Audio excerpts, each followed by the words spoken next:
live from Paris. It is now day 5 of the Kings World Cup Clubs. The action just keeps on coming thick and fast, and of course there's more to come today. We've got 4 more mouth-watering fixtures, and unfortunately for 2 teams, they will be going home. They'll be saying adieu, au revoir to the beautiful city of Paris, whereas the 2 teams will be marching on to the next stage. Joining me once again, as always, is the brilliant Bruno Bergerecce. Hello, pal. Hello, mate. Here we are again, day 5. I was saying day 3 yesterday. That's how, how mixed up I was with all the action, with so many games, with so much going on. But it was day 4 yesterday, day 5 today. So we saw the first teams being eliminated yesterday, first teams qualifying for the last 16. Things are just starting to take a little bit of shape. And now I think we're going to have a run through all of those results, or the best moments from yesterday's games. Yeah, beginning with Zaytouna against La Capitale. Now this, if you look at the scoreline, the final score appears to be close. Close game, but in reality, La Capitale stormed into the lead. They were in free-flowing mood, weren't they, Bruno? And it was only towards the very end when La Capitale, I'd say, took their foot off the gas a little bit, and Zaytouna came back into it to make the scoreline in the end look respectable. But really, it was one-way Spanish traffic. La Capitale bouncing back after their first match in which they were beaten by La Persa in a penalty shootout in the end, so it was also close in that one. So clearly they had learnt their lesson, and this is Lamine Yamal's La Capitale, of course, the one and only Lamine Yamal. It's not just some random bloke called Lamine Yamal, the Barcelona and Spanish wonder kid, and we were wondering, weren't we, whether he was actually watching this match. I'm sure he was, and if he wasn't, because he was maybe training, preparing for Spain's big game tonight. If La Roja against France. Yeah, against Les Bleus. Either way, he would have certainly been watching afterwards the highlights of his team's impressive performance. And talking of impressive, La Cobra, 2 from 2, if I'm not mistaken, in terms of his penalty. The only president who hasn't missed a penalty yet. He's scored both, yep. So he's shown that he can score those penalties and help his side to a win. And it did look like they were going to be on their way to a record-breaking score. Of course, we saw just a couple of days ago X-Bayern team winning by 10 goals to 1, which is the biggest win in the history of the Kings World Cup. And it seemed as though La Capitale were going to break that record, but they took their foot off the pedal, and in the end, they didn't struggle to get over the finish line, but there maybe was a slight moment of hesitation in a game which should have really been a walk in the park. Yeah, absolutely, and it's all part of the learning process, because they are one of the wild cards, aren't they, Bruno? So we have to be, shall we say, lenient at times with them. This was actually one of the few positive moments for Zaytouna. JMK, Jean-Marc Coffey, with an impressive save.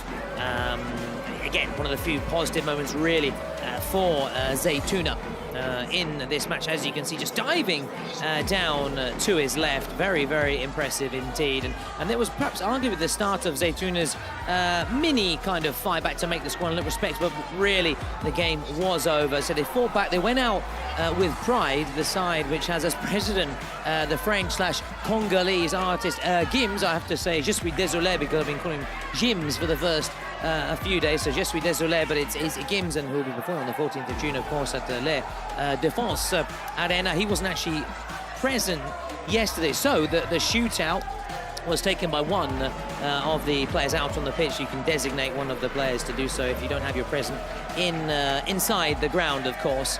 So really, as we're saying, you've summed it up nicely. We're in one-way traffic. La Capitale just easing off a bit, maybe just trying to conserve a bit of energy as they march on to it. For them, it's going to be a last chance game, Bruno, because they've lost one and won one, whereas Zaytouna lost both their games, so they're already on the plane home, and we saw them off. We said adieu, mes amis, ciao ragazzi, adios for now, but we hope to see them, of course, in action very soon. This side, which representing Morocco, but of course has a bit of France, a bit of Congo, a bit of everything all rolled into one, shall we say, in terms of the players and everything that they represent. The men in green, as you can see, they look, that final score 6-5, but as we were saying, if you actually looked at the action, it really was one-way traffic, wasn't it?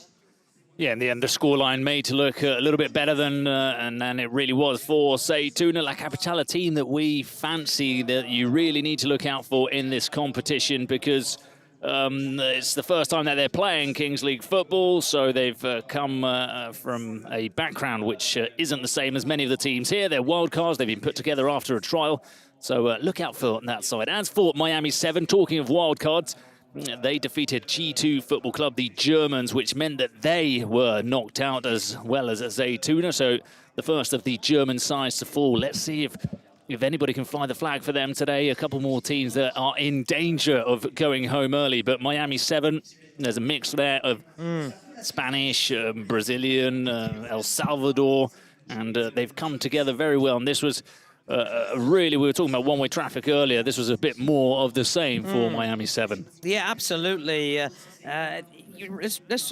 Let's remind everybody that Miami 7, in their first game, they took on Porcinos. And they're actually, at one stage, they were leading and they looked like they could potentially go and cause an early upset, but then had a player sent off, Aitor Vives.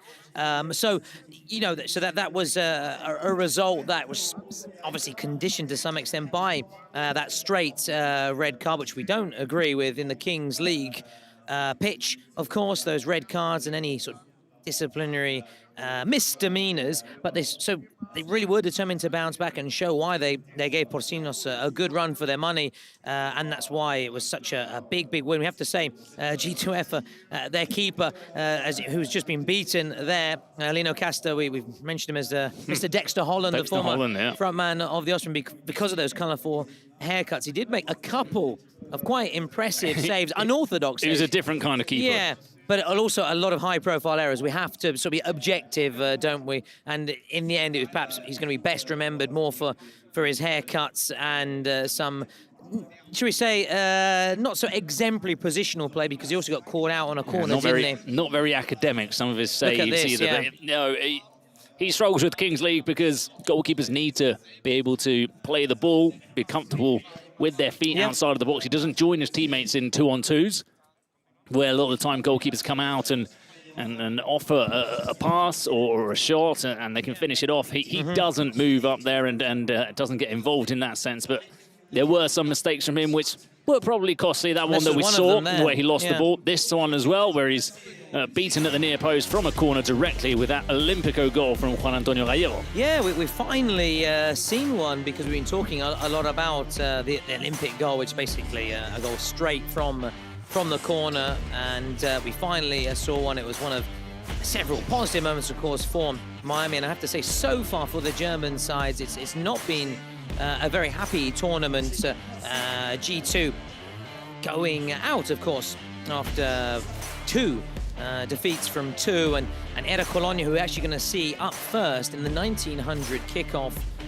They're basically fighting to stay in this competition against Pumas, of course, likewise lost their first game and also fighting to stay in the competition. And it would be quite strange, I have to say, to see, obviously Germany are used to seeing on the international stage and also club competitions, of course, go very far, often winning it or being competitive there or thereabouts. We know what a proud footballing nation they are, what a powerhouse Die Mannschaft is, and all the German sides from the Bundesliga. So we could potentially have a second German team going out of the competition at a very early stage, although there has to come a bit of an asterisk as well when we talk about the German sides and the Italian sides who are still making use of their first steps into the Kings League international stage, whereas the teams from, say, Brazil, Spain and the Americas, we know have a lot more experience, and that's quite unsurprising. We've been most impressed so far, I'd say, by the Spanish sides and the Brazilians. French are in a pretty similar position. So the French, the Italian and the Germans, you could almost put in the same bracket. They've had their leagues formed in sort of very close proximity time-wise. So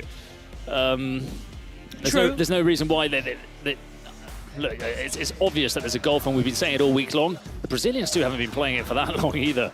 It's just a fact that they've got a lot of quality and a lot of people who are used to playing a reduced format of football. But I think the Germans, they need to look not in the mirror, I was going to say, at themselves, but they also need to look at what the Italians are doing, what the French are doing, and that's kind of their marker. That's where they want to be, where they need to be. And you feel like they're a step behind both of those countries when there's no reason for them really being behind them. Yeah, they'll be, as you said, determined to look at themselves, as you said, look in the mirror and make a change. But learning, of course, from that. And here's two teams that really, well, when it comes to the learning process, they've learned, and you can see exactly why. Porcinos, the world champions, and now, if I'm not mistaken, because Porcinos went on to win this game in the Spanish derby against Móstoles. Porcinos haven't actually ever lost a game in a Kings World Cup clubs. Yeah, because obviously the winners and the holders, they went, obviously they were unbeaten en route to their triumph a year ago in Mexico, and they've so far so good, 2 from 2, and the first team to book their spot directly in the round of 16, and you could say also in the sweetest way by beating obviously their fellow countrymen in terms of the team, the fellow Spanish outfit, and lest we forget the Spanish champions. Yeah, it was a big win against Ultimate Móstoles. It was the first sort of real tester for both sides, a bit of a litmus test to see where both of them were. And in the end, Porcinos ran away with it slightly. In the second half, they were clearly the better of the two teams, and they opened up that scoreline with goals towards the end of the game, but really deserving of the victory. And one that I was personally surprised with is I thought Ultimate Móstoles were marginally the favourites heading into it, and I thought maybe they would have put up a bit more of a fight, but Porcinos, as you say, undefeated in this format, because you could have won the World Cup having lost the game and then having gone through a last chance, but no. They won both their games there, went straight to the last 16 like they've done this year, and then they went all the way through to the final in Monterrey, which they ended up winning. So that's a big win for them. That's the sort of first game we've had in this tournament between two big teams just to test where they are, and it's Porcinos who have come out on top. As you said, two big teams and a big result for Porcinos, who played their secret card. Actually, at halftime was a penalty to draw immediately level, and wiping out Ultimate Móstoles' advantage. They went into the break leading 2-1, and this was a fabulous strike from Móstoles, just in the right side, of course, of the post, curling into that bottom corner. And Porcinos then, from then on, just keeping Ultimate Móstoles at arm's length. It was certainly the game of the day, the biggest fixture of the 4 we were privileged and delighted to have here and broadcast and stream, should I say, stream. We're in the modern era. It's coming to 21st century myself. We're streaming to you, and we're all almost there. We're just under 20 minutes away from our first fixture of today, 1900 Boomers against ERA Colonia. If you are just joining us here, the main screen there, the big pictures, the highlights from yesterday's matches. So if you did miss any of the action, do not fear, because you can, as you can see, recap it. And of course, you can go on our YouTube channel as well, on the website, and have a refresher, of course. Whereas to the right, this is live footage of the warm-ups taking place right now on the AstroTurf, or rather of the, is it 4G, 5G, 6G? I'm not sure how to define it. Yeah, we don't know what G it is. Yeah, but it's certainly, it's a fabulous indoor... It's what was once called Astro. Yeah. Fabulous indoor arena, let's put it that way, as we get ready then, as we get ever closer to the moment that we're all waiting for, of course, Bruno, which is more Kings League action. And here, a moment that DJ Mario will be proud of, because he slotted his penalty home. But in the end, it had no real bearing, Bruno, on the overall outcome of the fixture. And Porcinos, we have to also say, their penalty, as you can see here, was one that we were all looking forward to for obvious reasons, because of the importance of the occasion, but very much, or rather unlike DJ Mario, unable to convert it, but as we were saying, had no real bearing on the outcome of the match. In fact, Porcinos went on to stretch their lead even further, a goal in those final 2 minutes, a worth double. 7-2, again, maybe a little bit harsh scoreline on Ultimate Móstoles, but Porcinos, no doubt that they deserved it. And we'll quickly recap the action with DMG against Persas. And maybe on paper, we thought perhaps the Brazilians would be the ones to win it, but Persas, full marks, and Jonathan Palacio, a star is born. Yeah, Palacios and Montero, they've got two of the most important things in the backbone, in the spine of a championship-winning team, or a team that's going to be going far in a competition, which is having a goalkeeper that keeps almost everything out. And you've got that in Montero, for me, top 3 goalkeepers in the entire competition, and a centre-forward that scores goals. Palacios yesterday scored 3, maybe could have scored a couple more, but his finishing is absolutely exquisite. So they're a fun team to watch. Also Persas, and they've got that manager Gabriela on the bench, Batacleti, who brings those positive vibes. So another team to look out for in the last 16. Absolutely, though. They've gone straight through after winning 2 from 2. DMG have an opportunity though in the last chance salute.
France. It is day 5, day 5 of the Kings World Cup clubs, but it is day 2 of round 2 of the KWCC.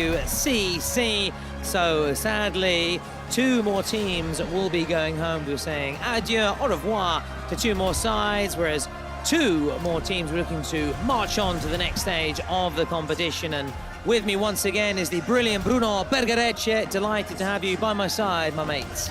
Yeah, 2 teams will be looking to be marching on together. We'll see who it is, ERA COLONIA or Boomers. Before we talk about the fixture that we're about to see, let's recap in case you missed the highlights that we've just gone through. The results from yesterday was Zaytuna and G2 Football Club being eliminated. 1 team from the Democratic Republic of Congo, one of our wild cards, and 1 from the German Kings League. And then there was Porcinos winning the Spanish derby, and Persas with an impressive display against Desimpedidos. And what does that mean? Well, we're going to see what it does mean in the bracket. Yeah, so Persas amongst those to make it 2 from 2, just like La Capitale.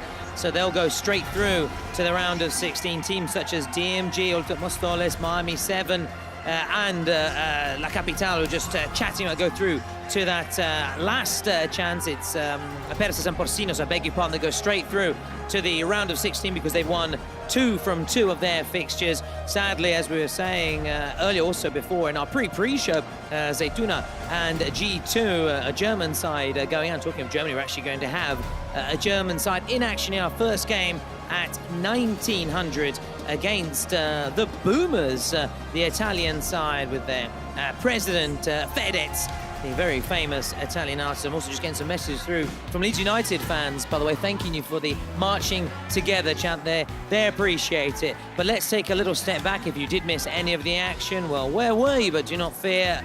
Ne preoccupé, pourquoi? Because we're going to recap the action now. Porcinos still unbeaten in their experiences at the Kings World Cup clubs. They're the holders, of course. They're an unbeaten run to the final last year now, 2024, in Monterrey. And they won this Spanish derby against the Spanish champions, the Campeones. Yeah, they won the derby with 5 Rs. Porcinos, 8 wins out of 8, as you say, in Kings World Cup. The team to beat. I don't think they're the best team here this year, but you sometimes get that aura when you're a championship winning side, and they definitely have that right now. Miami 7, though. What a performance on them against G2FC. A very comfortable win. They will face the loser of a game that we're going to see later on, FLUO and PANAM All-Stars. Nice. So they'll have to be careful and wary of the American side heading into that last chance saloon. Yeah, Miami Semi lost their first game against Porcinos also because of a red card. Aitor Vivasov naturally was suspended for their big victory against Dexter Holland's G2. And as we have already said, and we've been speaking a lot about them in recent days, Persas could be maybe a dark horse, and a star was born, wasn't he, Bruno? John Palacios, brilliant hat-tricks for the Peruvian side and inflicting the first defeat on the competition on a Brazilian side, DMG, who won their first game and in impressive fashion, but in the second game they were just swept aside by John Palacios. We've also got Devin Hilario and Lawrence Lonsdale at the other end of the pitch. So as you said, the core, the spine of this this side is very impressive, and La Capital were also very impressive, at least for the first part anyway. Yeah, they've been impressive for 2 games. This time the result was better for them. They've got a lot of very good players. The question is, do they work as a team? Is there the balance needed that you were saying in Persas? The backbone, the goalkeeper, the defender, the midfielder, the centre forward. There are a lot of players that are very good on the ball, very similar profiles in this La Capital side, and they're good fun to watch. Oh, they are really good fun, and just like their president, Lamine Yamal. And talking of presidents and co-presidents, La Cobra is the only, or rather the first president, should I say, to score 2 from 2 in this edition of the Kings World Cup clubs. Here he helped his side in their victory against Zaytuna, and we loved it because he was celebrating, running off his teammates. Actually wanted to celebrate with him, but he was just too fast, heading back into the presidential booth. Watch on, you can see there in the background, and he did his part. The team did their part, and they are now marching on together. And here, ERA Colonia, the German side, will be in action very shortly against the Boomers. Sadly, we are no longer with Zaytuna, but we will also have Gims, their president, performing at the final Défense Arena on the 14th of June. Ça regarde de travers, capuché parce que je suis trop cramé. J'avance avec équipe armée, je m'organise comme si je mourrais jamais. Salut à tous, c'est Gims. Retrouvez-moi en live pour la finale de la Kings League World Cup à Paris le 14 juin à la Défense Arena.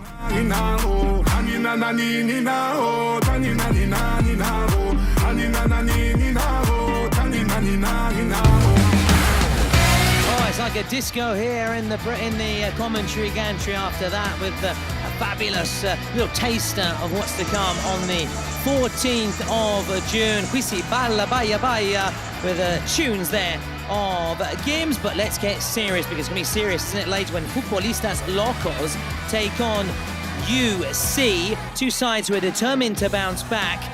UC will bring the party, bring the passion. FC will bring the technique.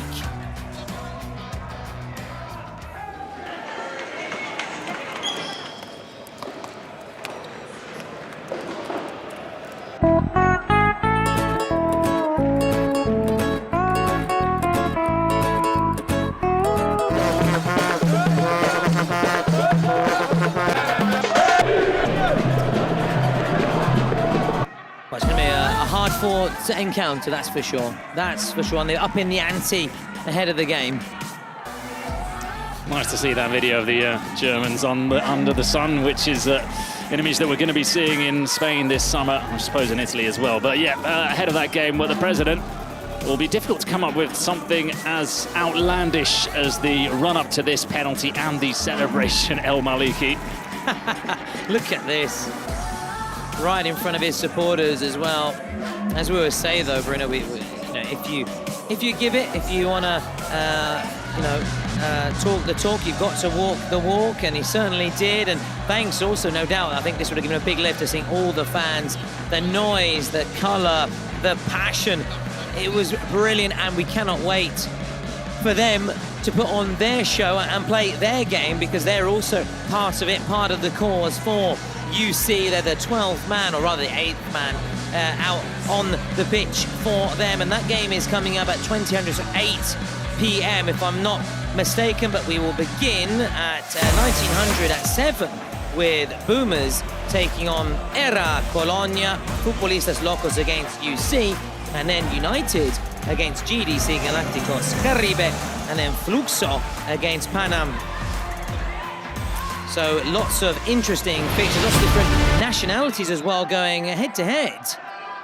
Yeah, today is a blend of nationalities and a chance for some of those teams, because how many times said Italians or Germans, maybe they're a couple of seasons behind the Spanish or the Brazilians, but now when you get Italians against Germans, or Italians against French, or French against German, it's fun because it's more of a level playing field. It gives them more of a chance to win the game and be there. But look, this game we're going to see now, ERA COLONIA, for example, they only just lost their first game against Galácticos del Caribe, who are a big team from the Americas. So they're not that far off. Absolutely, you're spot on. It was a real tight encounter.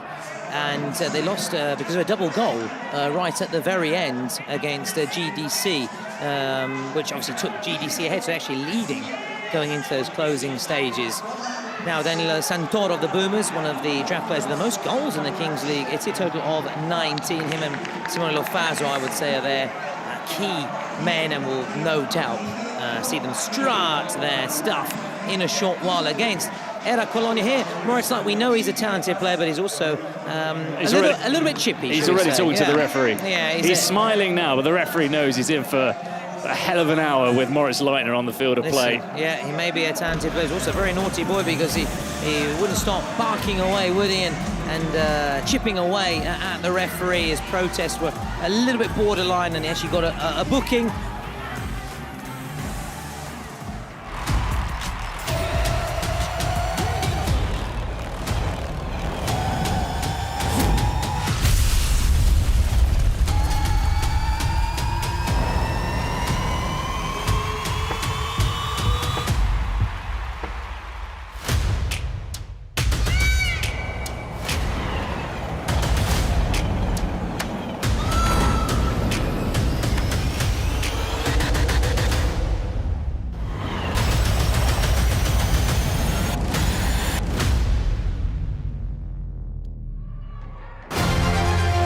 Boomers against ERA COLONIA. It really is make or break.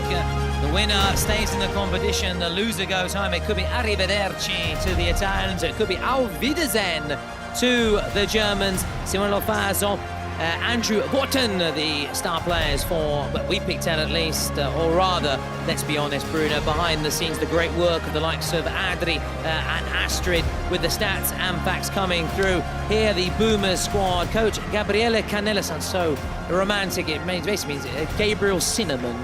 Sounds a lot nicer in Italiano, of course. And now we'll see the Boomers squad, ERA COLONIA, Mario Dunca, which is that sort of Mario Dark, maybe?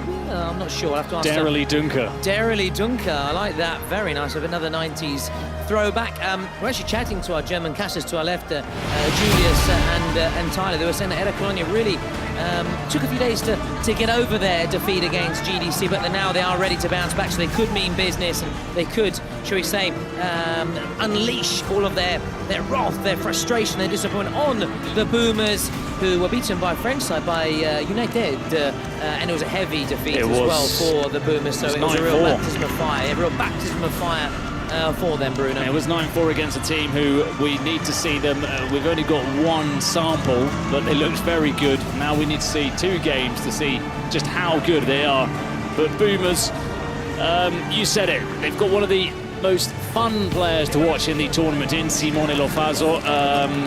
I don't know if the rest of the squad really lives up to his standards. Here, Santoro scores goals, and he's you can see his track record in the Kings League Italy. But Simone Lofaso is head and shoulders above the rest. There he is, the number 77, brilliant in these one-on-ones. He's got that acceleration, that step over, which we said, a la Ronaldo, how he scored his shootout, taking it past the goalkeeper with the step over. He always accelerates so well.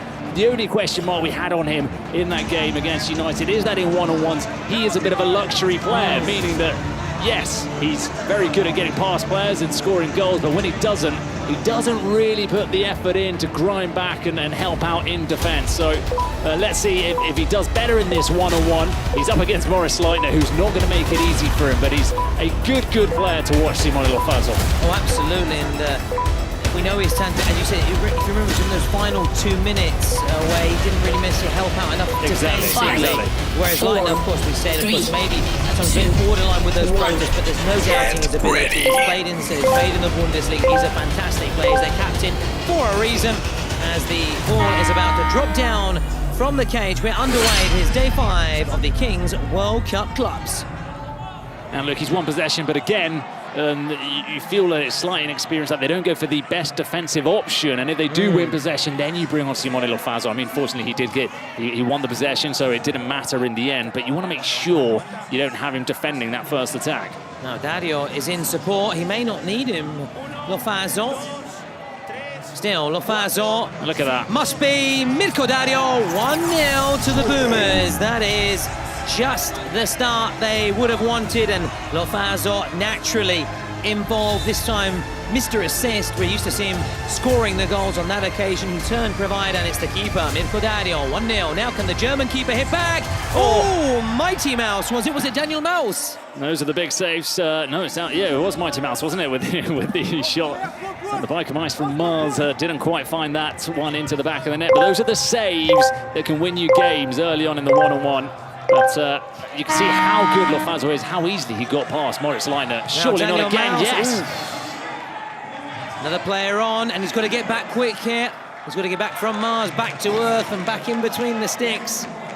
But the Germans have won back the ball. It's Maurice Leitner, their captain fantastic. Daniel Mouse for Leitner. One-on-one with Lofazo.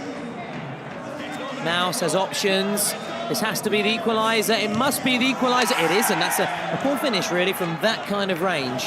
They've really let Boomers off the hook. You cannot afford to do that. And also in a game where defeat means you're going home, there have been 2 chances where at least you should be scoring 1, if not 2 of those goals. He just seemed to be sort of leaning back, didn't he? And he took that strike. It's another good opportunity that goes begging. Will they be made to rue that at the end? Now Santoro for Mirko Dario. They're now 4v4, so a reminder with each passing minute, another player enters the fray. Here comes the shot, it's blocked, and did wrong foot the keeper, but fortunately it trickled and spun into his path. Wearing a different coloured strip today at Colonia.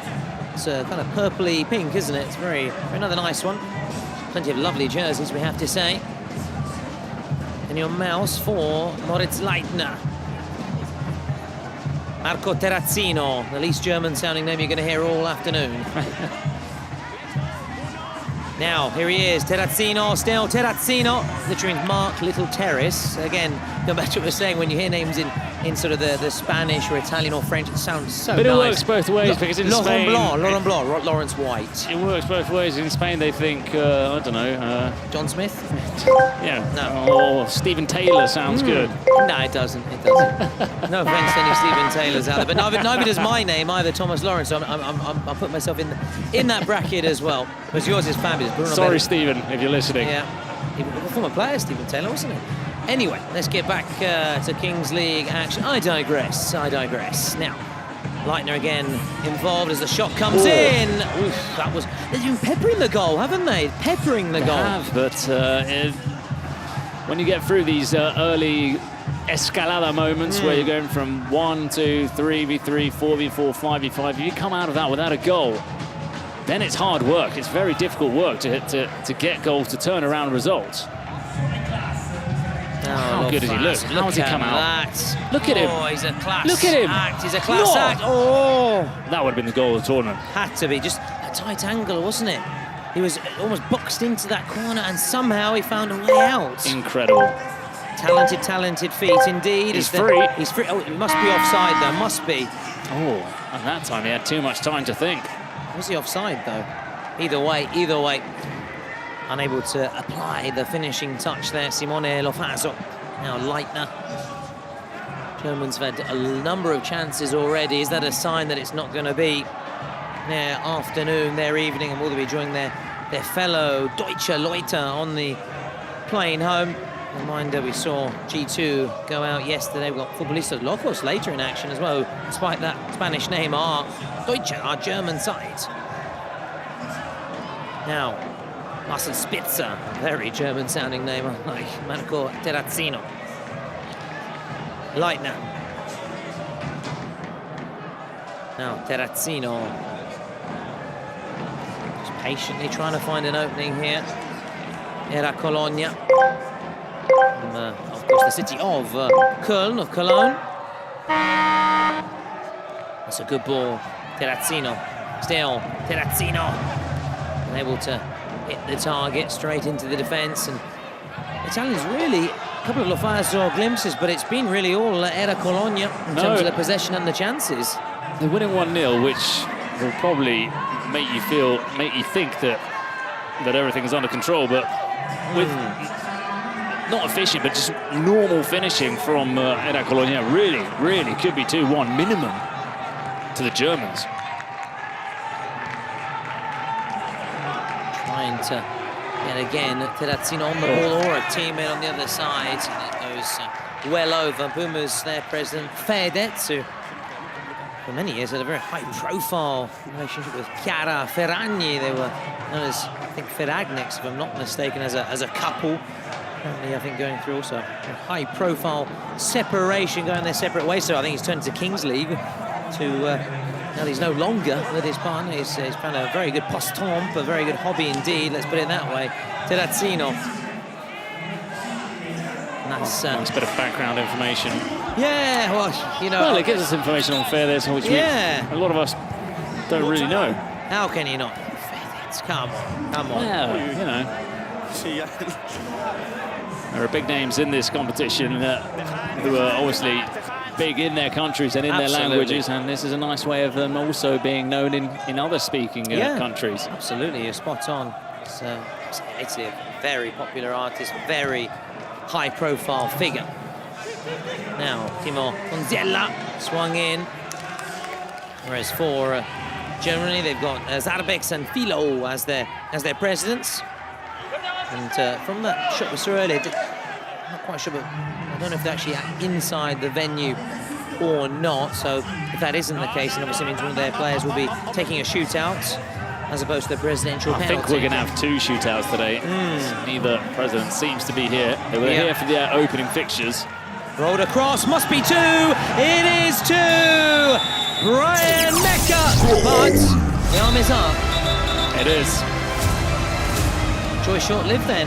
Well, do you remember yesterday we saw Tuna had 3 offsides, didn't they? Yeah. Against La Capitale. Yeah, the thing is, I like to jot down on my piece of paper the goal scorers, so next to their name, to know how many goals they got in the tournament. And I don't know how many times I had to scribble them out. They're making a mess of my of your notes. Notebook. Impeccable notes, by the way. Preparation here, second to none. They often, when we were at school, they may have told you as well, Brynja. Failure to prepare is preparation for failure. Well, it's the opposite here. We've got preparation. Oh, here we go. Checking in progress. Here we go. Yeah. They need to put the lines, maybe. Yeah, I think they probably heard you, Bruno, when you're talking about the amount of offside, so that's why they're showing us just here the confirmation that there was an offside in the build-up. I guess they'll be working on the line because we saw it was a little bit crooked in that image. They'll probably be straightening it up.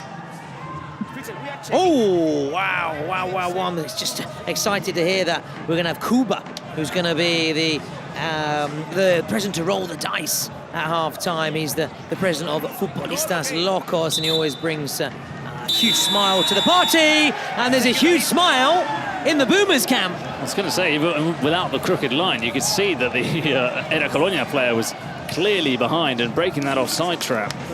So it is 2. Brian Mecca, a stud. Now I can put it in my notes. Now you can put it in. Do you want some Tipp-Ex? Do you remember Tipp-Ex? I don't think people even know what we're talking about. But No, we used to have an Incoradicator. There you go. There you go. And Which was, one end was the Incoradicator, and then on the other side, you'd like right over it. That's not. And there's little mouses as well. That yeah. There we go. Talking of Daniel Mouse and mouses and mice, biker mice. I've lost my train of thought, but it was no doubt not really leading to anywhere that interesting, so it doesn't matter. We'll start again. So leading 2-0 where Brian Mecca, it was a stuttered celebration, you could say. He celebrated and they had to wait and wait, but I don't think he minds because the outcome is positive for him and it's positive for the Boomers. It's just the difference in finishing from both sides. Oh, here we go. Could be a third. And Daniel Mouse just pouncing onto that loose ball there. Incredible knack that Lofaso has for in the tightest of spaces, sometimes cleanly, others not so much so, but a knack he has for continuing to run forward. Would you like a fun fact, Bruno? Although it's not really fun for the Germans. No German has ever actually won a game at the King's World Cup clubs. So it's not really a fun fact. It's an interesting fact. Talk about stark comparison from the real 11-a-side game. Oh, I know. Well, exactly where they are to be feared, and they're revered and feared. Kings League football is a sport of 7 against 7, in which the Germans never win. Unlike football is a game was it not? 11 against 11, and the Germans always win on penalties. Big nod to Gary Lineker after ending his time as Match of the Day host. What a figure for our childhood, our teen, and obviously our early part of our adult life as well. Just a groundbreaking with his presenting style. So rewriting the rule book, if you like, the guidebook to how it's done. Obviously started initially as a pundit, maybe a guest presenter, and then took over, and he's been fantastic. I think it's hard to imagine for my generation Match of the Day without him. Maybe before people associate with Des Lynam, but for us it has to be GL, I beg your pardon, Gary Lineker. Here we go. Nice shots.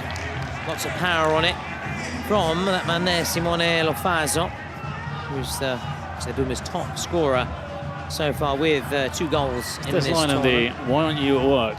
Yes, for the World Cup, France '98. Yeah, that's him. That is him. He was good, renowned for sort of those, those quick little quick one-liners. He was so good, and sort of stinging sarcasm at times. He is one of the doyen, shall we say, of broadcasters, and many nod to him and tip their hat to him, and many others. And obviously good luck to the likes of Gabby Logan taking over on that institution in UK, and I think also internationally, shall we say. Now Lofaso just sparking this counter-attack on that left-hand side. Colonia. It's hard to fault their performance in terms of the creation side, the creative side of things. It's more just in that final third they've just lacked something. That's I think all the coach can really say. Just try and be a bit more accurate, keep your cool, a bit more composure in the final third. Barring that, there's not much really one can say against ERA Colonia. Now Mirko Dario, first goal before Brian Mecca. Making Boomers a step closer. We're still a long way to go. Lots of different turning points. There. Oh, that's crunching challenge. Nice work. Good to see both of them still going though. Really good to see. Firm but fair. Lofaso. Oh, he is different class. He is different class. Now Batista. Nodded away, but only to a Boomers jersey.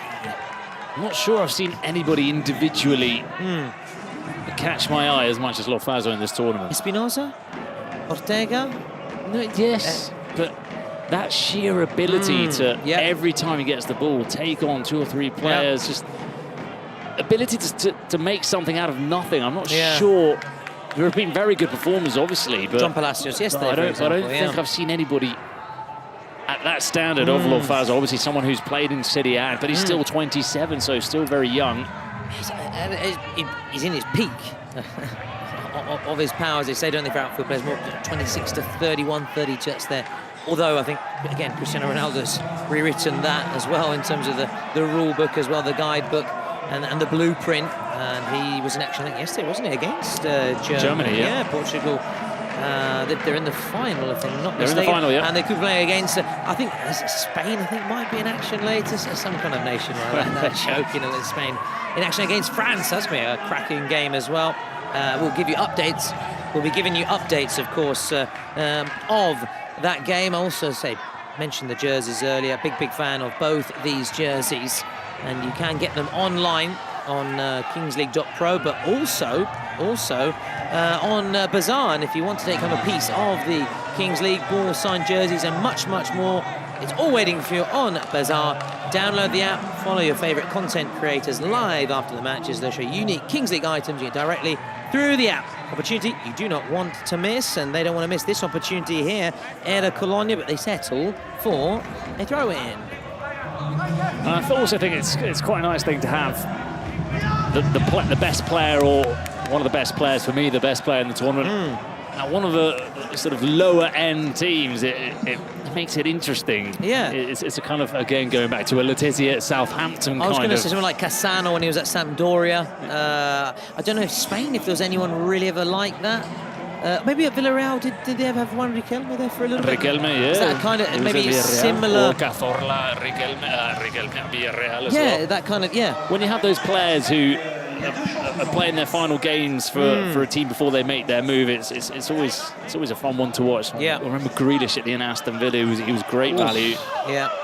I remember Badger in his latter years with Brescia, and he was obviously coming to the ends of his career. It's still turning on. In fact, many say alongside Guardiola, wasn't he? Alongside Guardiola, exactly. Luca Toni was in that side as well. It was a great kit. I've always liked that Brescia kit with the V. The rondinelle. I love it. Do you know they've gone down to Serie C after some financial irregularities? Sampdoria as well? Actually, Sam, because of that, they're now in a playout. Oh, wow. Yeah. So how the mighty have fallen. Oh, there's so many in that second tier. So many big clubs. So a big battle out there. Look at that. And Italy, or rather, should I say, Boomers, the Italian team, come away with the throw-in. It was a 15-minute mark. We're just behind the goal here. You may have got a quick glimpse of us with the men in green. Ciao a tutti. Hello, everybody. In fact, they just blurred us out as soon as I said that. So obviously, I'm not good looking enough. Not a problem. Io non so bonito, ma va bene. Non passa nada. Anyway, back with the Boomers. Looking to get that third goal. In comes the shot. Oh, that's a good save. Really good save. Daniel Mao showing his mighty biker mice status and powers there to palm it away. And it's taken quickly. There's the head up. Would have been a sort of very conventional Calcio goal, wouldn't it? Not what we're used to seeing. I think we saw one yesterday. Well, we saw the Germans, G2FC, constantly trying to cross balls into the box and score from headers, which wasn't working for them. No. But talking of Germans, ERA COLONIA, who will be regretting the goals they've missed in this game, because now they're on the back foot, really, against Boomers. I didn't want to sort of put it too negatively, but it does seem like it's changed a little bit, and Boomers now are feeling more comfortable, and they're playing well with the 2-0 lead. But for ERA COLONIA, you need to strike when the iron's hot. You know, you need to make the most of when you're playing well, and they haven't done that. Santoro. He might soon be Saint Santoro with goals like that, and it's a CR7 celebration. Santoro loving life, loving the Kings League, and taking Boomers another step closer. You know what I like to see here? How everybody tries to catch a glance at the German casters to see how they react to the goals. It's been a miserable week for them, hasn't it? They've just seen their teams conceding goal after goal. Shouldn't really be laughing about it because it's a team that's on their way home. But yeah, we've got them in close proximity. Oh, we're not laughing at Colonia. It's amusing to see them, yeah, because obviously we know them. We've had them next to us. Oh, yeah. We've had them here for hours on end by our side, and they're looking slightly glum right now, slightly gloomy over here in the left-hand corner. Here comes the shot. Can they get a goal back? Going into those final 2 minutes. Just been told that Zarbex actually has arrived in his presidential booth, so we could have the presidential penalty. Could.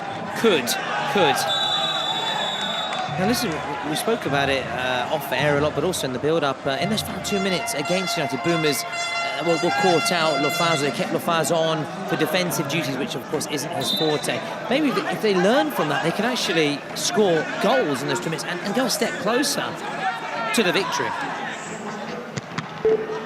Countdown begins, final 10 seconds, and we're going to have the JD roll of the dice, which is from the Futbolistas Locos Prezi. It's Cuba, there he is, I told you, he's always good fun. Cuba has a big smile on his face. Cubes. Happy to have him throwing the cube, Cuba with a cube. And it's 2. We've not had many 2s. No, we haven't, to be fair, 2v2. And we'll see who this favours in these final 2 minutes, but we'll try and keep quiet just for a minute and try and listen in. Calmi, calmi, bevete. Mirko Daria Lofazo.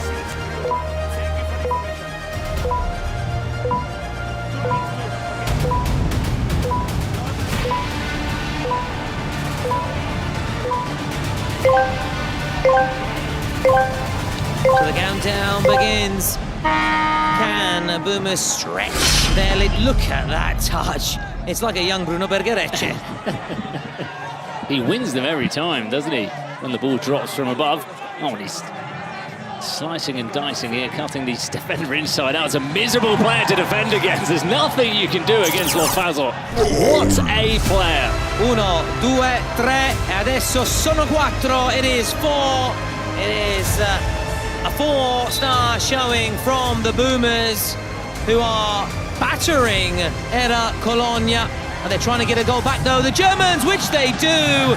The Germans don't really celebrate it. The Casters to our left, but they do get a goal back. They get a foothold into the game, and they needed that. Boy, did they need it. He's had his chances, Mouse. If he didn't put this one away, I think they would have been saying something to him in the changing rooms after the game, because he's not been the best at finishing today, but fortunately for him, he does grab his second goal of the competition. Oh, I'm not too happy about that celebration. Wow, that's very un-German-like, shall we say. It's not in keeping with their respectful nature. But anyway, I wouldn't imagine Julian celebrating like that. No, not Tyler. To our left. Now Lofazo looking to make it 5. He sets up Santoro. Now has to get back quickly. In fact, they've got to potentially try and get a keeper on if they can. Can they get the keeper back on? Oh, he's missed again, Mouse. Yeah, listen, Mouse will be disappointed. It was an open net. It was an open net. Yeah, he's been playing cat and mouse games, but he's not coming out on top here. He's the ERA Colonia goalkeeper. It's another one he's missed. Yeah, far from being top cat there. He's been paying the price for his profligacy in front of goal. Now Santoro and Lofazo, the gemelli del gol, the goal twins. Can they get another? Lofazo. I'm not sure what he was trying to do. He should have passed it back to Santoro. Maybe caught in 2 minds. Difficult angle with the left foot as well for Lofazo. And surprise, Leitner's complaining. Or it's Leitner. Sometimes it does go beyond. Mouse looking to make it 2. That's more like it. They've reduced the arrears. Daniel Mouse is actually on a hat-trick, would you believe it? Somehow on a hat-trick. And that's the Kings League. The Kings League, where keepers can score not 1, 2, and potentially even 3. Mr. Philo enjoying it with his Aperol Spritz. I'm not too sure about the celebration. It's a bit borderline, let's put it that way. Yeah, it's a little bit borderline there. Here is Lofazo. Still, that must be a penalty. Oh, he's been asked up. He's been asked up. No, but look, Lofazo's happy to get back up on his feet. No, of course. Leitner won't be happy with this either. And you can see Philo in the background. The president, he's mocking Lofazo. He is mocking Simone Lofazo. Well, they're going to take Mouse off.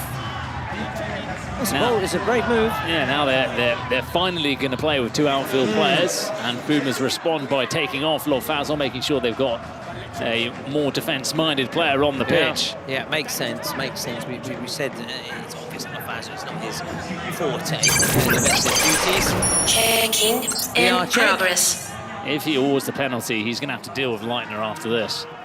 Well, first, where was the contact, if any? It's outside if it is, I think. Yeah, if there is any contact. I don't think it's a penalty. More so, Lofazo's reaction is quite telling. Well, in that he doesn't really... He certainly accentuates it, let's put it that way. But yeah, listen, he doesn't shower himself in glory, does he, Lofazo? No, Leitner does very well, because Lofazo gets there before him and touches the ball, but then Leitner doesn't commit to the challenge in a way that he does clip Lofazo. Oh, look at him there, Leitner mocking. Here you, Khalid. Mocking the Italian player, saying that he was diving. Okay. Okay, well, it's as we said, back underway. Check We didn't complete. feel there was going to be a penalty or a free kick, especially the way Lofazo reacted to the challenge from Leitner, who sets up his teammate here. That's a really good opportunity. And look, the keeper quickly off his line as well. Mirko Dario. Reminder to everybody, the winner of this match will face the loser of the Expire team against Los Troncos game, which played tomorrow at 9. Oh, that's a tough game. You're getting one of the two Spanish sides, so yeah, not going to be easy in that last chance. Lofazo still stays on his feet. And Mouse may have got that last touch. No, it came off Lofazo last. At least Lofazo touched it and made sure that it wasn't a possible shot into an empty net. Well said, well said. So at the break then, it is 4-2 in favour of the Boomers. ERA Colonia, though, getting up and running in these final 2 minutes. Let's hear what's being said out on the touchlines.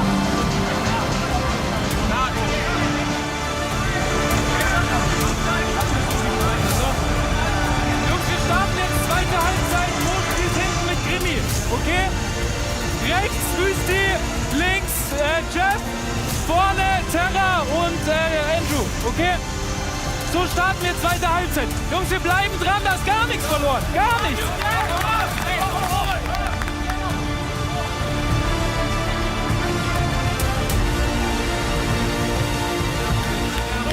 Oh!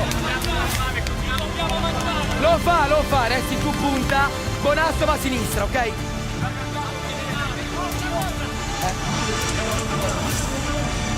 Perché ti alterniamo a te, Luca? No, ci stiamo confrontando. Perché? No, hai detto, fatto bene. Te, Luca, dobbiamo dosarvi. Poi noi abbiamo la sospensione. Quando abbiamo la sospensione mettiamo te, Luca. So the countdown is on. Gabriel Cinnamon there with the few instructions. Remember the song Sally Cinnamon by the Stone Roses? Or maybe a little bit before your time. Anyway, let's get back to, what year is it, 2025 now? Yeah.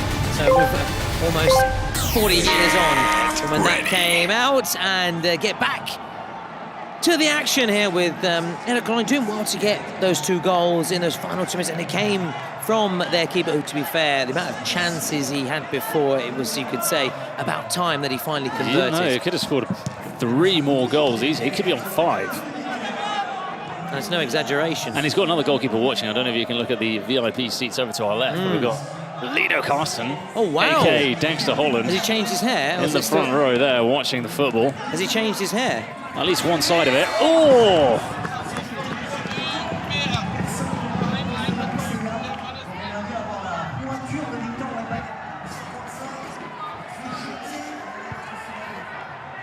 This, as you said, up close and personal, watching his fellow countrymen, his fellow There has been some German camaraderie between the Germans this week. Yep. Every time a German team has been playing, the other German sides have been in the stands watching.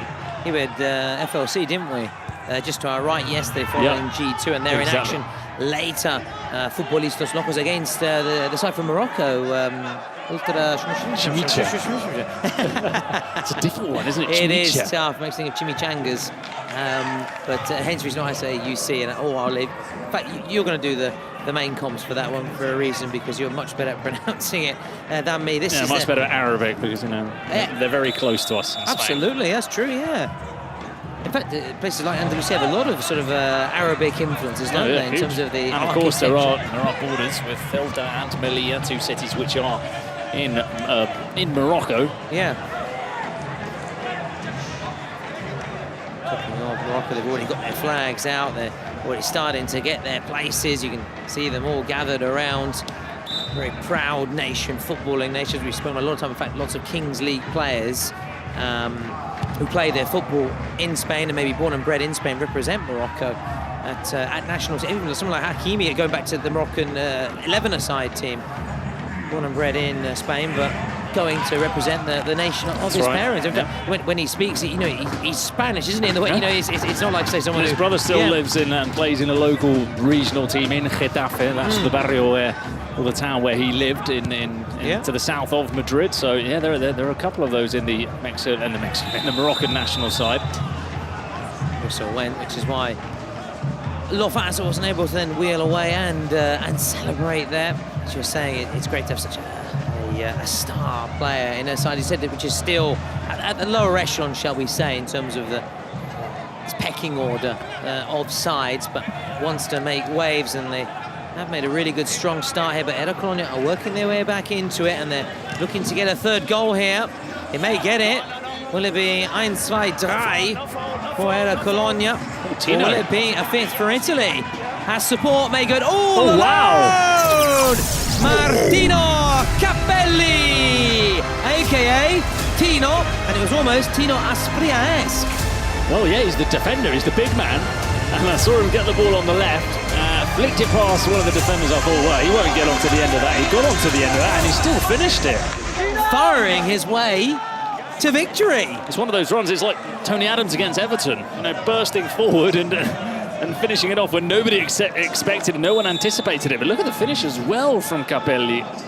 I wish my commentary was as good as Martin Tyler's that day. Oh, it's Tony Adams! And that sums it all what up. A celebration. Yeah, just that. In fact, that's how I think the statue of Tony Adams outside the new stadium is, I think, inspired from that celebration, if I'm not mistaken.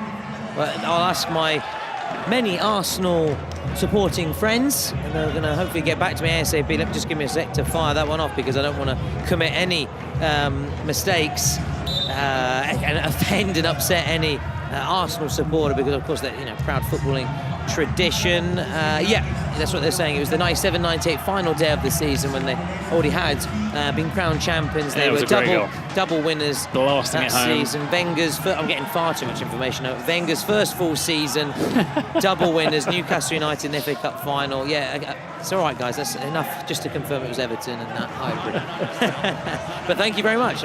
Much appreciate all the extra information. Still typing, but I'm just going to move on now and avoid that.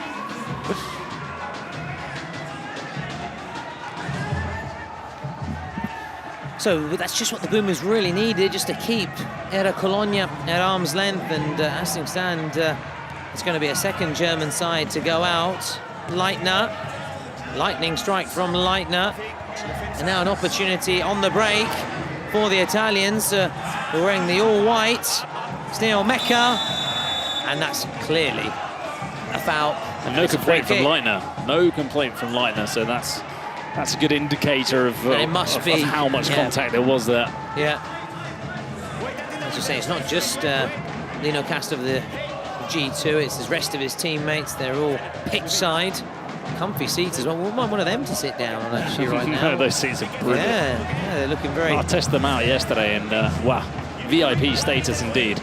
Absolutely, they are part of the Kings League VIP, of course. Here he goes. Brian Mecca. Mighty Mecca. Ooh, very nearly against Mighty Mouse. Tipped over the bar by Daniel Mouse. It's surprising he's the only one to have scored in this game. The keeper, despite the chances they've had and the players they've got in their side. Did well to tip it over. They're playing on. In the meantime, it's chipped in towards the number 19, Stefano Sberna. Well, remember when we were talking before the game too, our fellow German casters there, they were saying that ERA COLONIA had felt that they needed to attack more in this game from the start with regards to what they did in the first fixture, where they were perhaps a little bit more defensive. They did do that, to be fair. It was just the finishing from Mouse which let them down. But other than that, the approach was the right one. They were getting into really clear goal-scoring positions, but they just weren't finishing them off. I concur. I concur. Now, haven't seen too much of this man, Alex Bonasso. Just chipped in. As for the Boomers, they've just been clinical, really. Just been clinical. Of course, they rode their luck at times, as you were saying. Had ERA COLONIA had that cutting edge in the final third, it could have been a very different story, but it isn't. It's a lovely favola so far for the Italians as the shot comes in. It's not such a good story so far for ERA COLONIA, who may have to book an early flight home. Maybe get on the phone to Lufthansa, because they're traveling with Air France, and I assume they'll go over German company. Going back to Caen, or getting the train home. They could get the train home. You can get the train, actually, yeah. To Stuttgart, can't you? Gare de l'Est takes you to Stuttgart. Yeah. And talking of, and again... Frankfurt as well, actually. And Frankfurt. Yeah, I saw it earlier. And talking of German sides, Futbolistas LOCOA in action next against UC. We actually were saying, and we're talking about our German casters will confirm this, Julius and Tyler, that they thought that ERA COLONIA were actually the stronger of the three German sides. ERA COLONIA were the better, they were saying, in terms of the squad and the players they have. So maybe Futbolistas LOCOA can do Germany proud and fly the flag for the Germans. As things stand, it's going to be another German team on the train / plane home as the shot goes in. That's a really good strike. It's Marco Terrazzino looking to take down the Boomers. 5-3, and they're now just within 2 of the Italiani. It's going to be a close game. It's as we said earlier, German team against an Italian team or a French team. It's tighter than it would be against teams from other divisions, and it's a real sense of an opportunity for both of them. They won't be wanting to let this one go, because if you get knocked out by a side from Spain or from Brazil, you'll probably go home thinking, well, okay, we lost against a more experienced and better side, but if you lose for both teams, losing this game, they'll probably feel, oh, that was a real chance. Now, Boomers have pulled their secret card, and we're about to find out what it is.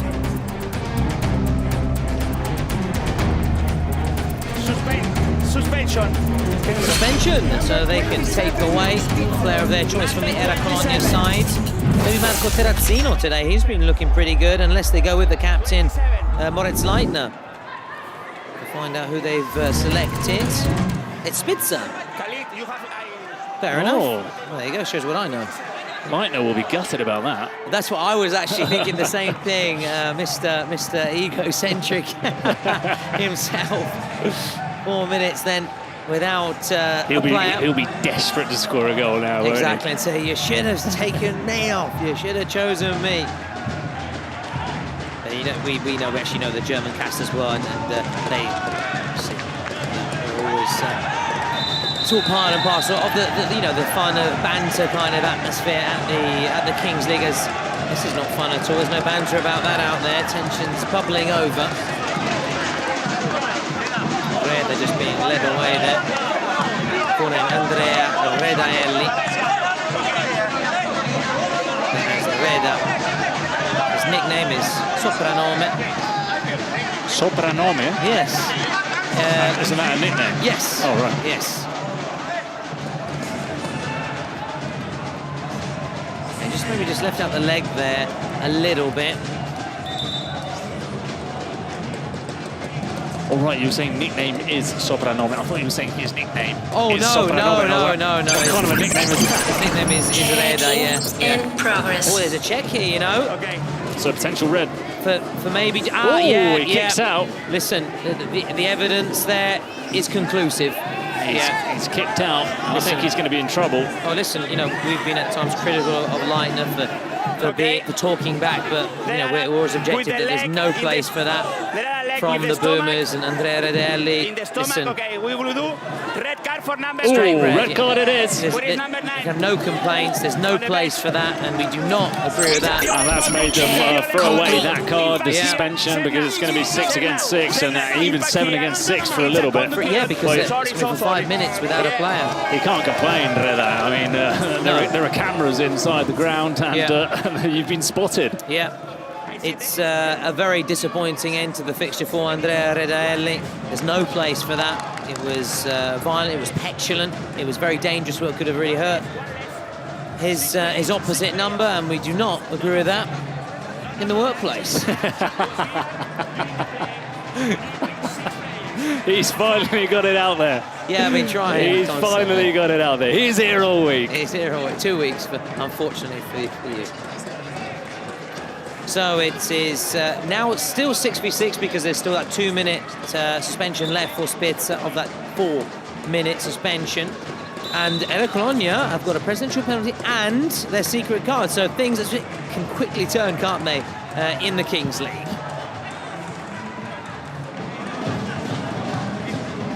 Now passing it around here, just trying to find an opening. I think they'll just try and keep it tight if they can. And then when they do have that numerical advantage, then start to try and kick on. Terrazzino's having a good game for ERA Colonia. Here he is, just has his pocket picked by Lofaso. The drums are already being banged away here. Just to my right, it's a little taste of what's to come. All the Ultra CHMICHA fans are starting to come in yeah, here. yeah. You can see how this front row is starting to pack up. It's their warm-up as well, lest we forget. It's their warm-up for the fans as well. There's 2 players colliding, invited up to their feet. It's now Dominic Wust, what we said as Wurst, which I believe is sausage. Now Wust with the umlaut of the U. Now Leitner. With Dominic Wust, bleached blonde hair. Maybe it's making a comeback. I don't know. In Germany, we've seen plenty of German players with that haircut. They do like it, don't they? Yeah. Brazilians too, though, as well. Brazilians as well, tend but to like it. More silvery, though, isn't it? More silvery, yeah. Yeah.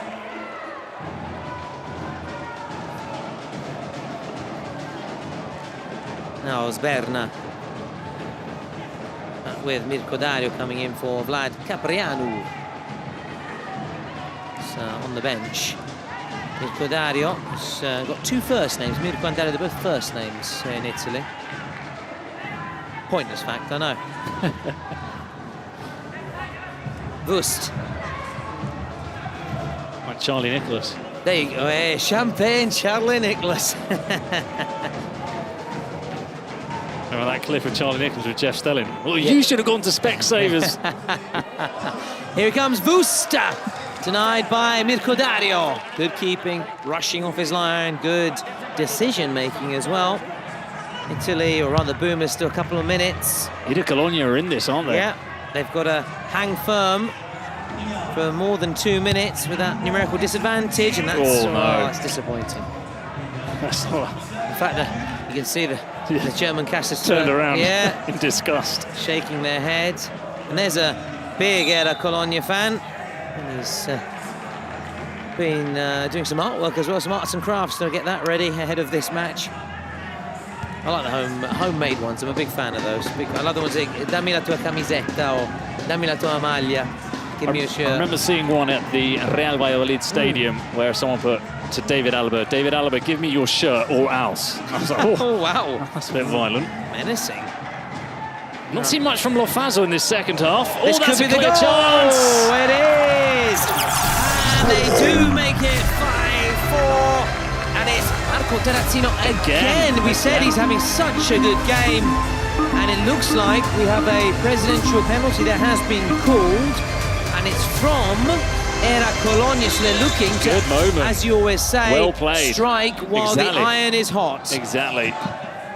And you could sense that they were going to score a goal at some stage. They were knocking at the door. Boomers were playing a dangerous game. We've not seen Lofaso. That's terrible news for them. We've not seen Santoro either in this second half. They've completely disappeared. Here we go. Here we go. He's got his scarf. He's got his hat as well.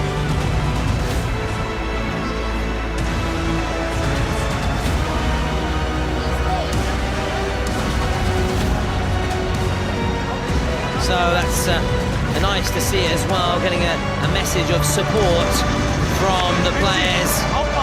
As he looks to take his penalty, he's going to take his scarf off for it. He's going to take his cap off. You should never really actually wear hats indoors. That's what we were taught at school anyway. But anyway, etiquette these days. It's a different era. It's a different era. I belong to the 20th century. I'm well aware of that. So, this is the joking aside, let's get serious. This is a massive, massive moment.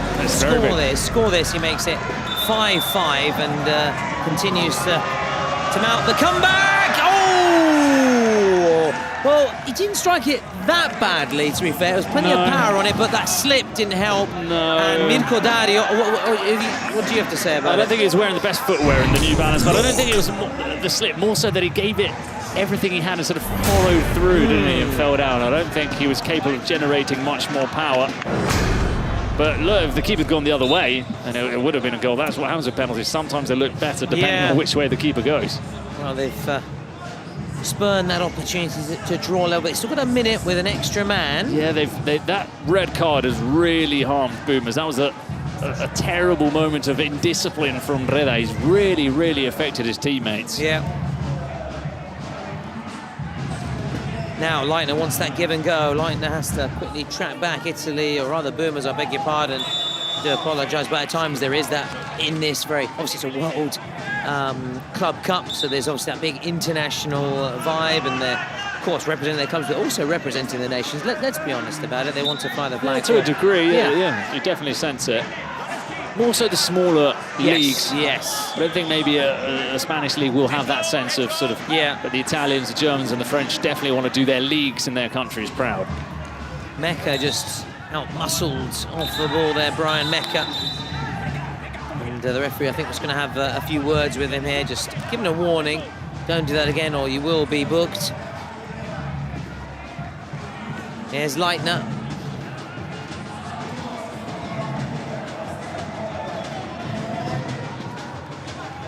Now Mouse off his line. Now we've had button pressed. Presidential penalty for the Boomers.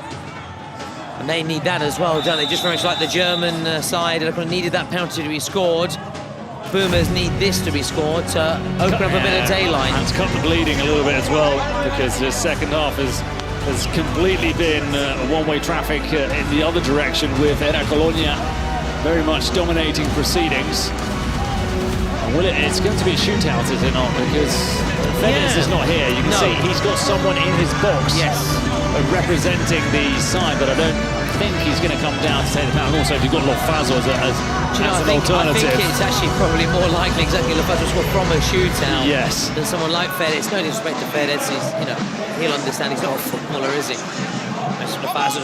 Well, he didn't take his penalty the other day, did he? No, exactly. Lofazo, we've seen him take a couple of shootouts. One where he did the step over and went to the left. Another one which he just slotted it first time, if I'm not wrong. Here we go. Lofazo. Can he make it 6? Oh, he's done it. Was there any doubt? Was there any doubt that he would make it 6? Restoring that 2-goal cushion. And maybe you just sense the pendulum swings back in favour of the Boomers.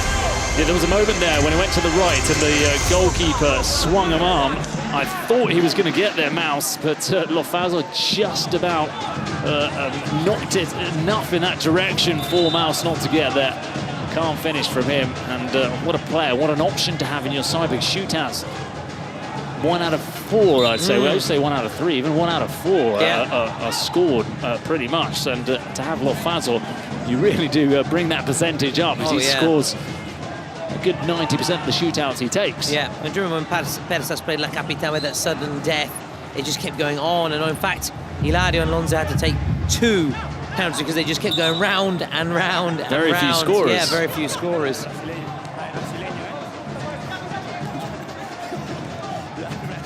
So, a little over a minute to go of what I call normal time, and then those final 2 minutes when goals as things stand will be worth double. ERA Colonia still have that card. It's looking more and more like a shootout or a penalty. Yes, you're right. You're right. You're right.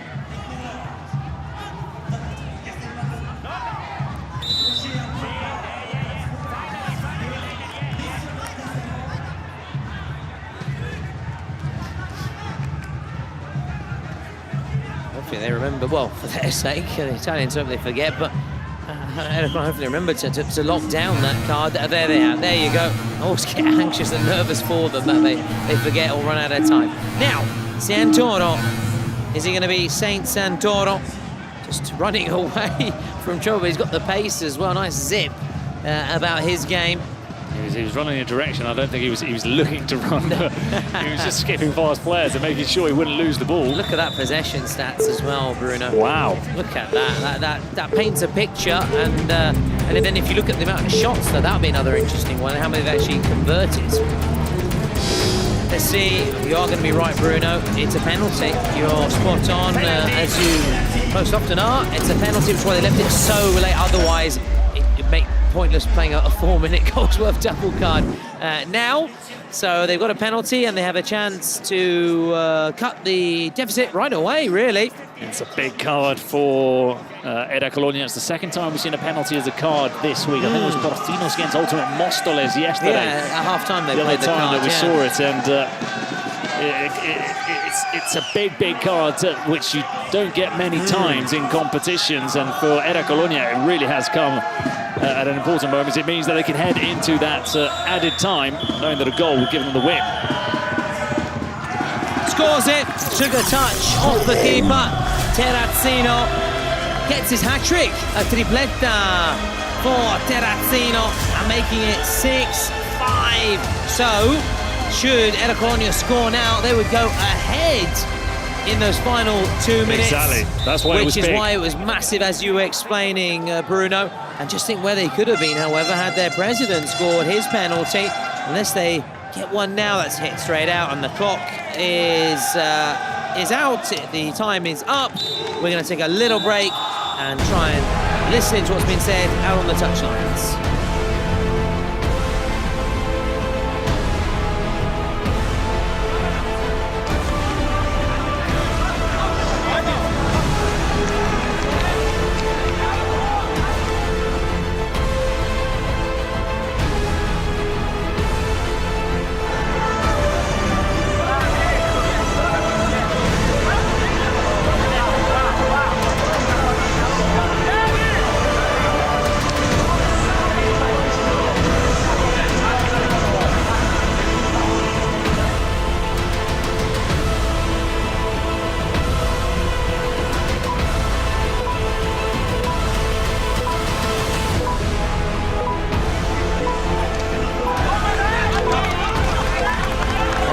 Rallying cry then ahead of these final 2 minutes. You know, it would be funny having been on the receiving end ERA Colonia of a double goal, which meant saw them lose their first game. Should they score it and turning the tables around this time, it would be sort of for them, let's see, as a bit of redemption after losing to GDC. And they get the shot away here, and they go ahead. You can now vote for your MVP. Voten. I haven't seen too much of Voten, actually. I expected a little bit more. We picked him out as one of the star players, but he hasn't been too involved. Leitner, long throw. And they keep Boomers pinned back here. Leitner, we're behind the goal here. You can see us with our green hooded tops, and there is the... That was a chance. Chance to be on TV, but wasn't picked out, unfortunately. Have to ask the camera person later to try and keep a bit closer on you and I, Bruno. Proof for your wife that you are actually here. Exactly, she thinks I'm just on a jolly in Paris. Well, we are kind of privileged to comment on the Kings. It is a bit like a jolly, I must admit. Now, Leitner, first minute is up. Reminder, next goal is worth double. Should ERA Colonia score, they would go ahead and they would surely win. It would be a real sucker punch. Long throw, headed down. It's Leitner. Scuffs his effort. Now has to get back quickly. Brian Mecca.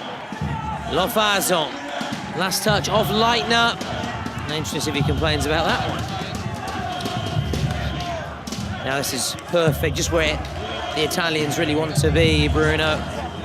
Deep in the ERA Colonia half. They might play it short, just try and run down the clock slightly. Of course, there can be no time-wasting tactics. That is against the rules and regulations. You have to show attacking intent. This is very much attacking intent from the Boomers. That's a good foul, though. Good foul, slows it down. Leitner, you've got to take it over there. Don't complain to the ref. Exactly. That was a good foul because it made sure that attack was halted right at the very start. 3 minutes, though. There is time for something to happen in this game. Oh, they've got plenty of time. Plenty of time. We'll see the keeper score and score his hat-trick. Floated in. We saw, of course, Victor Vidal, remember, he Hantes with that late winner in added time. Quick thinking. Oh! Mamma mia. Oh, they are very nervous just to our left. Normally they are full of conversation and there's very few words being said by Julius and Tyler. It's brought down there. Big shout out, of course, to Julian and Tyler for the work they do. They're also helping us with any information regarding the German sides as well. Absolutely, yeah. They've got a very close rapport with all of these German players, so we get a bit of a inside the dressing room angle. Now Wust. That's wasted, really, that. They really should have... I'm not sure if you saw the goalkeeper in the goal, because... Could be that. Now Lofaso, clearly onside here. Edge of the box. Oh, if he'd found him. It was Di Battista. Mecca, who was on his own.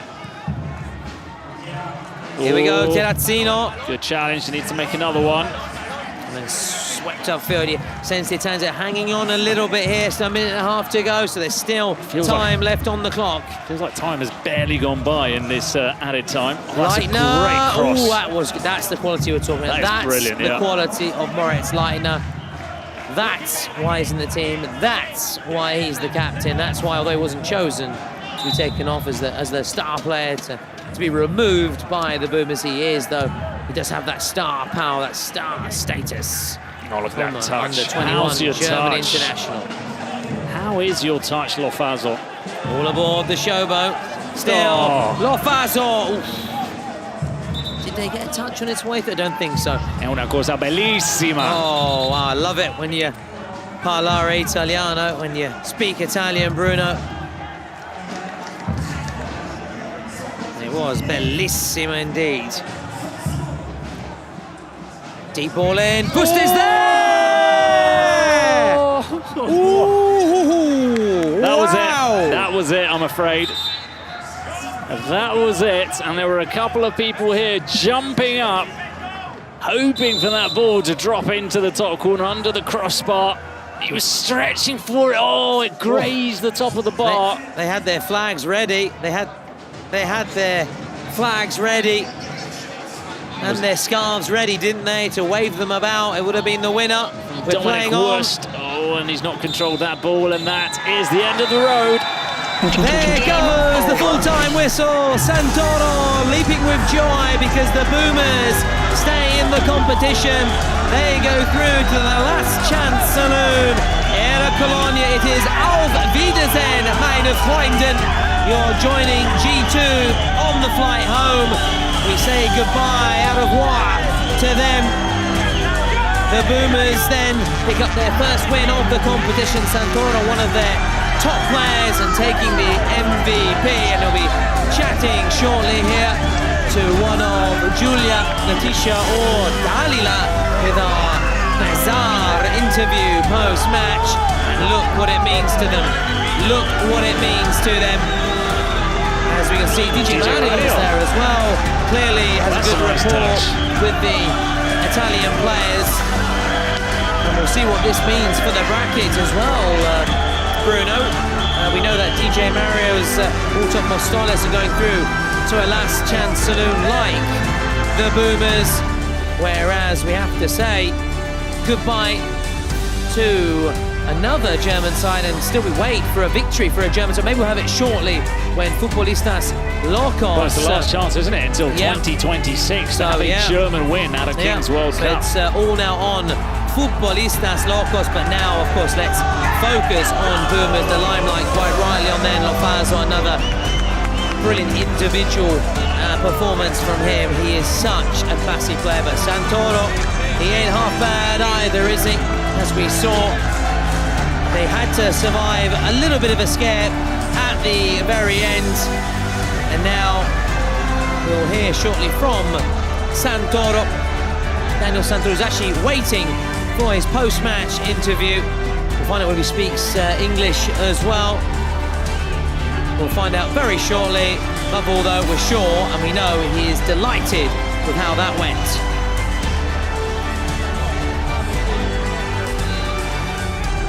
Hi guys, here we go with Santoro, an old friend. So we meet again here in France, which is amazing because you guys stay in the competition. So I want to ask you, which Luca? Ciao Luca. What kind of differences you notice between the playoff style of Spanish between Italian? La differenza è che in Spagna è molto più intenso, giocano bene uomo su uomo, sono molto esperti, dato che sono stati i primi a giocare questa competizione, quindi è proprio quella l'intensità e la prestanza fisica anche. The Spanish playoff style is way more intense because they are more prepared about man against man, so it's amazing, actually more to win a play against them. So you can sign the shirt here. We have the esatto, bravo. We have the exactly space this time where you can sign your shirt. Of course, he's always emotional. Oh, he's also signed with the number. Thank you, Santoro. Thank you. Go to party with your mates. So guys, you can purchase the jersey of Santoro on Bazaar. So get the app and get ready and see you later.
So we've already had one of our games played on match day 5 of the Kings World Cup clubs. It's the second day in which teams are being eliminated from the tournament, and we've just said goodbye to the second of the 3 German sides participating in this year's tournament here in Paris. Now we're going to see the final German side, Futbolistas Locos, taking on Ultra CHMICHA from Morocco, one of the wild cards who you can probably sense from the amount of people in the stands, the amount of red flags and the noise in here, that it is Ultra CHMICHA who are taken to the pitch by far the most well-supported team in this tournament, Tom. You can say that again. Listen, you know when you see those European games and you see the head Ultra who's actually got his back to the pitch because he's sort of orchestrating the fans. Yes. We've got that here to our right. Look, you can. There he is. Talk of the chat. Yeah, it's like the Velodrome in Marseille. And you see it in the various curvas, don't you? Up and down or across continental Europe. It's more of a European thing, like continental European thing. So they say maybe Great Britain. I'm not sure about Germany, but so orchestrating the fans and making sure they get behind their team. And for Futbolistas Locos, it's very intimidating because it is a home from a home for UC. We've got that a very interesting press, let's put it that way. Ilyas El Maliki, who scored his penalty in UC's last game. Interesting to see whether he'll be, I'm sure he will want to step up again in front of his fans, in front of his people. So it's going to be a huge game. Futbolistas Locos need to step it up here. They need to do their nation proud. They're from Hamburg, but they are a very international side as well. A multicultural team in this, obviously, multicultural world that is the beautiful game, that is football and the Kings League. Well, the perfect build-up to this game for the Germans. You say it'll be intimidating, but I can only imagine how fun it is to play. Oh, look, there's been a slight amount of confusion from both of them. The ball dropped, and they both stopped. Almost waiting to see what happens. There was absolutely nothing wrong with it. The Germans made the most of it, and the shot hits the post from Daniel Dressen. Well, again, they're not making the most of these one-on-one situations for their goalkeepers. Mouse earlier, yes, he scored 2, but he was wasteful, and there again, Dressen. Oh, how big could that miss be at the very end? Well, of course, time will tell. There's a long way to go. Now at the other end. Sharawi and goalkeeper Marouane. Marouane with the heavy touch. Oh, he might have won it back. Oh, he's going to get back. Good defending, and now Open there's an net. empty net. Well, he doesn't want to shoot yet. He gets closer and closer to the goal. He does score. Futbolistas Locos take the lead. I thought for a moment, Tom, that he was going to get caught by the CHMICHA player, and he wasn't going to put it into the empty net. But listen, I was feeling nervous for him. He had the UC player bearing down on him. I thought maybe the moment had gone, but full marks, he slotted it home. There's Noah Kurmali with the goal, and then listen to those celebrations inside the arena. Immediately, Miserida Marouane makes it 1-1. Just letting you listen in and try and soak it up for you guys at home and sample this atmosphere. Look at all those boos. This is brilliant. Wow, they do bring the party. And you know, it's the same in Milan at the Kings World Cup Nations for the Moroccan supporters following Morocco, their national team. It was the same thing, Bruno. It's brilliant. Love it. And they're on the counter, being urged on by the fans. Can't finish off the move. I loved watching Morocco. I love watching Morocco because, well, the fans just bring another dimension to it, but they've got some brilliant players. They're football crazy. Yeah. They're football crazy in Morocco. And we've seen their Iraqi, who I thought had a really good game last time out for UC, who were unfortunately then beaten in their first game. So they have to win today, of course. And listen to this. And this is what I meant about being intimidating for the German outfit. When they're on the ball, they're getting jeered and whistled. Oh, it's brilliant. I would love to play in that atmosphere with the fans against me. Oh. Yeah, but it depends. Some rise and some wilt. We'll see whether FLC will rise to the occasion or not. No, Charawi. Edge of the box. Slight mix-up between both players. Who's going to finish it off? It's Iraqi. Charawi again. They're going to have to finish off the move because there is, of course, a time limit on how long, or more than a time limit. There's a passive period in which the referee raises his arm, much like in handball. Yeah. And you're forced to finish off the move. Charawi leaves it behind for Saoud. This is Achraf Saoud. We've now got 5 against 5. Charawi's free on the edge of the box. He turns onto his right foot. It's a brilliant block, and the follow-up is saved. It's good goalkeeping from Daniel Dressen and good defending from Salmin Rebronja. Wow, explosive start to this match. Explosive start to this match. What a beginning to this encounter, which we picked out as one of the, rather, let's take one of the game of the day, FLC against UC. And so far, even Stevens. And again, just listen to that noise. I've just paused to let you soak it up and hear it at home. That came off the Futbolistas Locos players, as you can hear the roar from the fans, as it will be a goal kick. That was Salvatore Giambra. For UC, what a boost it gives you, though. What a boost. But then again, it goes the other way, the pressure. So it depends what kind of player you are. Thrown into the box, collected by Daniel Dressen. Now they look to run. No foul, says the referee.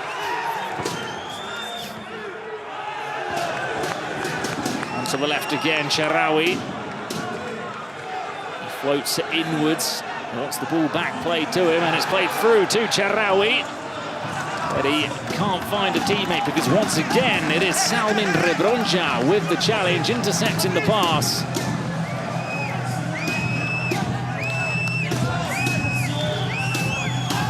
Those trumps as well. A brilliant high press. Oh no, the foul is given in the end. We're now 7v7. And we'll see which of the two sides prefer to have this 7v7 situation. As we're sure both naturally teams have reduced space. It's more of a purist moment right now for those who more traditionalists of the game. Into that very unorthodox start to the match and unorthodox ends to the game as well. Of course, the secret cards and presidential penalties. Now Boussoufa is on the field of play, the number 10 captain's armband, up to 70 international caps with Morocco. Wow. Player who played the main part of his career at Anderlecht. As that flashes across the box. You did explain this, what ultra CHMICHA means. Was it sunshine? No, was the meaning? Ultra is ultra, but CHMICHA, I think in Arabic, means little sun. That's it, little sun. Look at that. Look, our stand is literally rocking right now. It is rocking. You know, people sometimes say, oh, it's literally, and it's nothing literal. No, it's not, but, you know, so I was literally terrified, like when they were fine. It is shaking, literally you can feel it. I've got my hands on the table and it's shaking. Oh, this could silence them. It comes off the post. The follow-up is picked up by Boussoufa. Now CHMICHA run. Second time they've hit the woodwork, Bruno. Second time. Deuxième fois. Encore une fois. Iraqi will have to turn. Look for a colleague. Find Achraf Saoud. Saoud's shot flies over the crossbar. Wow. There's a bit of tension as well, for all the noise and the party atmosphere. Properly into it, aren't they? There's those who maybe can't quite get into it because they care so much. And look, he's sweating buckets because of the pressure. I think it's maybe those lights as well, which don't help. But still, showing that the tension as well. They're here to have fun, but also to win, lest we forget. Oh, that looked like a potential foul. It's not given. Interception was made by Kingsley Marcinek.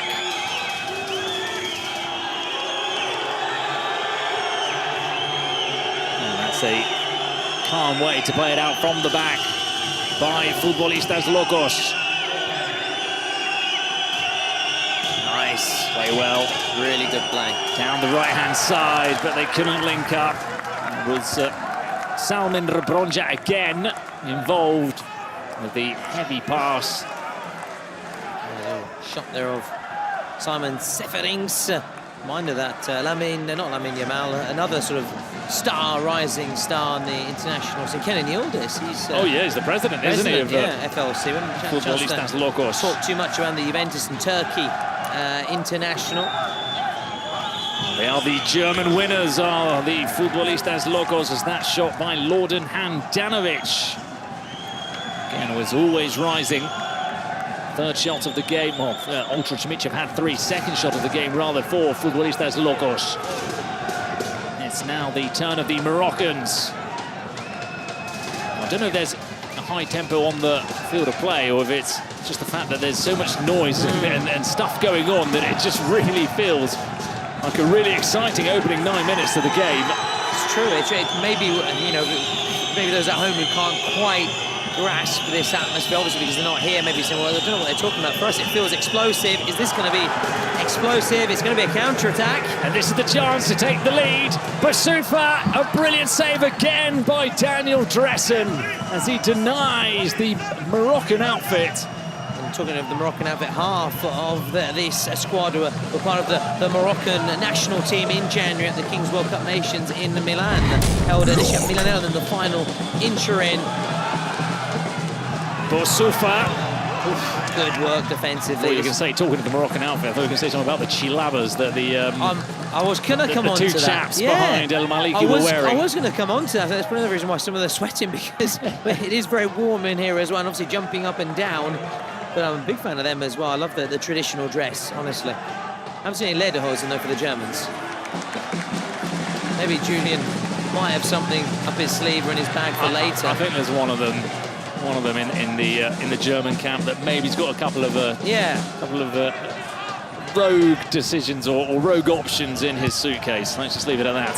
The chance for Ultra CHMICHA again. Daniel Dresser, what a performance he's having in goal for Futbolistas Locos. Yeah, absolutely. But barring that early miss when he hit the post, he has been really good. He's kept it at 1-1, stepping up to the occasion. Looking ahead, Nobru is going to be the one to roll the dice, the co-president of FLUO, one of many Brazilian sides involved at the Kings World Cup Clubs. Look at the possession stats. 78% for Ultra CHMICHA. Futbolistas Locos hanging on, thanks in a great part to their goalkeeper, Daniel Dressen. Good defending by Issam Iraqi, as Dennis Ozturk was taking a while on the ball. Ozturk, one of the standout players in the Kings League Germany. Don't need to comment, it just speaks for itself, doesn't it? Their passion, their desire, their support. It's infectious as well. We're being swept up with it as well. I find myself also sort of jumping up and down slightly, but then I don't want to add to the shakiness here. I don't want this to come across. Well, can you imagine if we get an end to the game like we did with Victor Vidal scoring a top corner, a last-second goal from the halfway line? I cannot imagine the scenes inside the Kupara Arena. Ozturk, the overlapping run, but didn't have much of an angle. Nico Cici.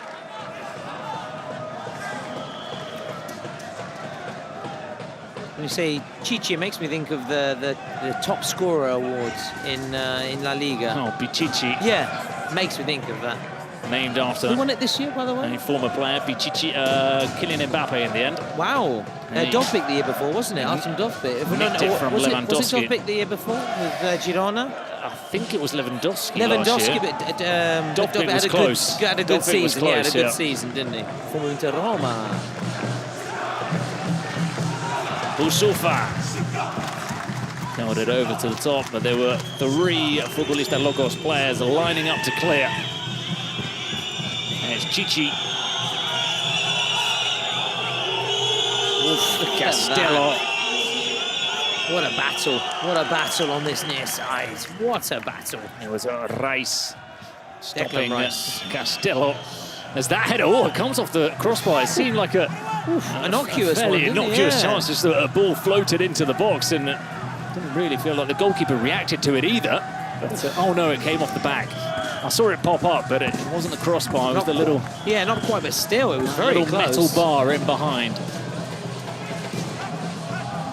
CHMICHA. Good challenge by Lorden Handanovic.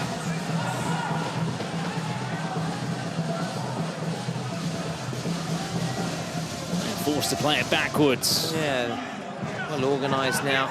99 is Iraqi. Cheraoui always on this left-hand side, looking to cut inside.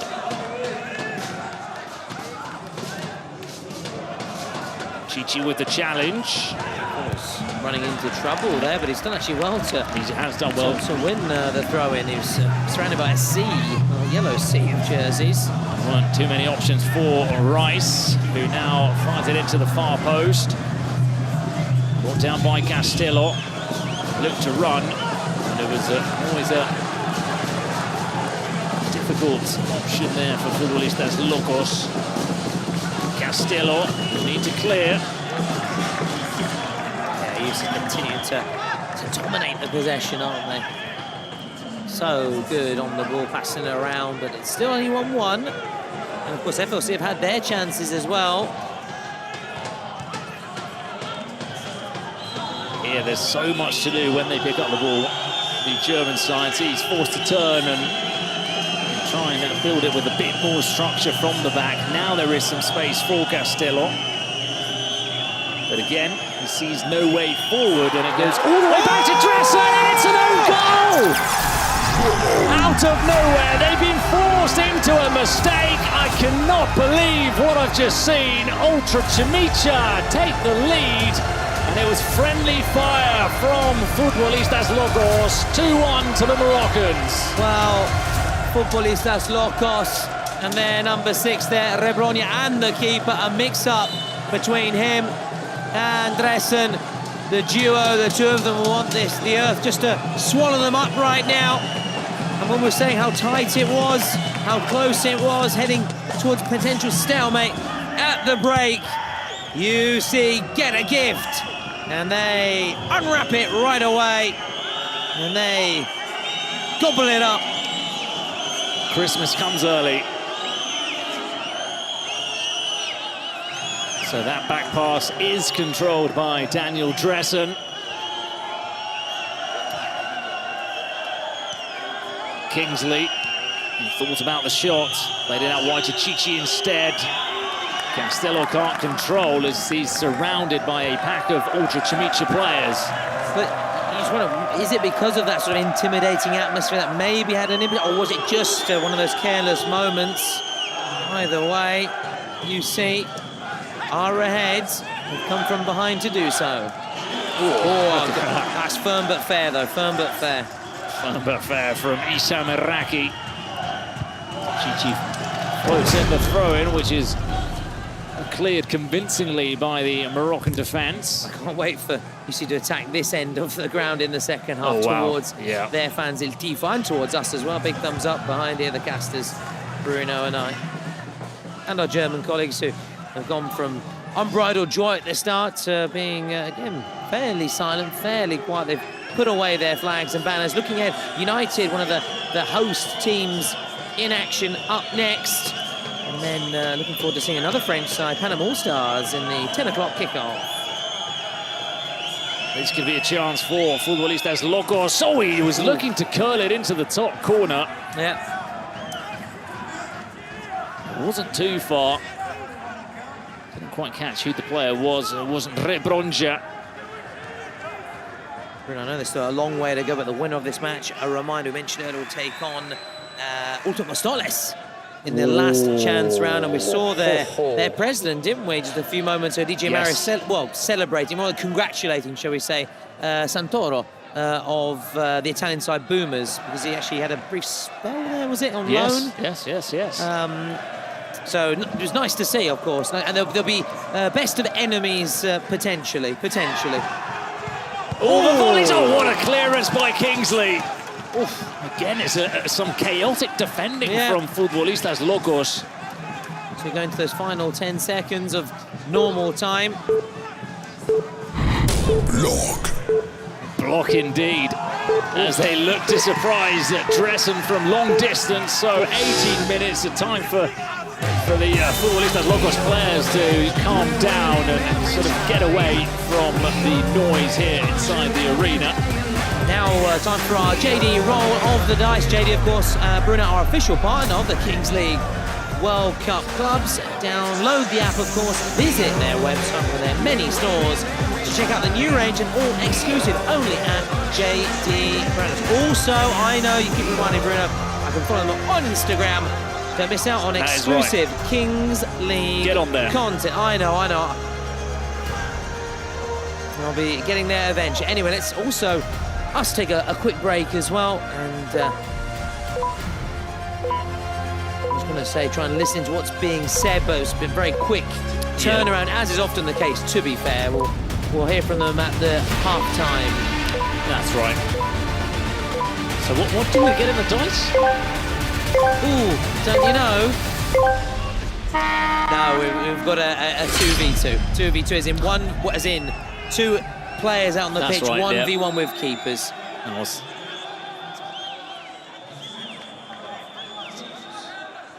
I was a little bit lost there as I was looking over You think here. you're on your bloody, your ruddy JD app, aren't you? That was Of course. it. That was it. So the chance here for Futbolistas Locos Dresden, or Dresden I should say. Oh, the German keepers have not been the best at finishing today. Wow. That was very reminiscent of Maus earlier. Listen, yeah, you look back there, just keep it down. Just keep it down, don't you? And he hit one of those fans looking on in the stands. This could be 3. Oh, the Maradona turn, he brings him down. It's a penalty. Penalty on Soufiane Charawi.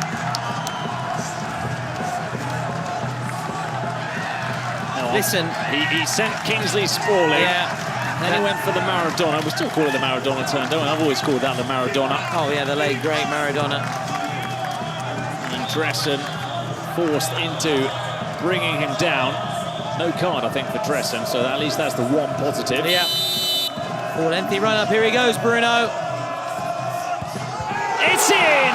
Bottom corner from Soufiane Charawi, the international futsal player for Morocco, scoring his first goal of the competition. 3-1 now to Ultra CHMICHA.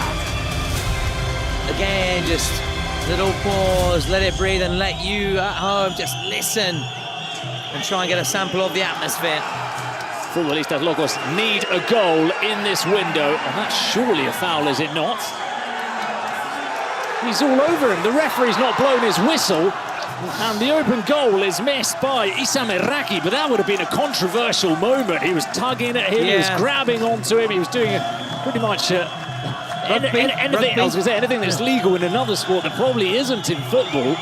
They can still get a goal back, though. They've still got time left on the clock. They need this goal. They absolutely need this goal, and they haven't scored it, and I think it is going to be 4, unfortunately. It must be. Locos. And look at him celebrate as he sprints into the goal. Well, it's been a hugely damaging 2 minutes for Futbolistas Locos as he celebrates Issam Iraqi in the same way that Achraf Hakimi did when Morocco beat Spain in the penalty shootout, doing that little penguin. Look at that. There you go. Fantastic celebration.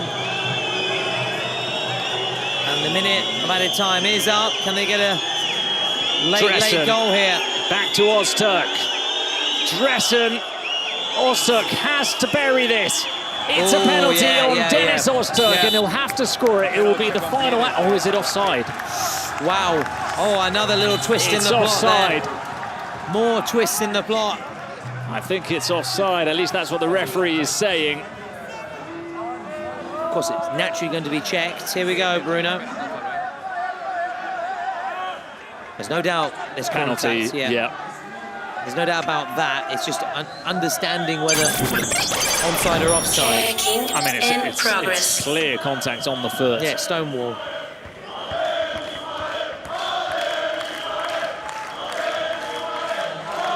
Whoa, look at this. Look at this. Oh, yeah, he's offside. Thank you. He is offside. Yeah.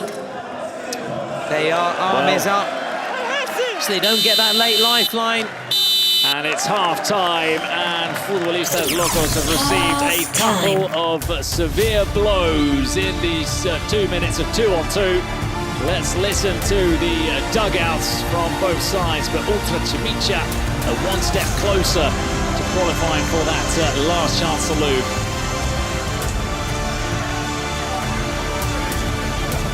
يلعب بارك ويلعب معنا الزهراوي في البداية غنبداو بحالك الزهراوي انت اللي ليبر كلكم ديفونسيف سمعتوني كلكم ديفونسيف اللي شداو بحال لعبوا في الرابو انت تلعب بيفو اللي راجي يلعب في الهرب وقف ديما وسط هذوك ديفونسيف صافا الداري يلا شغل الماتش يلا خلي نشوف اللقطة ضعيف بوزيسيون ونحكم nicht all in wir müssen Charakter zeigen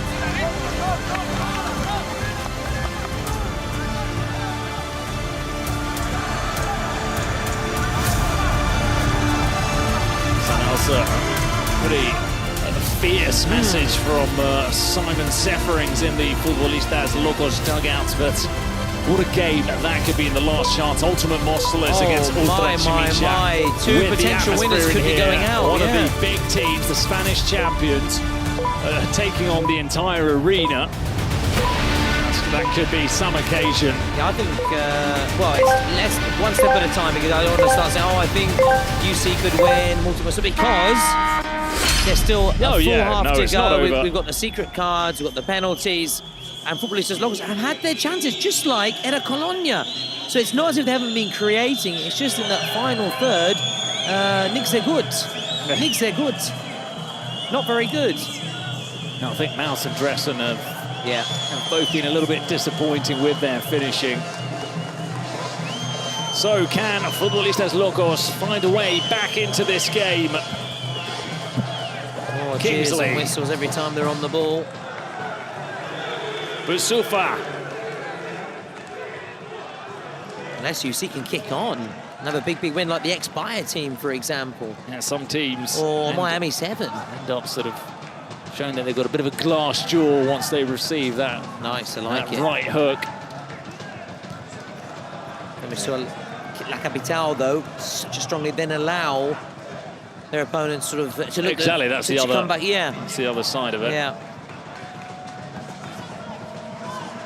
Ultra CHMICHA on the ball, like the first half where they had a huge amount of possession. Now it's the Olays inside the ground, and that shot is drilled over the crossbar, but it was well worked. Don't worry, the safety net is here. I keep forgetting. I keep forgetting every time. It's instinct, isn't it? It is. No, you see out of the corner of your eye, you see something coming. Chichi. Yeah, they'll be able to deal with that all evening long, all night long. Oh, no. Header at the near post. They do like going for those balls into the box, the Germans. All of the teams, we've seen them playing the crosses, playing the throw-ins, looking for the header. What a feeling when the ball hits the ceiling. What a feeling. Get them all out. It's easy like a round 2 fixture. Oh, that was a bit too forced. That was contrived. The first two were okay. The third was stupid. No, quit when you're ahead.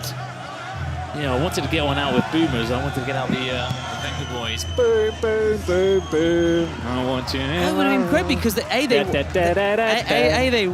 won and they did goals. Next time they score. We've got to get it out. You've got to.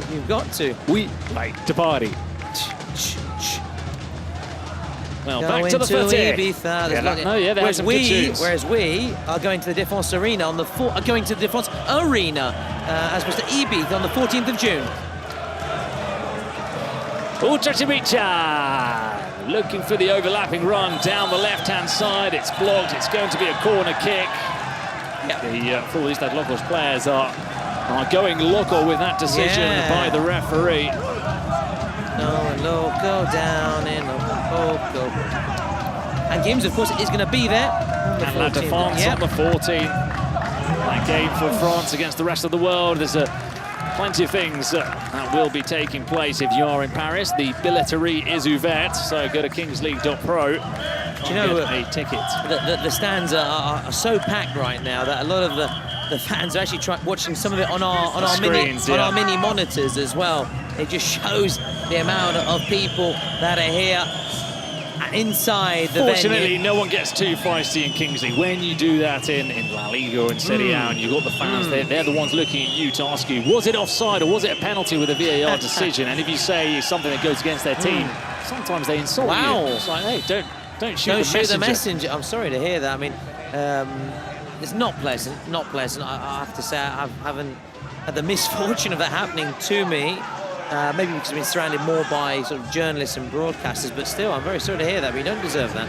No, it is what it is. Ultra CHMICHA coming forward. Oh, and he's made a hash of that. Hissam Iraqi.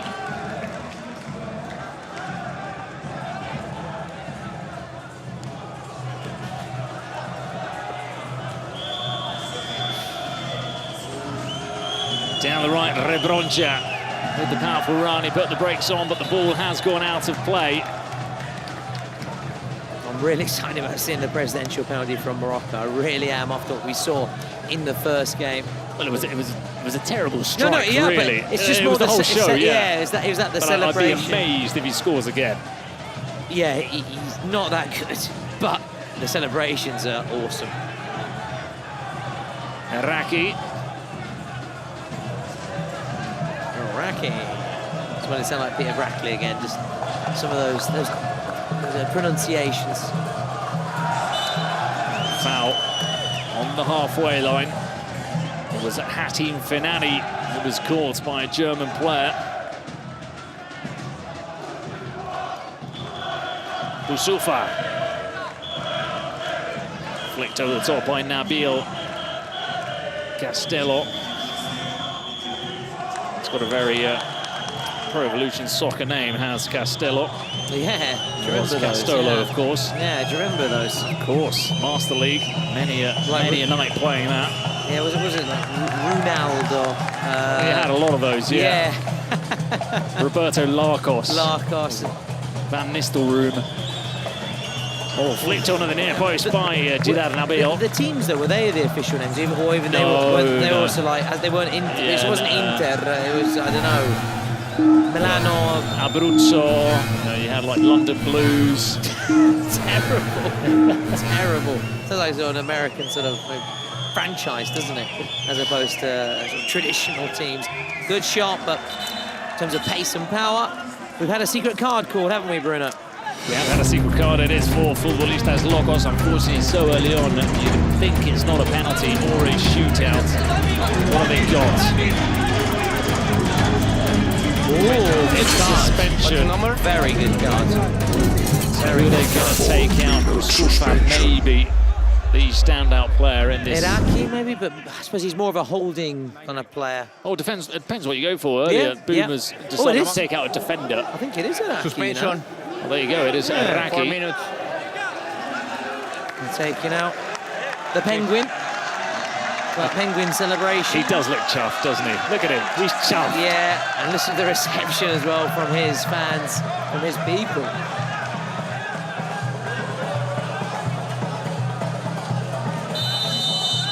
I do say, though, what I like, an honour, though, if the opponent say, yeah, you're too good, we don't want you to play. It must give such a boost to your self-confidence.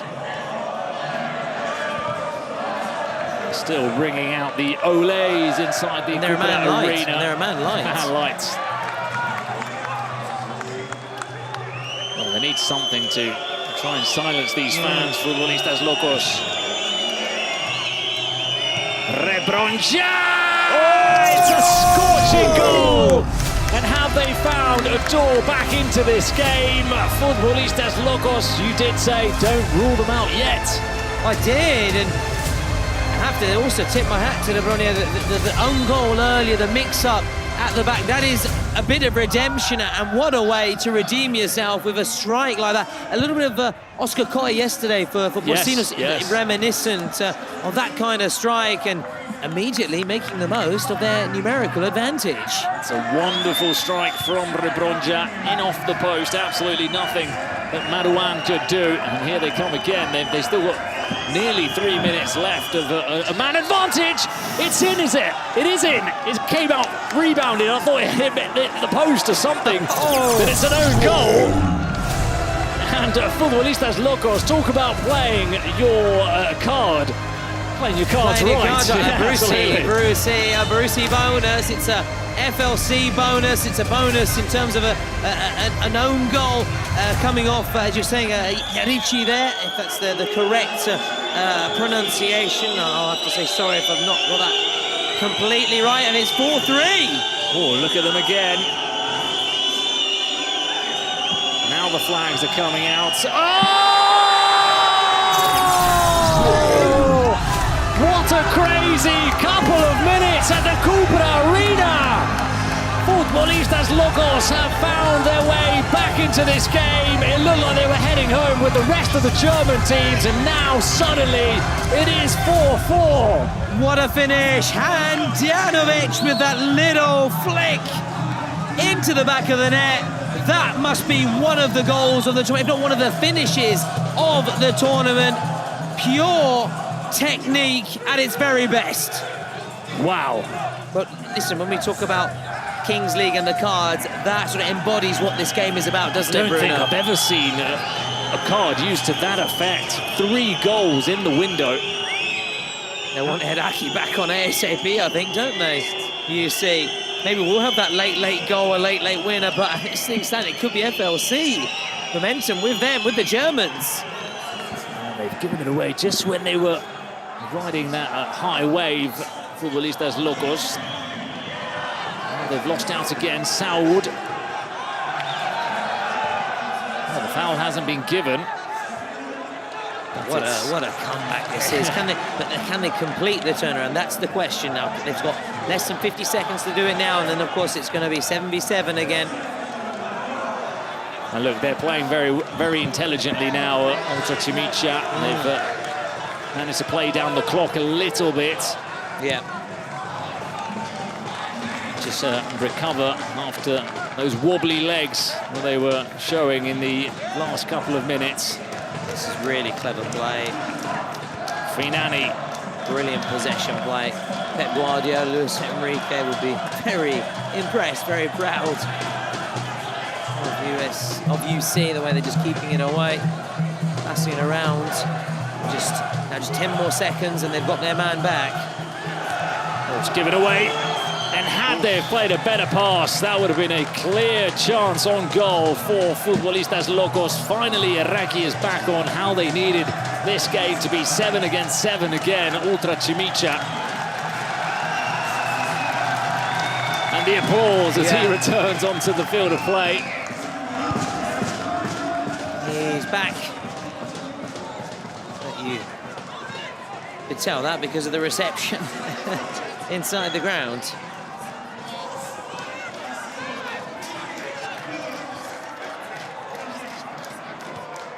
Dinar. Saud! Struck it wide. Now listen, we know the roof is sealed on here, but should UC score, I think the roof will come off here at the Cupra Arena. They're expecting again. It's been dramatic, pulsating, enthralling encounter. And it ain't over, still plenty more. And you sense of course, there has to be more goals. We know that for sure, but plenty more drama, of course, with the presidential penalties. And, of course, UC have got their secret card. Maybe it's a penalty or a shootout because they're waiting to play it. Well, whatever card it is, it won't have the devastating effect for the Futbolistas Locos one had. 3 goals in the window. Yeah, it was just non-stop action. It was just one sucker punch after another.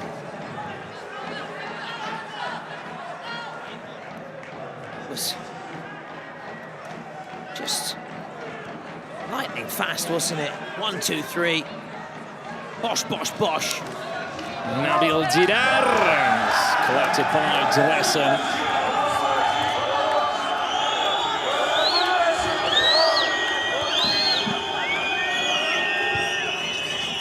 Goes long. Kingsley. Danovic. Yeah, the assistant on that far side. So you're saying the ball had gone out of play, so you see an opportunity here with the throw in. Just push up and lift themselves out of their own half, which they've done. Oh, almost got the control to turn inside. Salman Rebronja, who was the last man for Futbolistas Locos. And they're bouncing up again, as you can hear.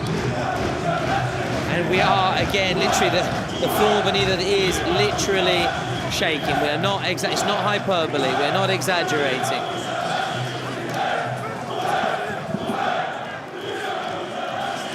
Don't know exactly what they're saying. But it's clearly a chant, obviously, in favour of their team. Normally in Spain, when they do this, it's whoever isn't our team fan doesn't jump. Yeah, Quinon salta, X or whatever. And it's normally, there's a bit of an insult in there, but yeah, whoever doesn't jump is one of them. Yeah. Oh! penalty. It is played first, or employed first, by the Futbolistas Locos. We're still going to have that show from El Maliki, see what he comes up with later on. As that ball... big pressure on him, though. It's a different scenario to last time. Oh, wow. Last little pep talk. That's Muhammad Ali t-shirt as well. We'll see whether they can float like a butterfly, sting like a bee here, or sting like a Locos right now. So you can get that jersey, kingsleague.pro. Oh, listen, he's stepping into the pressure cauldron, that's for sure. Luckily, he's taking it down the other end. Yeah, that's true. So it's Cuba.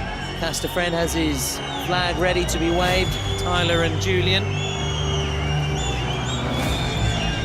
Cuba Gooden Jr. to take the penalty. Nice. Well, it's Cuba FPS. That's the official YouTube name that he has. Oh, I don't think those trousers are going to score. Down the middle, he scores, and he silences the fans, Cuba. It's 5-4 now for Futbolistas, and the other presidential penalty has been locked in. Yeah, Cuba Gooden Jr. also silencing me, because I said with those trousers, no way he's going to score. And he was... Men of honor. Show me the money. Yeah, a good one. Men of honor as well. That was another one. That was a man of steel, certainly. Man holding his nerves.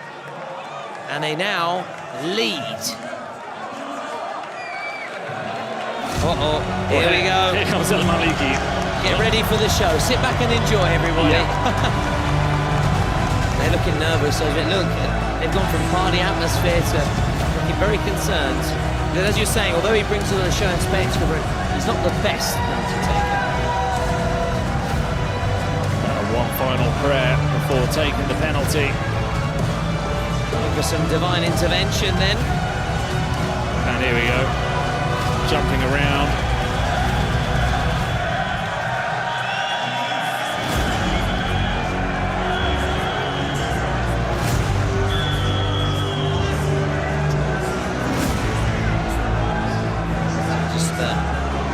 Opposing keepers, it's not easy. All these kind of antics, is it? It's not easy to deal with. Just keep staying in the zone. That's what all addressing is also living up to it as well. He's asking him which way you're going to go. Putting the pressure on him. Has to just say, oh, bottom left, before he ties his shoes. Oh, there could be a lot of disappointed fans. Yeah, could be. Use the conditional.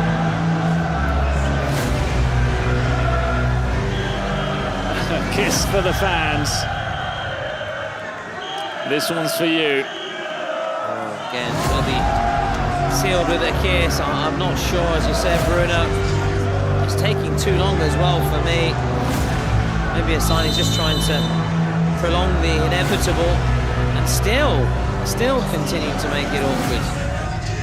Oh, I did not see that coming. The toe button into the bottom corner, the Luca Toni celebration, the Michu celebration. And he sprints off to celebrate with the players who I think weren't entirely confident that he was going to be able to score that penalty. Again, I've been silenced. I've been silenced not once, but twice, and I've learned my lesson. I bow down to first Cuba Gooden Jr. and now Ilyas El Maliki. And the little dance. It's almost a Trump dance-esque, because it's not quite Trump dance, but with the, there's little, with the forearms out. So after a couple of moments of spectacle, let's not forget that CHMICHA still have their card left, so they can still bite once more in this first half. It could be a penalty, or a shootout, because they're taking their time to play it. Unless it's maybe a goal's worth double, they're playing the last 4 minutes. Now it's played, so... Maybe a goal's worth double, final 4 minutes. Just with 4 minutes left, they've played it, so... Yeah. Let us see what it is. Before that, though, there will be one more possession. game, 5-5. Yeah, and they appeared at one stage, you see, to just be marching away with it, marching on to the victory. It's been a real spectacle. That secret card, they played it so well, FLC. Let's see whether UC can, follow suit. That was the key to this game being as fun and as close as it has been. Let's see the card. Yeah. Oh, shootout. Yeah. It's met with applause and approval by the Moroccan fans. Let's see whether they're still applauding in a few moments' time. Huge, huge moment. It's their number 21 who has already left his mark so far, hasn't he, Bruno? Yes, Charawi scored a goal earlier on.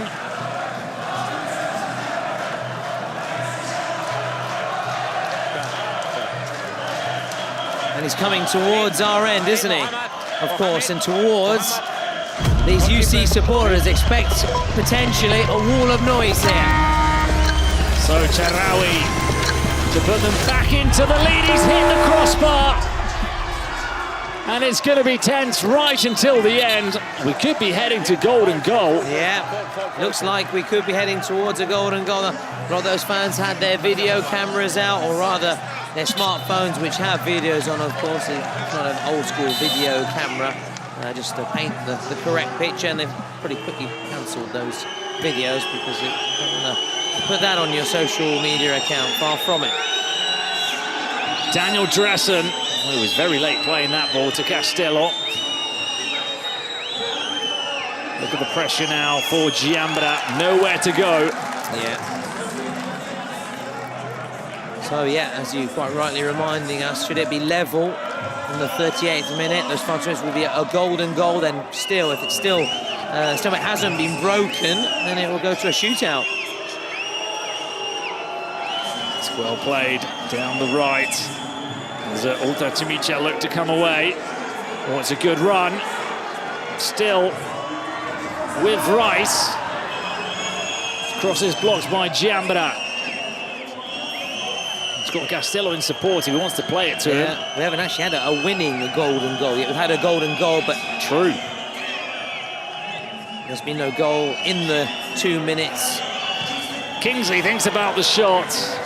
And it was always going to be a tall order to score from there. Yeah, Kingsley Coman. Makes me think of Kingsley Coman, the name Kingsley. Former Bayern player, wasn't he? He actually won didn't he, against PSG's former employers. The squad, I think, won the Champions League final, if I'm not mistaken. Anyway, someone will naturally correct me if I've got that wrong. I know he played for Juventus. Karimai dispossessed by Mohamed Balou. He's lost out to Chichi. Kingsley, the powerful run forward. Balou. Good anticipation from Rebronja, who's had a great performance for Futbolistas Locos in that midfield. Yeah, bouncing back after the own goal. You know, for the neutral, it's great whoever wins this, because you've got potentially the first German side to win ever at a Kings World Cup Clubs game. Whereas if you see march on foot, look, just for what they bring to the atmosphere and for their style as well, I have to say, which is, I love watching them play. Very much like Furia. They remind me similar to that kind of all-action, fast pace. Final minute then. Final minute. To try and avoid this game going to a golden goal. Handanovic. Oh, we can think about the shot, but he's been intercepted. Fortunately for them, there was defensive cover. Oof. Corner. Here we go. Heading for golden goal unless there's a goal here. Surrounded by German players. As it was Noah Kamali who was looking to run out, collected by Dressen. So a reminder of what's to come afterwards. We've got United, one of the host teams, in action. Then we've got another French side in action in the last game of today. Just get a shot away. Exactly, that was the right thing to do. Yeah, the clock is is buzzer up. goes. The time is up. The buzzer goes. So we have a golden goal situation. Next goal wins, and should there be... Imagine a shootout here, and if they take it into this end with all the Moroccan fans. Oh, wow. So exciting, that's for sure. But also, we're very excited to see a golden goal, because we haven't had a winning goal in the golden goal phase yet at this tournament. We'll see if we can hear from the managers in both camps.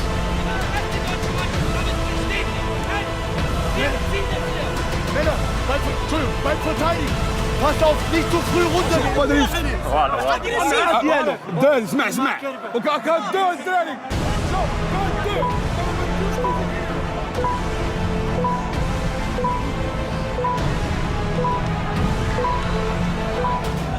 So, final words from both managers, from El-Kal Abdelmid and Simon Seferings, as both sides will look for the golden goal to steer them into the last chance and avoid going home early at this Kings World Cup clubs. And it's first possession for Futbolistas Locos.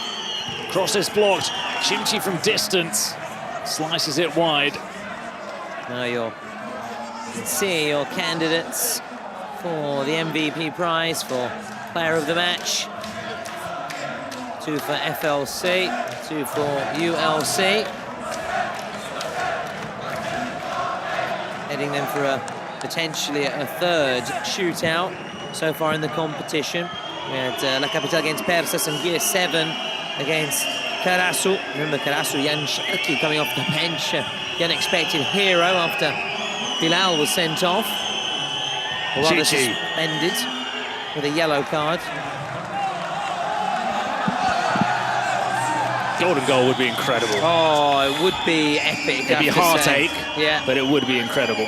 Great drama. Corners drilled in with power.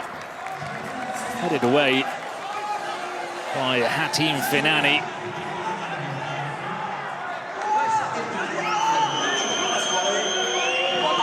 Here we go. Kamali goes back to Rebronja. Well, he hasn't got too many options. Yeah. Dressen forced to go long. Don't think that was the best idea from Futbolistas Locos. I think if it goes to a shootout, my money's on ULC, you know. Just looking at the finishing, the ability to sort of dribble and find that half yard of space. But could be proved wrong, could be proved wrong, could be proved wrong. We'll see what happens. Still time, of course, for a golden goal to score. We're expected to have some added time. How much, we're not quite sure. Sufo is looking to get in ahead of Noah Kamali. Oh, it's all a little bit awkward for Futbolistas, who at least managed to clear the ball somewhat. Quick thinking.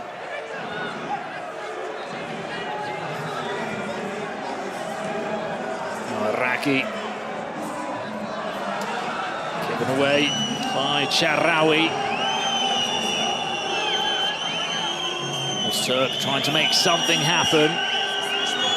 They're really struggling though to get forward our Futbolistas Locos. And there's more evidence of just how difficult they are finding getting into the final third. So just over a minute for someone to be a hero here in the now final minute of added time. Next goal wins, otherwise it's a shootout, and a nerve-jangling shootout it's going to be. And now they make noise to try and get the goal! It's shot over the crossbar by Idris Rice. I really thought that was going to be it. They're finding or having more clarity in creating chances in these last 2 minutes are Ultra CHMICHA. It was a good chance, Bruno. Unable though just to keep it down. And now Danovic looking to turn. Solid defending. Wow, rode that challenge really well. Shows strength, Giarici.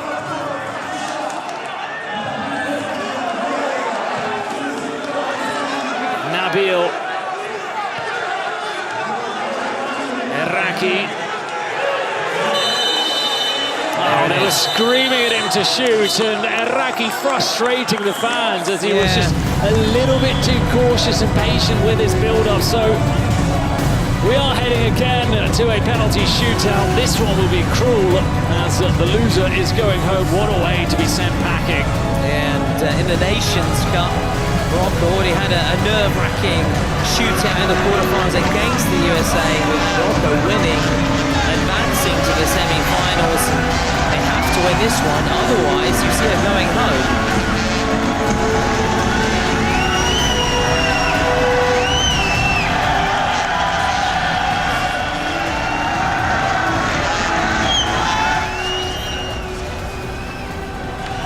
Well, that's the end of the arena that they'll be hoping to be taking their penalties into.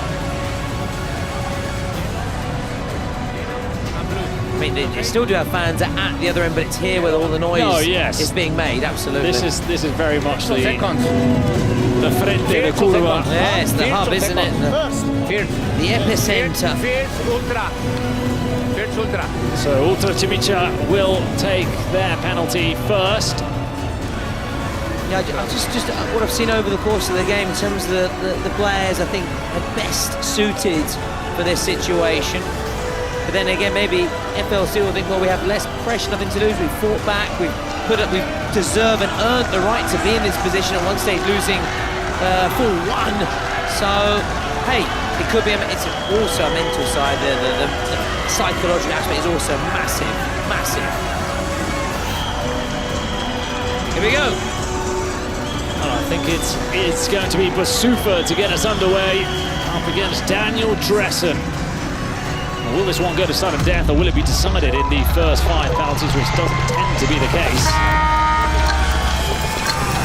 So Basufa, oh, he misses. He'd done it so well. He'd fooled the keeper with the dummy. One of the most intelligent penalty shootouts that I'd seen. I've never seen anyone do that. And then he misses. Fabulous technique, though, wasn't it? Just the rollovers, the step overs. It was wonderful, yeah. Yeah, he got the keeper on, onto the ground as well, onto his backside. I think he wasn't sure whether to shoot with his right or with his left, and in the end, he shot with his left. So here comes Rebronja. He scored a wonderful goal in this game. 100% conversion rate in shootouts. Well, we'll see. We'll see. It's a different kettle of fish. It's no longer a perfect record for Rebronja. It's one thing taking the penalty in Germany. It's another one doing it with, what, 100 young fans screaming at you. Yeah.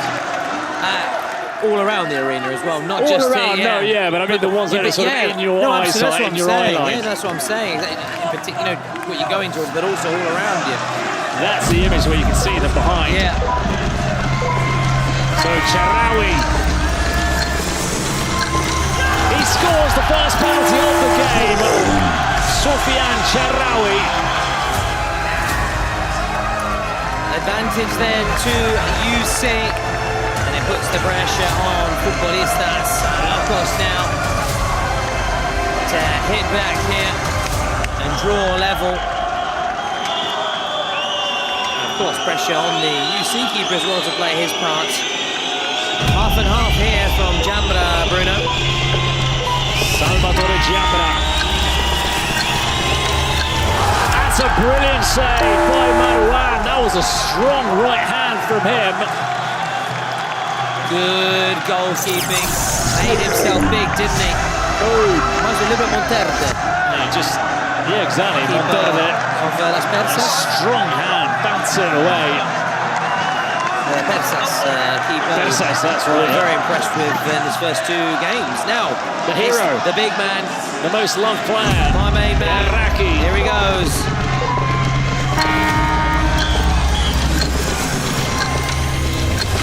Oh, and he fires it over. Well, that would have really piled the pressure on Futbolistas. It would have forced them to score this penalty. Yeah. Still pressure because they're still looking to get up and running. Futbolistas Locos. But it gives them a little boost, doesn't it, in this shootout which ebbs and flows. It always does. And it's going to be the MVP from the Kings League in Germany. It is going to be Dennis Olsterk. Oh, and he just guides it wide. He was looking to steer it into that bottom corner. Still to score a goal for Futbolistas Loco. Yeah. 1 out of the 6 penalties scored. It's what we've always been saying, Bruno, in the shootouts. Don't confuse them with your traditional penalty shootouts. It's not easy. So many different factors come into play, that the time limit as well, whether to strike early or try and take it round the keeper, draw out the keeper. It's not easy, especially in pressure moments like this. Well, here comes Ezris Grice. Another one saved. That was a tame effort from him. I think you'll know that. Uncle Ben's Rice. Not the best of penalties, far from it. Perhaps needed a bit more Rice to give him a bit more energy. He's running out of energy right now, not enough carbs the night before, I'm not sure, but now a big moment. Futbolistas Locos fighting here to get up and running. Handanovic, surely the first goal. It is scored by Futbolistas Locos. They finally break their duck, so it's 1-1. And again, it looks like we might be going to sudden death. Well, it is essentially a sudden death situation already. Oh, it's massive, Bruno. This is massive. What pressure now. What pressure. Go back to that word, but that is what it is right now, because so much is at stake on this big stage, the international stage. So Mohabs, the former Rayo Barcelona player in the Kings League Spain, another one down the middle. It's a weak penalty from him. It's weak, and now, Bruno, Futbolistas Locos can win it. They can win it, score this, and they are through, having missed their first 3. Score this, and our pals to the left are going to have to run for cover, as these fans are all going to come over to have a word with them. Bruno, over to you. You could be commenting on a historic moment for German clubs. Potentially a first ever win at the Kings World Cup clubs. It could be a first win for them. It is Handanovic! Futbolistas Locos are not going home just quite yet, as the players come over to celebrate with the German casters. And the fans are not happy. Ultra CHMICHA are knocked out of the competition. The wildcards have lost in the penalty shootout. What a moment for German Kings League football. Guys, massive congratulations to Futbolistas Locos. They made the most of their secret cards. That was the difference. They capitalized on that numerical advantage. They battled back, they never gave up, and they held their nerve best when it mattered most to go through. And they have another opportunity, and they'll be taking Ultimate Mostoles in the last chance saloon. Ultimate Mostoles await next for Futbolistas Locos, which won't be an easy game. It doesn't get any easier, but the fortunate thing for them, or the good news, is that they are at least taking part in that fixture. As we say, what a moment for Kings League Germany. They were feeling a little bit downbeat that all of the teams were being knocked out and heading home, but the champions have flown the flag for them. And now we're going to have a look at the bracket. It's yet to really gain some composure, this bracket. Now we can see it there, the last chance. It is Ultimate Mostoles against Futbolistas Locos, as we said. That is the first confirmed game in the last chance. And then down at the bottom, you can see the 4 teams that have been knocked out. Zaytuna, G2 Football, ERA Colonia, and it won't be a third German side. It will be Ultra CHMICHA. So 2 of the wild cards are eliminated from the Kings World Cup clubs.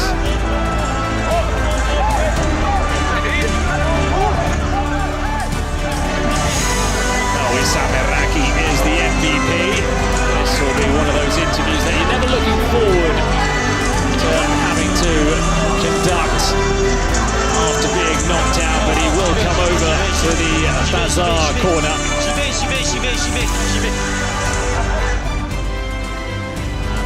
see what Isam Iraqi has to say to our pitchside reporter after this elimination.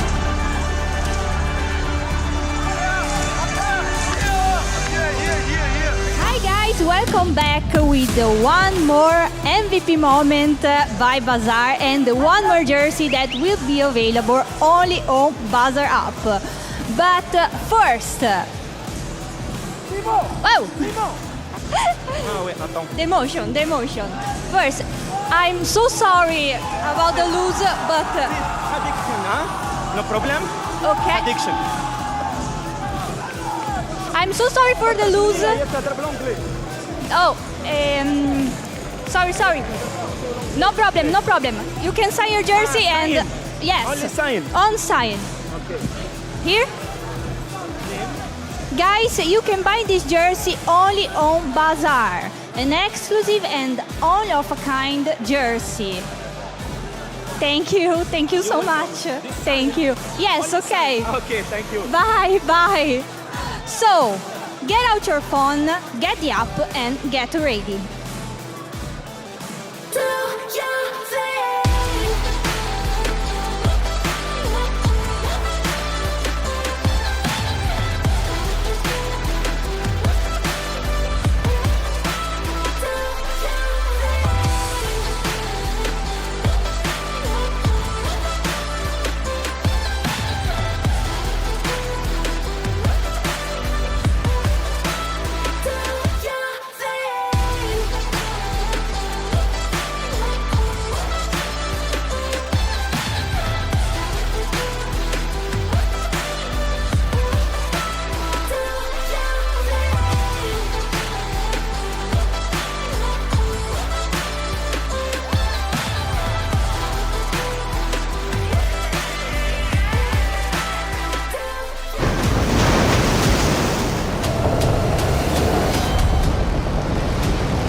Well, Britta, have you got your breath back after that? What a climax to that game, and Futbolistas Locos winning it in the shootout, but we have to move swiftly on because the drama just keeps on coming. The matches just keep on coming. We now have United, one of the home sides on home soil, taking on Galacticos del Caribe, that actually beat ERA Colonia in their first game with a late goal, a goal that was worth double, and earned them the right to take on United here. The winner of this goes straight through to the round of 16. Bienvenue, Siena, Faustine. So welcome to those two. You know, so maybe is it baby twins just been born? We'll try and ask our French casters and get some extra information on that one very, very soon as United come through for the pre-match handshakes. Of course, plenty of sportsmanship,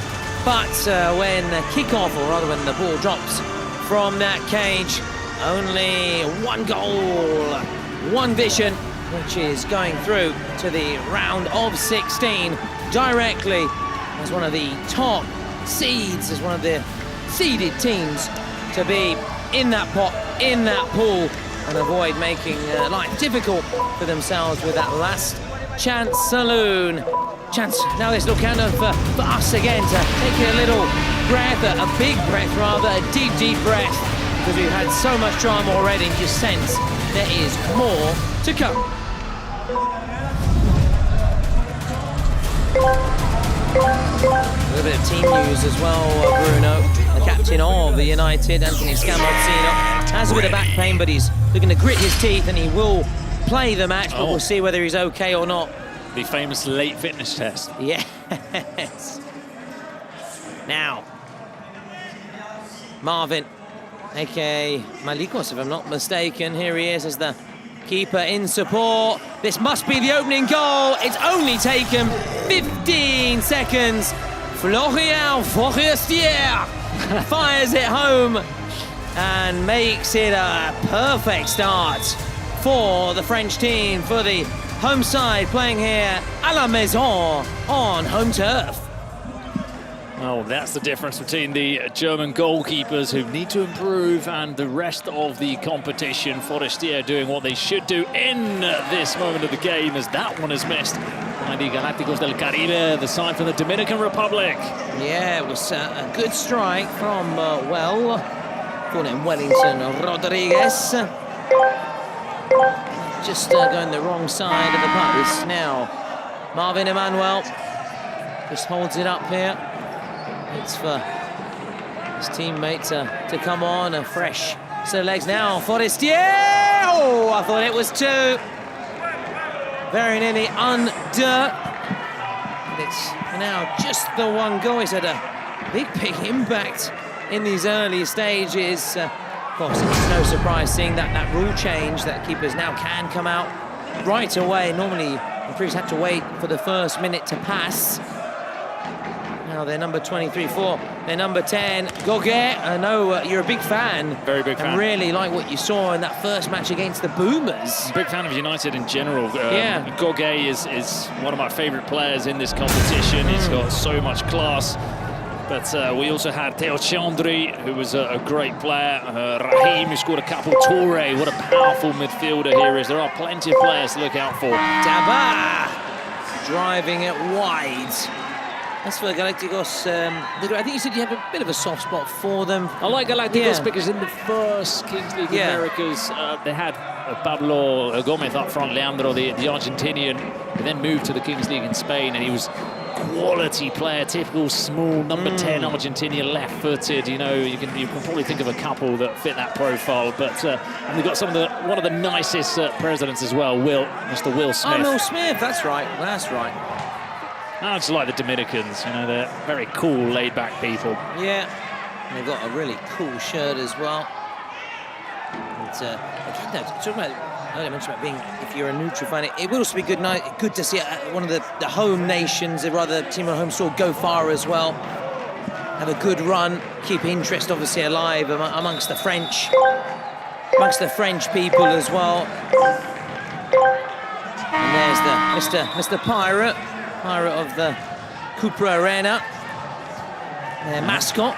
Not the Pirate of the Caribbean, the other side of the Caribbean. It would be perfect if they had the Pirate, the Pirate against the Caribbean. Yeah, very nice, very nice. It would be nice if they had the Pirate as a mascot as well.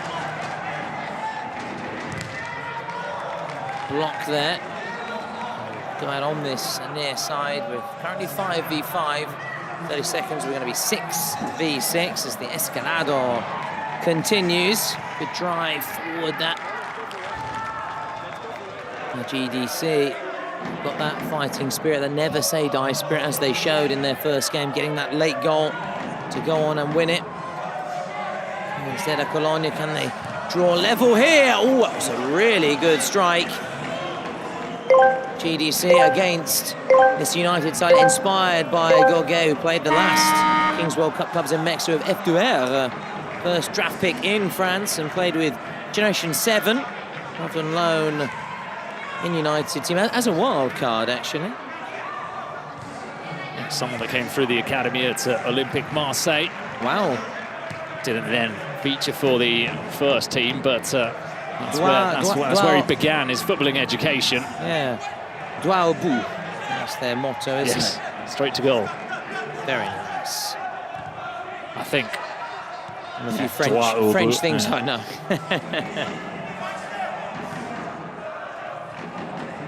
Passing it around here. Block there.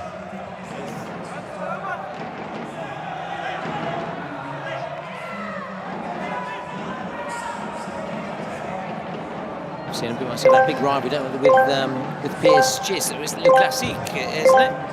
Le Classique? Is it the Olympique Marseille? Oh, it's a crazy game. I went to one at Velodrome once. Yeah. Marseille against PSG, and it's, in terms of derbies around the world, although it's not a derby, it's a classic. Yeah. It's in terms of atmosphere and aggro, it's definitely up there.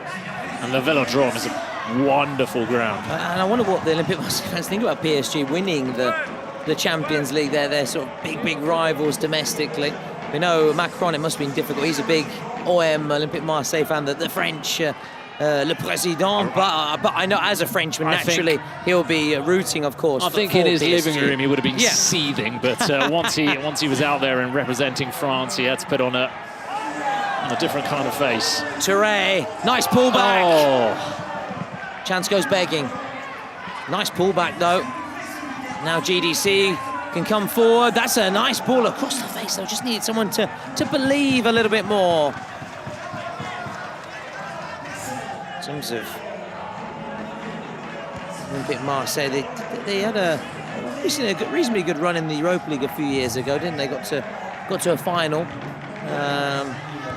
And obviously, it was 1993. Maybe was it against Atleti? Was it again? I have to check that. We might ask our French fans behind the scenes, but obviously they won the Champions League '93 against a mighty Milan side, Capello's Milan, the star-studded, the Grande Milan.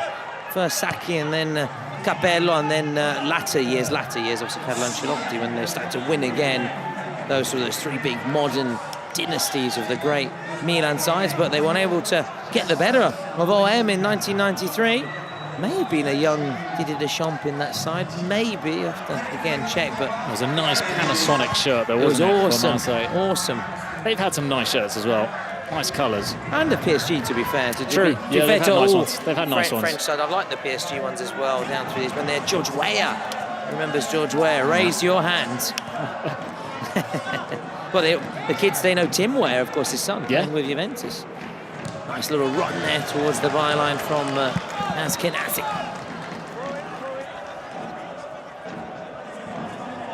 Taken quickly.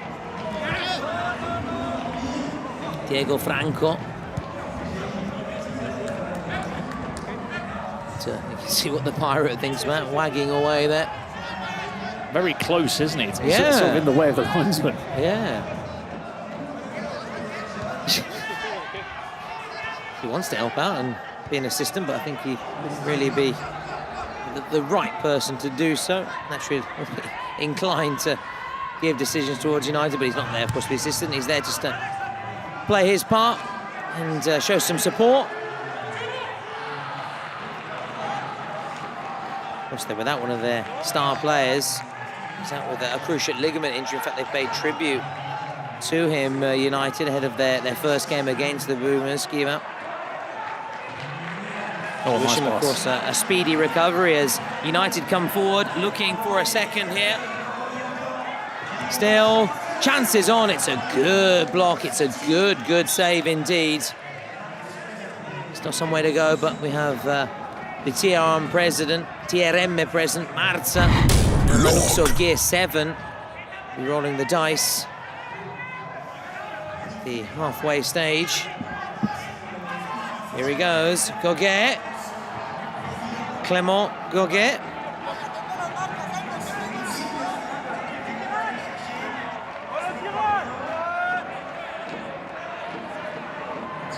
If you are interested, if you are interested in what the French national team are doing, I believe they're currently drawing with Spain in the Nations League. Maybe you've got two screens on and you already know that. So Diego Franco, pass across the face of the box. United looking good value, even though it's still early on. This is just a check inside there.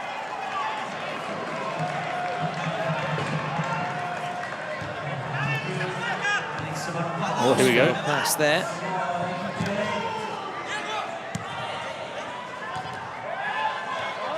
Finding it difficult, aren't they, Galacticos, to build anything? Yeah, they are. United, the best offensive team. I think we've discussed this, didn't we? One times off air. 47 goals in 7 games during the split in France. They average a lot of goals. And 9 as we saw goals in their opening fixture. Against the Boomers. We've spent a lot about that, both on and off air, because when we're off air, obviously we obviously want a bit of downtime. We talk about Kingsley, but we also play a lot of Fortnite. Well, we started to play a lot of Fortnite now that we are here, and we're pretty sure plenty of team presence and players are doing the same thing between matches, during their downtime. What's your favourite game? You guys at home? I know Bruno continues. I can't convince him to move away from Battle Royale, but there's plenty of other options for him, such as Reload or Ballistic. Grab your duo, just like us, jump in. The link, of course, is, as always, in the chat. No time, of course, for these guys to think about Ballistic or Reload or Battle Royales. They've got to focus on the job at hand here. Yeah, they're hoping they won't have too much time on their hands with a long flight to Mexico to... Well, I suppose you can't play Fortnite whilst on the airplane, can you? Because no, I don't think you're not connected, are you? But yeah, airport waiting time. That could be a moment to get a bit of a few games in, of course, or of course maybe check out the JD app. Another option, of course, or the kingsleague.pro website.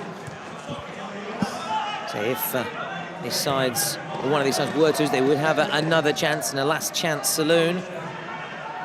Or Western shootout. This competition ain't big enough for the two of us. Cue tumbleweed. Now GDC goes out on that far side, looking ahead. We've got FLUO, the Brazilian side, taking on PANAM All-Stars, another French side following the footsteps of United. GDC, can they get the shot away? They can, but it's blocked. So very even Stevens. 1-1. That's a wayward ball. This is a good chance. It's still there for Goguet. It's a nervy moment, panicky moment for GDC. Now long range strike. Oh, wow, wow, wow. So powerful. It bounced back out. What a hit by Youssef Katiri, who arrowed it home. Into the bottom corner. Well, he's got Houston on the back of his shirt, and that looked like a rocket straight out of Texas. What a hit. The Houston Rockets. Wow, wow, wow, what a hit. Just out of nowhere from long distance. Some ballistic brilliance there. And they've now doubled their advantage against this GDC side. Finished 6th out of 12 in the Americas split. Managed to qualify for the World Cup by reaching the final of the playoff. Lost to Los Chamos, as we've been talking about over the past few days. Aside from Venezuela, who were heavily beaten, unfortunately for them, in their first game. My ex-Bayer team. Galacticos, they won't be worried by this because in the first game against ERA COLONIA, they were on the back foot or looked like they were heading out for the lion's share of that game. They somehow dug deep and found a way to end up winning it. They're not the prettiest team to watch, I don't think. There's not one of those players they say, oh, I'm looking forward to seeing him, or give it to him and he can do something for us. So I think they'll continue to try and sort of battle away and stay within close proximity with this side that is a free scoring team. Here he is, Wellington Rodriguez. Yeah, and of course they've got their secret card as well. Oh yeah, of course. Things can always change with so many exterior factors still to be played. In the meantime, referee has come across and given a yellow card to Anthony Scaramozzino, the number 17. So he has a 2-minute suspension. He's in the sin bin, if you like, to quote rugby, ice hockey. And look, the G2 keeper just in front of us as well, haven't we? He's just come over with the German casters to our left. Oh, picked out. Chance on the break here. Is this going to be 3? Oof, good save. Made himself big, but maybe he needs to find more of the angle there. Oh, that could be a red. Here we go. It's going to be a yellow, but it was nasty. It was from behind. Yeah. Now it's Houston. We have a problem as he's off for a couple of minutes. Yeah.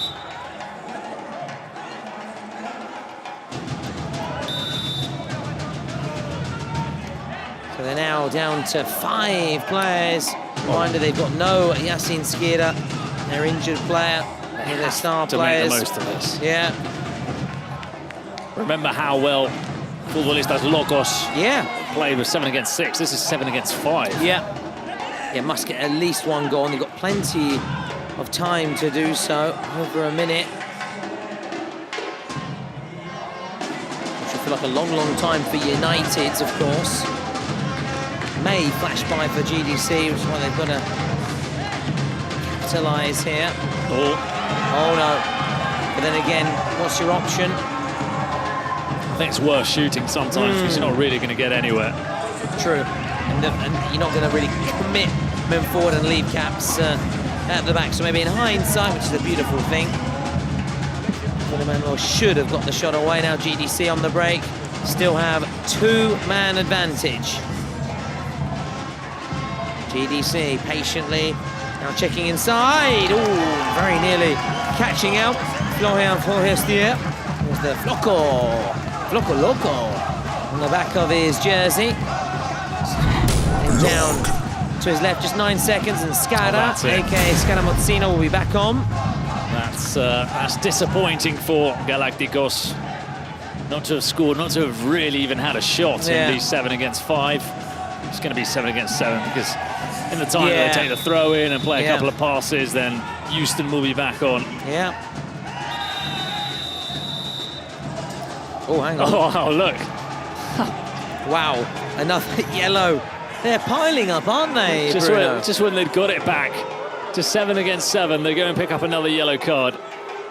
Well, you can't ask for much more than this if you're a Galacticos player.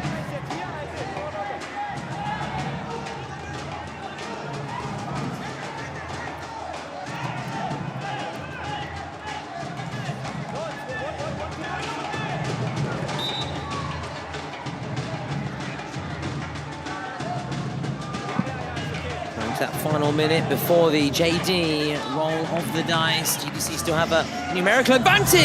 Oh, that was a heart-in-mouth moment for United. Chino Silva with the shot, former Ranita player.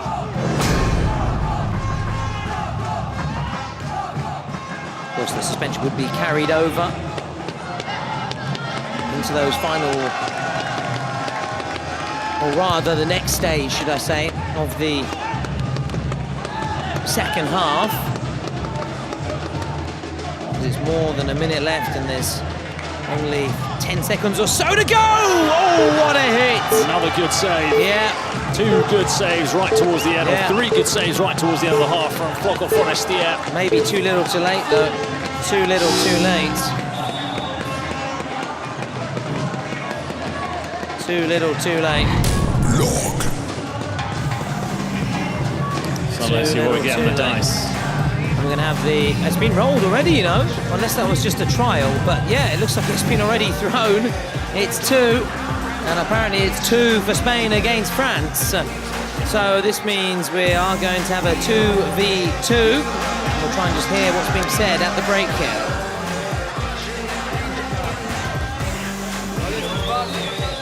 Un gardien, un joueur, il peut sortir le gardien? Ok. Théo.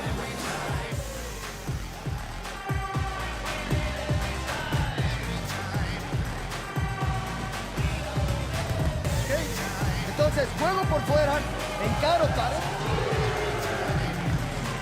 There is the mascot. And you may remember those who followed United's first game. It's actually Yasin Skida who's in the mascot suit. So even though he can't be playing, he's in there and he's looking to support his team.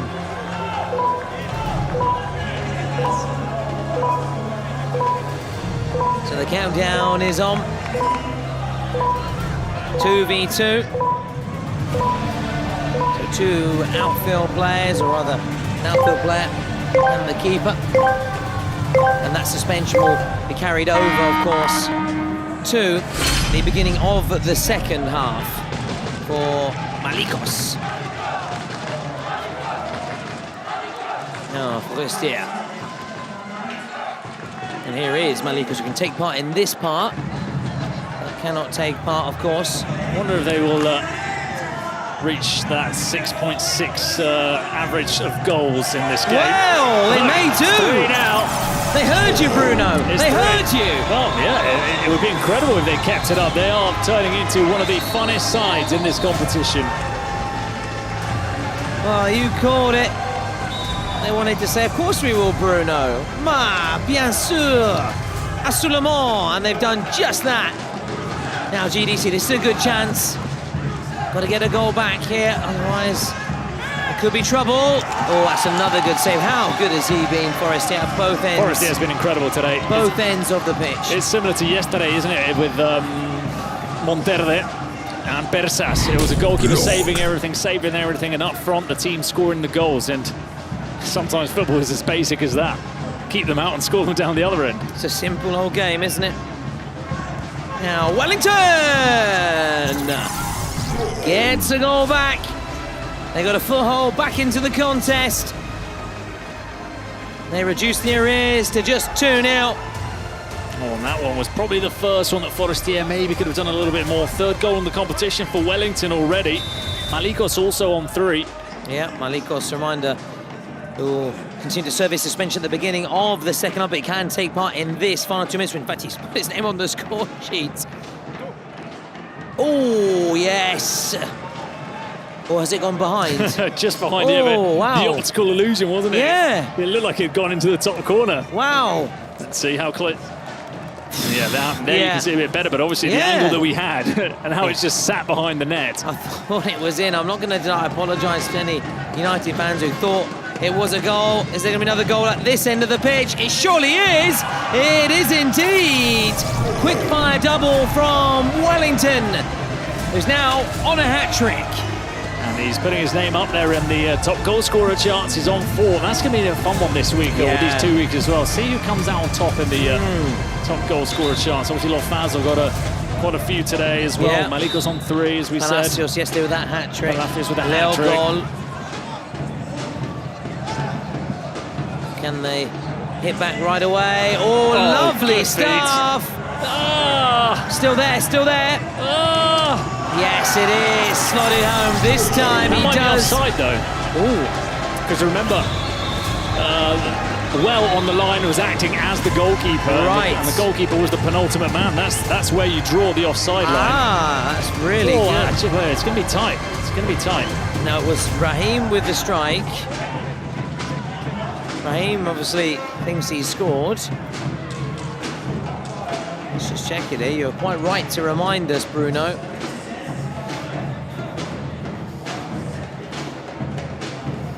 Yeah, I'll wait for you. Here we go. Should we get the footage? Ask you again to explain it to everybody. Yeah, it looks like he's on that trailing leg from the goalkeeper, Moises Dabat, which I think is going to be playing him onside.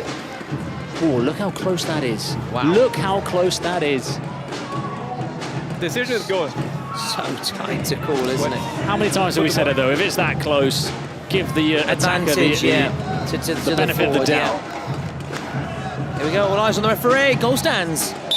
4-2. Now Raheem's on 3 also for the tournament. Check complete. Must be another one, must be! And what were we saying about goals and top scorers? He's now got 3, and they've all come. 5 in total. 3 here, his hat-trick, all in these final 2 minutes. Yes. These 2 minutes have been goals, goals, goals aplenty. Oh, is that not a handball? Crunching challenge. Referee didn't think so. He was well placed, I have to say. He was well placed, Bruno. No, we're telling Moises Dabat to shoot. There was nobody in the goal. Askinassi still. Get it to Well. Oh, wow, wow, wow. Chance on the break. And it's got to be Marvin Emmanuel will cap off these final 2 minutes with another goal for him and the 5th for United. Well, United equals goals. There is absolutely no doubt about that. I said they had a 6.7 goal average in the Kings League France. We were wondering if they were going to be able to keep that on in the World Cup. which is a more difficult competition. And, well, they scored 9 on the first day. They're on 5 already in the half-time interval. Yeah, the free-flying French then are in the driving seat, 5-3 at the break.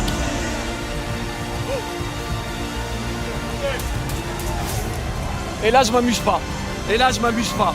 Moi, je m'amuse pas. On a peur de quoi? Mais vous avez peur de quoi? Mais vous allez jouer. Oh, vous avez peur de quoi? On est deux, on a gagné le premier match. C'est un match cadeau. Vous avez peur? Mais peur de quoi? De qui? Oh, vous êtes des... Y nos cuesta trabajo si perdemos balones tan fáciles. Empiecen a tenerla, güey, de verdad, todo es por fuera. Por fuera empiecen a hacer paredes y busquen el otro lado. Sencillo, no se compliquen, ¿va? Ahorita sale, cabrón. Repart. Sano, Anto, Damani, Marvin, Louis, Théo. Marchez leur dessus, éclatez-vous, ouais.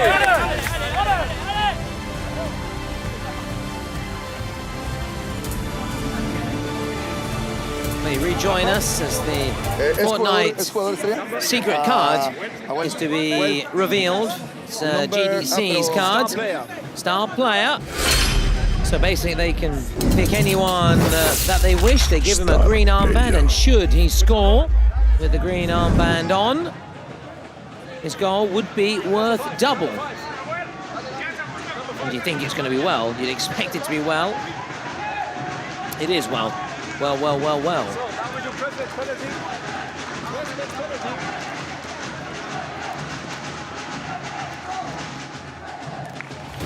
Now, talking of goals, between the top scorers, Malikos or Marvin Emmanuel is now joint top scorer, but he scores another one. Of course, he takes the lead. Obviously, he's tied with Lofazo and Leo Gol.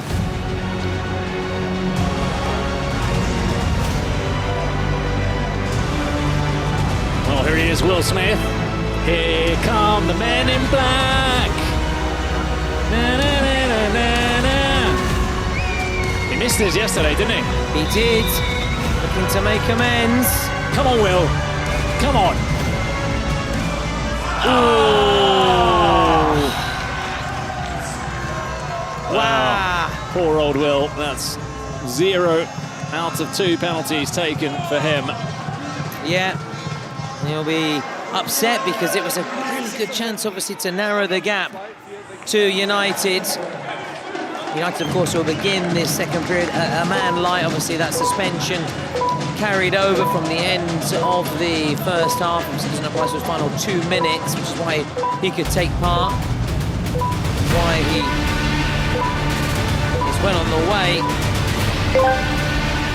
to being the top scorer in this competition. The ball was dropped down here. So United on course.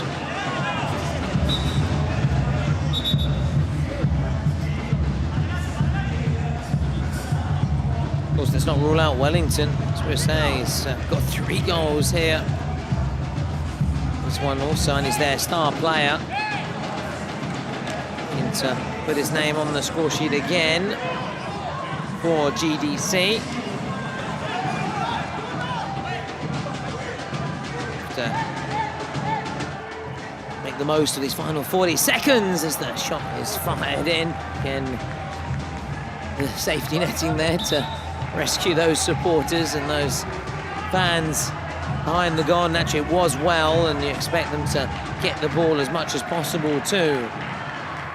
Wellington Rodriguez. Well, Wellington, like many players in this tournament, it's intelligent business by many teams, is the Brazilians that haven't qualified for the Kings World Cup. They've gone to those sides, they've plucked away the best players, and they've brought them in as emergency loans, and Wellington Andrade is one of those. He was at Real Elite. We've seen quite a few of them in this competition. I think Hilario was another one of them. Gets that away, went back to 7v7. United looking to make it 6 though right away. It could be 6. Good block, good block. Really like the way that Today plays. Him and Raheem.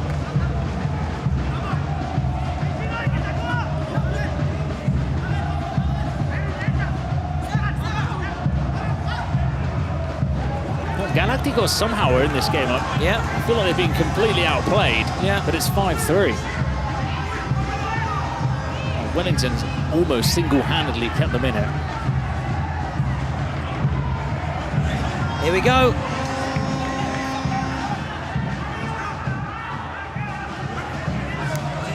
Here we go.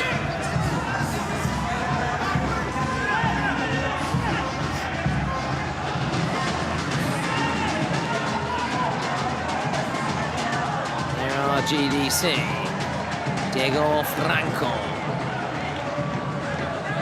Oh, nice work by Touré. Such a complete player. And they're breaking forward. You expect more goals. Touré, so unselfish. Ooh, straight at the keeper. It's Louis Lapouche.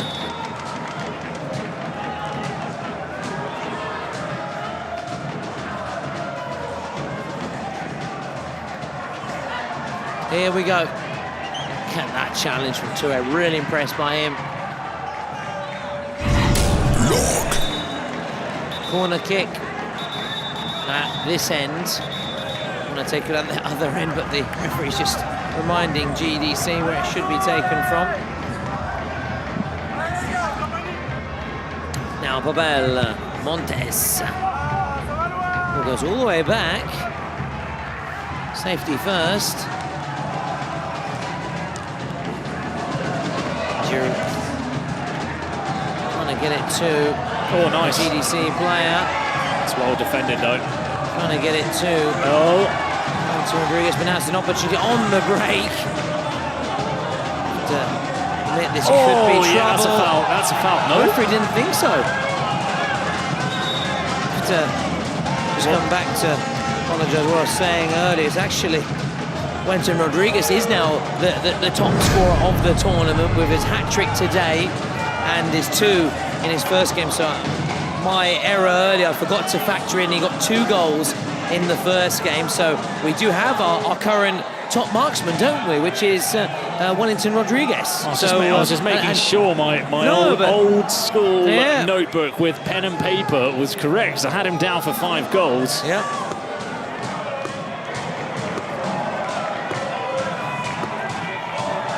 There's the United fans there.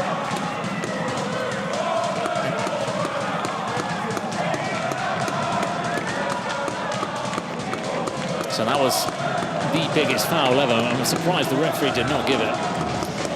Yeah, they have reason to feel hard done by there. Clear, boot to shin. Especially if they see the replay. In fact, the United fans are chanting, "We want the VAR." I grasp VAR and sort of the word voudrait. So we would like the VAR. It's being said by the French tifosi, the French fans. And United are leading. They've got that 2-goal cushion. There's GDC. Still have that star player, of course. They've played their Spotify secret card. They played both cards actually at half-time, both the presidential penalty and their secret card. United keeping their cards close to their chest, close to their touchline. They do win it back well, don't they? Press really well here. Here we go. Oh, I thought that was going to be another opportunity.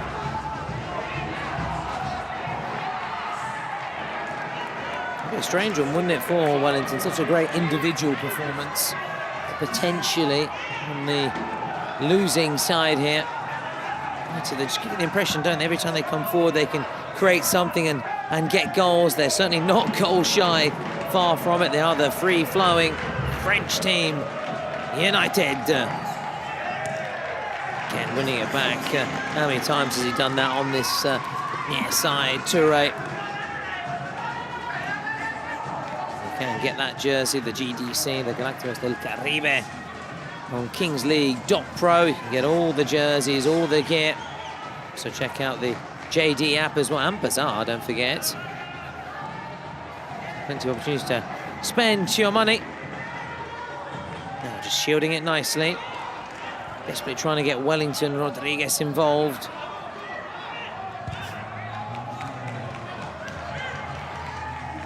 Lots of the ball, to say GDC, but it's not sterile possession. Make sure they're not caught out on the break either. Oh, Wellington. They could be caught out on the break now. He was a bit slow to react, but that was good defending. That was, who was that getting back? Jacob Babel. So you're not too happy for GDC to have the ball and then just try their luck on the break. Get that impression right now. Diego Franco.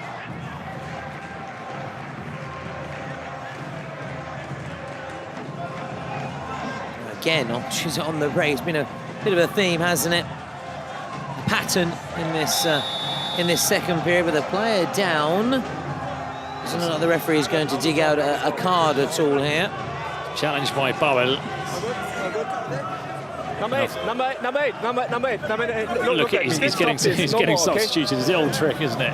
Get him substituted before he can get a yellow card. Quick thinking then. It's a bit it's a wise move. This is good though for United, in a really strong position, leading and with both of those cards as well.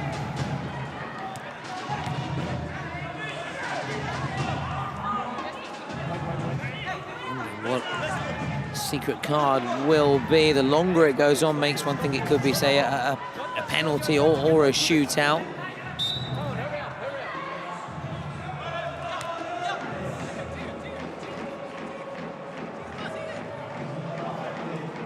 Push.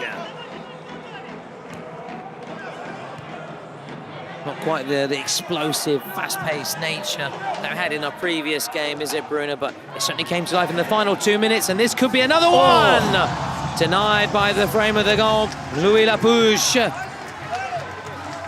That was very quick from United, and Lapouche up front.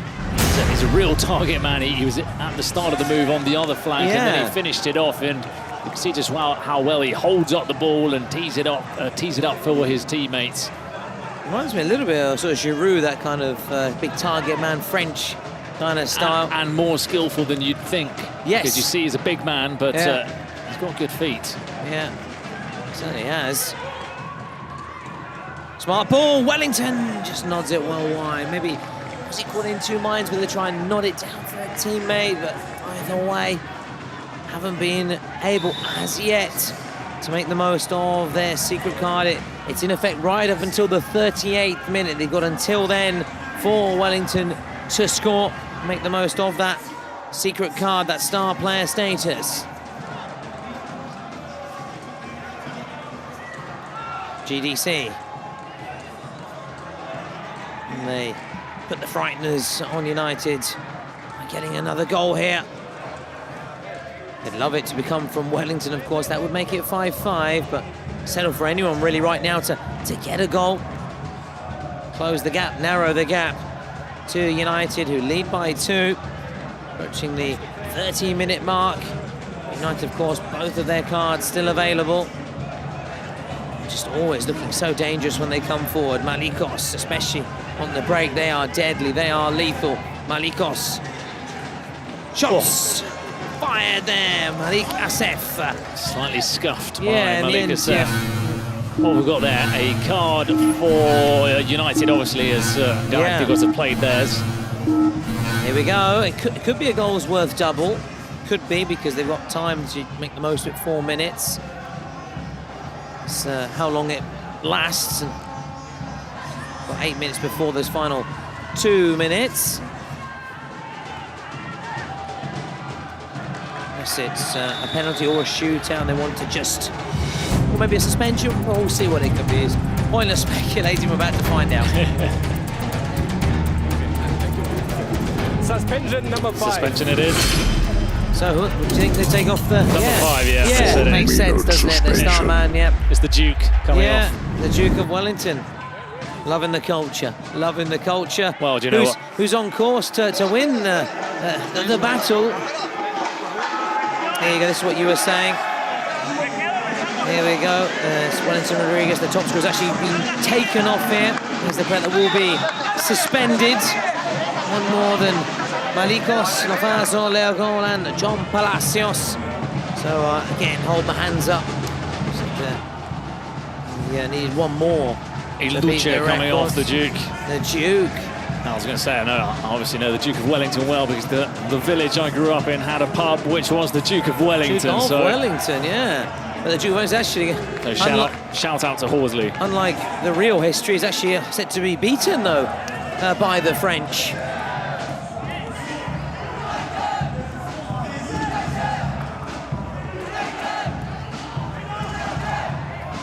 And they make the most, then, of this numerical advantage. It's 7v6 here. Still 3 minutes plus to make the most of the extra space that is afforded to them. To cross, that was difficult, wasn't it? Yeah, it's one of those that you want your keeper to take it. It's chaotic there. Didn't really know what to do with it, Enrique Lagarde.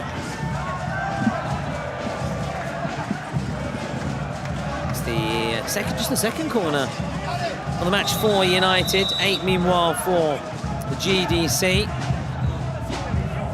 I've seen too many goals from corners at the tournament so far. It's not easy, to be fair. Congested there. Just headed away. Scalamazzino.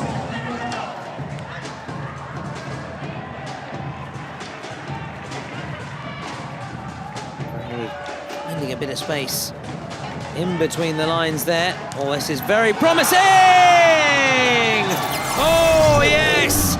Alcenestano rifles it home, and they do make the most of their numerical superiority. Alcenestano has yet to score in the tournament, so there's just a handful of players that haven't scored yet for United, who make it 6. They scored 9 in the opening, so that's 15 goals in 2 games, and there's still time for more. Oh yeah, absolutely. They've got under 2 minutes to make the most again, or continue to make the most of their numerical advantage. And then beyond that, we still have time going into those final 2 minutes.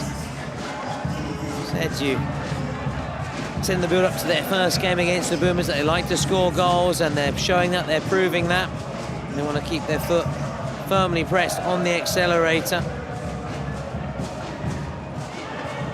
Some fabulous strikes from distance, I have to say, by United, really accurate. And they're good value, and they certainly deserve their lead here. They've been the better of the two teams. GDC, it's only in those final 2 minutes when there's lots of space. And another long-range blockbuster. Another rocket. And this time, GDC bailed out by the woodwork. Really, really fascinated. I'd love to see United play against one of the bigger teams. Galácticos del Caribe aren't the strongest out of the American side, but I want to see them against one of the Brazilians or one of the Spanish sides, because I really do think that they could beat almost anybody in this competition.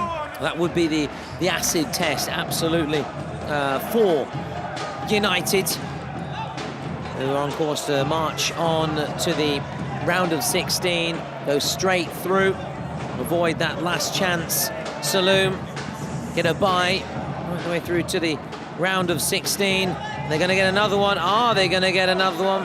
They're certainly hungry for more. Their thirst for goals has not been quenched here.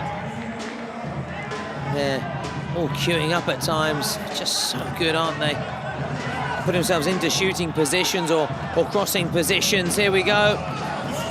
Oh, there's some appeals there. But I think the referee will allow play to go on, with Wellington all set to come back to the battlefield. The Duke of Wellington. Oh, here he is immediately. Oh, it's gone down here. The referee said the ball was played. What did you think, Bruno? I felt like maybe it was ball. Now, Malikos. Still, Malikos. And again on the rebound. Oh. Here we are, as he reached 7. Oh, cleared off the line by that guard. Wow, and he's hurt himself in the process. Yeah, I think it hit him in the nether regions. So 2 players requiring medical treatment on opposite ends of the pitch. Wellington and Lagarde. I think Lagarde is probably a bit more serious. Yeah, we certainly feel for him. We're wincing here in the commentary gantry. It's going to certainly be winded.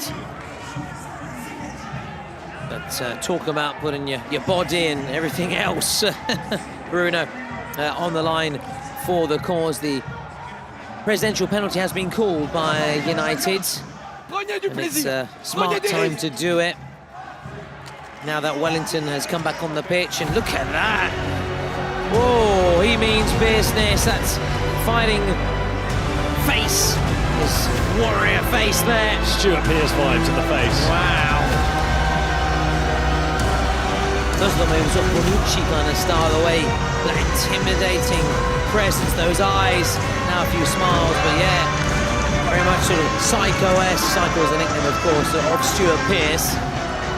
Who can forget that penalty in United when he scored in his celebration, almost like a mad kind of murderer in his face. It was just all that anger and also upset and frustration from his penalties in 1990 flowing out of him. And now we'll see whether Stuart Pearce of United can score here. That's Maxime Biaggi. Not to be confused with Max Biaggi. Yeah, the MotoGP star. The French coach did say a few minutes ago, take some pleasure, take some risk. Have to take some risks here. Biaggi, will they take some pleasure? The French fans, they won't. What a save. They won't, not on that occasion. Wonderful save. Flying across Moises Daba. And he keeps them in it, doesn't he? Dabba dabba do. Dabba dabba do. He certainly does. Dabba dabba. Don't miss against Dabba dabba. And after all that fighting talk, coming onto the pitch, determined mood, able to come away with what he wanted.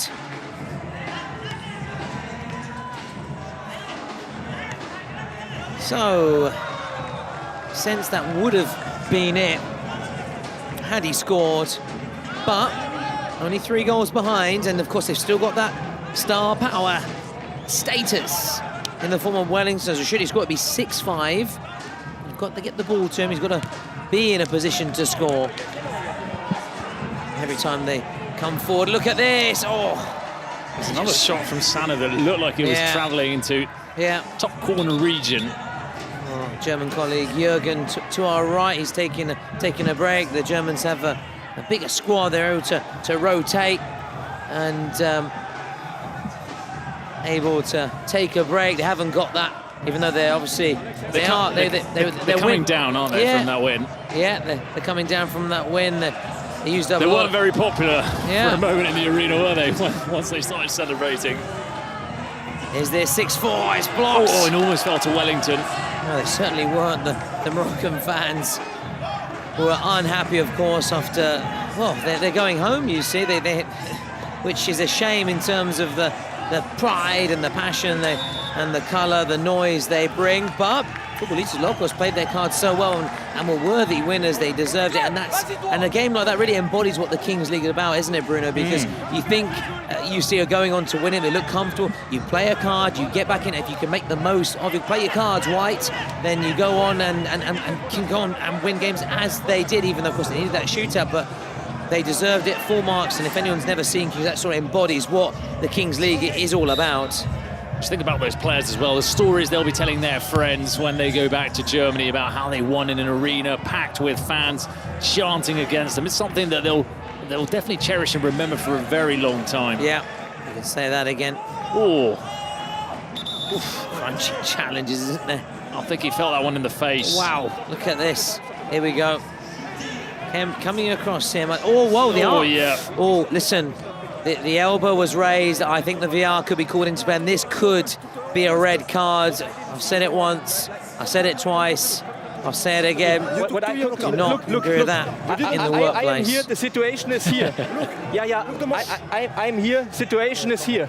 I cannot see. They have to check, okay? Check it. Yeah, they do. The Pirate was squaring off with Wellington. I see, but I don't know why it happened. Not for the first time.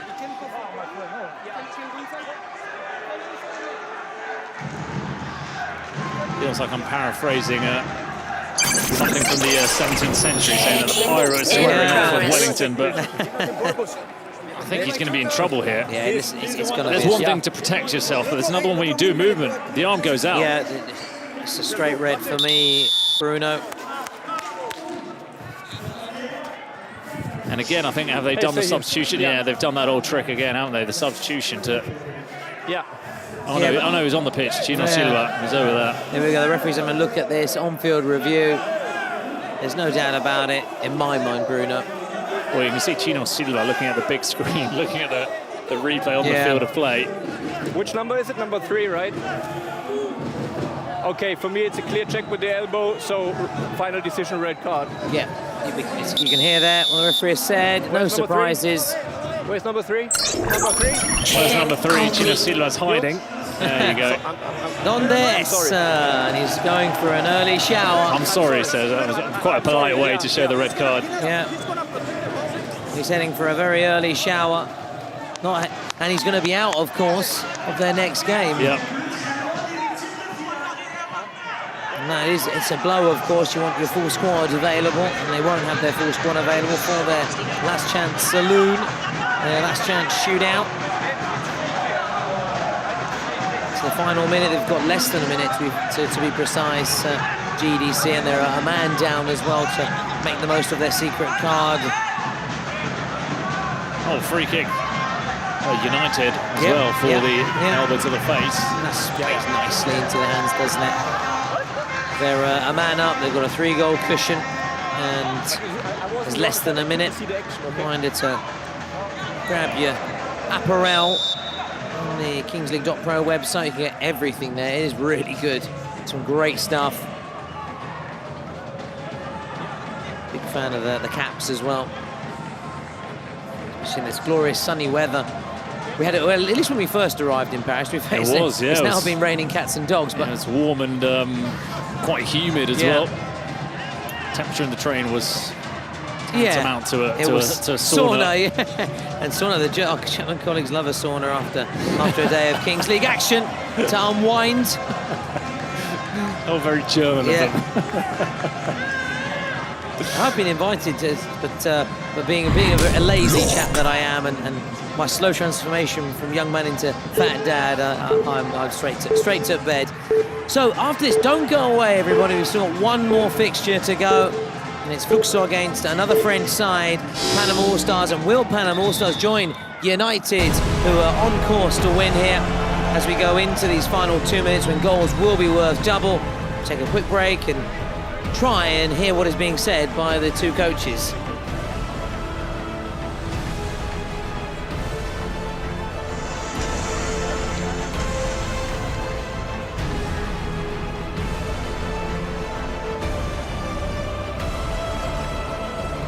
Rápido.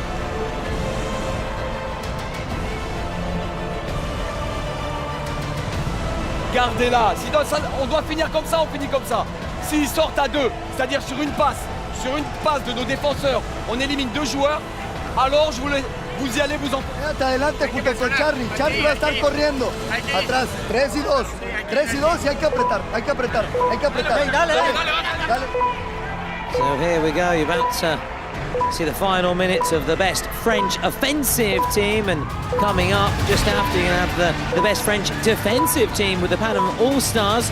21 goals conceded in 7 games, that's an average of 3 per game. The French reigning champion, and we've got another one of our German colleagues just gate crashing our commentary gantry here. Joachim. Yeah, just wreaking havoc here, posting some social media videos, I think. Joachim causing a bit of bother, and in fact might just ask security just to tell him to move out of the way.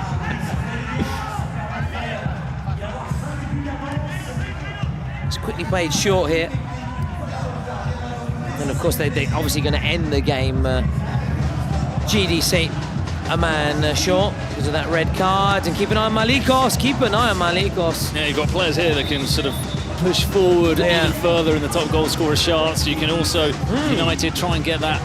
There's no trophy for it, but that mantle of the side that scores the most goals in the competition, which, I mean, currently they're on 15, which I'm sure, I haven't got it in front of me right now, but nobody is close to contesting. Once that red card had been shown, Bruno, I think that was it. That was it. That was the end. That was the end. That was the end. Malikos now maybe looking to just rubber stamp this win, make certain of it, seal it. Make certain of the, I was going to say 3 points for a minute, that's going back to a traditional. We'll make certain of the win and make sure they march on directly to the round of, no. Nice work from the keeper. What is this, Daba? I suppose if you, I know there will be added time, but if you're the referee, just think about putting GDC out of their misery. They will have one more chance, they're not going home. Unlike UC and ERA COLONIA, who are going home, already out of the competition. It goes so quick, doesn't it, Bruno? Just flies by, and it seems like yesterday we were commentating on his first few games. Already day 5, can you believe it? The casters. No, it went straight into the main camera. Well, it's very expensive gear and equipment, so these players may have to pay a little bill afterwards, I don't know.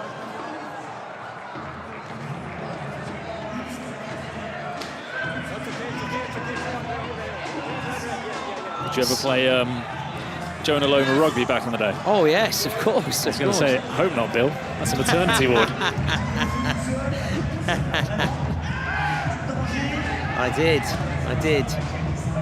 It was the late great Jonah Loma, one of the first, the first, say, major star of rugby union. Obviously, in that period when it had gone from amateur to professional game. It was just an unstoppable force, wasn't it, for any non-rugby fans? But the equivalent of, say, a Messi or Ronaldo of his day, that bigger star, stays in the rugby world I'm talking about, of course. Absolutely. Ooh! Playing with fire there. Yeah. Well, they never won the World Cup, came very close, finalists in 1995. 99, I think he was at semi-finals, losing to France.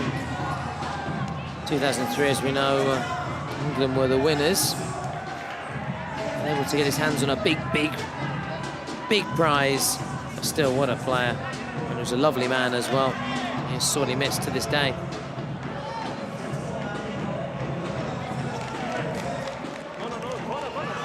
Good to have a side from that part of the world. Australia, New Zealand, South Africa, the southern hemisphere. Eventually, why not? Why not? They obviously play on the international stage traditional football. Oh, it would be nice. There is a player for Empoli and Sarah from New Zealand. They've had players, and Australia's had lots of players, actually much more bigger football force. Australia, that's lovely stuff, and that's, is that, I thought it was going to be a foul. It looked like a foul, yeah. I think the referee's just not trying to overcomplicate things in these last seconds. Australia obviously being a bigger country as well, also having that influx of Italians as well. Yeah, they've obviously quite a few, aren't they? Yeah. Like Bresciano, one of those sort of players to carry the flag for the they know as the Kangaroos or the Wallabies at football. I'm not quite sure, but still. Socceroos, isn't it? Socceroos, you got it. Socceroos, mate. Nice ball, and there it is. That is game, set, and match. That goal is worth double, so it makes it 8 question marks of offside. Let's say he looked like he was maybe just in front. At least the linesman gave it. You're gonna have to have a look, because if it's not offside, he'll be joining well as the top goal scorer on 5. Yeah, even though obviously this goal is worth double for the overall scoreline, obviously for him personally it counts as 1, and we just wait here to see whether it will stand or not. Maybe wiped out, you know, Bruno. Oh, that should be. Checking in progress. Ah, it's here. Yeah, offside. Yeah. And full time. No bearing on the overall scoreline. Bruno United make it 2 from 2. Ale United, Ale. GDC are down, but they're still not out. They have another opportunity in the last chance saloon for them. Well, had an impressive performance, a hat-trick hero, but unfortunately unable to overturn and thwart United, who confirm their free-flowing state of such a clinical side, their ruthless streak, winning 6-3. Juan Rodriguez, though, does claim the MVP prize, and he's going to come across shortly and have a word here with one of our hosts here, one of our Kings League presenters, who will be chatting, the honor, the privilege of chatting to, well, Wellington Rodriguez, and he's going to be coming over very soon, I believe.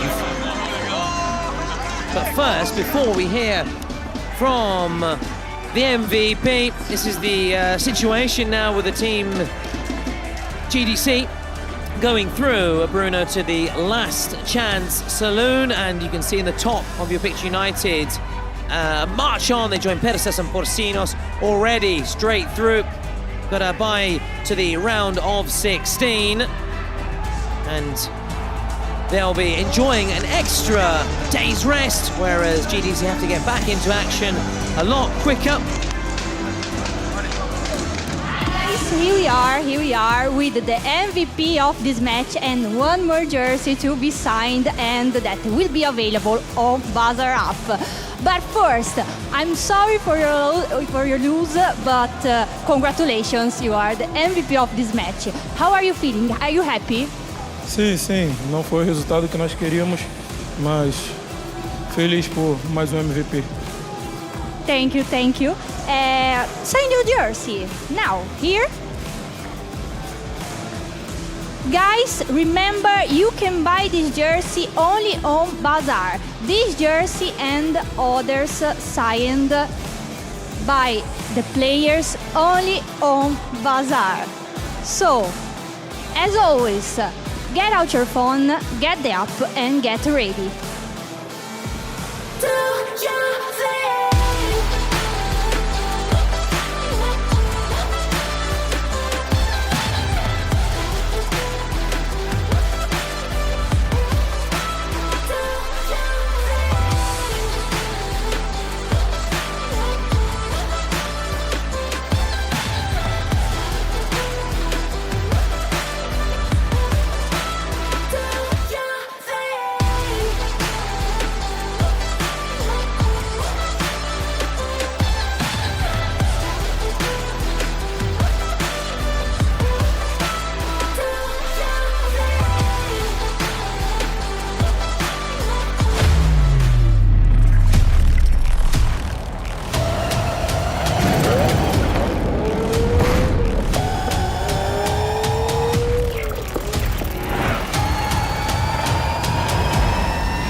So we're down to our final game of the evening. Another day that's flown by in the Kings World Cup clubs. It's FLUO from Brazil against PANAM All-Stars. Another game involving two teams that won on the opening day of the tournament. The Brazilians that beat Futbolistas LOCOA by 6-3, and the French side who beat CHMICHA by 5-4 themselves. So that's how they head into this game. The PANAM All-Stars, who will have home fans who have come in despite France being absolutely hammered by Spain right now in the Nations League. You had to get that in, didn't you? You had to get that in. You had to get it in. It's not because you're a proud Spaniard. Oh, no, it is because you're a proud. Some have decided to pack that in and come over here and support PANAM All-Stars as they take on a Brazilian side. We're yet to see the Brazilians falter in this competition. Will PANAM All-Stars be able to inflict some pain on FLUO?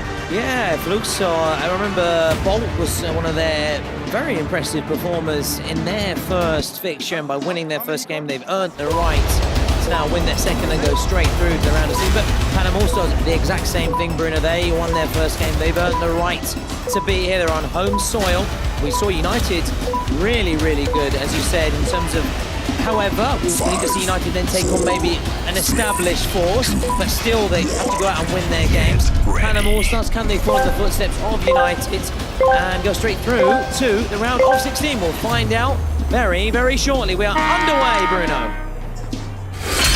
So the players sprint out. And the ball drops as it's won by PANAM All-Stars, or is it? Referee blowing his whistle. Out there in the middle of the pitch is Sofian Ben Daoud for PANAM All-Stars. So this man is Guillaume Lesec. He's forced that save. Sorry, the save is from Lesec. The strike had come from Thiago Oliveira. And it's Helbert Jr., the player, on the field of play for FLUO. Can the goalkeeper score an early goal? And it's spun onto the post. Well, Guillaume Lesec was he was on the floor hoping that would spin the right way, and it did, fortunately for him. Yeah, Lesec, him and the post, combining there to keep it goalless. Lesec intercepted, there's a race on. Oh, yeah. Body check, unfortunately for Lesec. Look, he's taking it quickly. Helbert Jr. excessively rough, and now they can try and score the first of the game. It was a Ben Daoud who couldn't get it past Thiago Oliveira. Oh, it's almost makes it's strange that it's still goalless, because we've been accustomed to very early goals today, coming in the first minute of action. Not to be.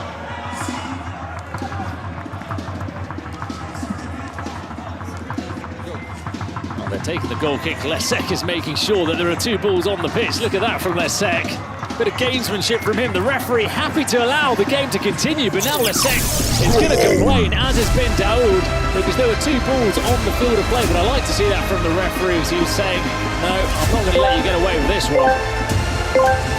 Again, another sign of the officiating, the work of the referees so far in this competition. They've been very, very good, making sure the game flows, not allowing any misdemeanors to go unpunished or allow them to have the wool pulled over their eyes. Lesec was trying to be a bit streetwise there, but the referee was equal to it. So first goal for FLUO. Here is that man. It's Lesec. Ben Daoud. Back to Lesec. Well, they probably want one of their outfield players to be seeing more of the ball rather than the goalkeeper. Ben Daoud. Sau's shot. Very, very, very high from him. Yeah, well, soaring high and wide, unfortunately for him. Looks relieved naturally. Now 5v5. Looks leading. That goal, and side were unhappy about it, but referee quite rightly making sure that the goal stood. Mateus Chaveiro, Vinny, the 1-2. Mateus Chaveiro with the shot. We've seen them score from that angle before. We've seen some scored, and it looks unlikely, especially on the bounce on the left foot. He's saying, well, the goalkeeper got a touch. Looks like maybe he did, in fact. Yeah. And it is going to be a corner.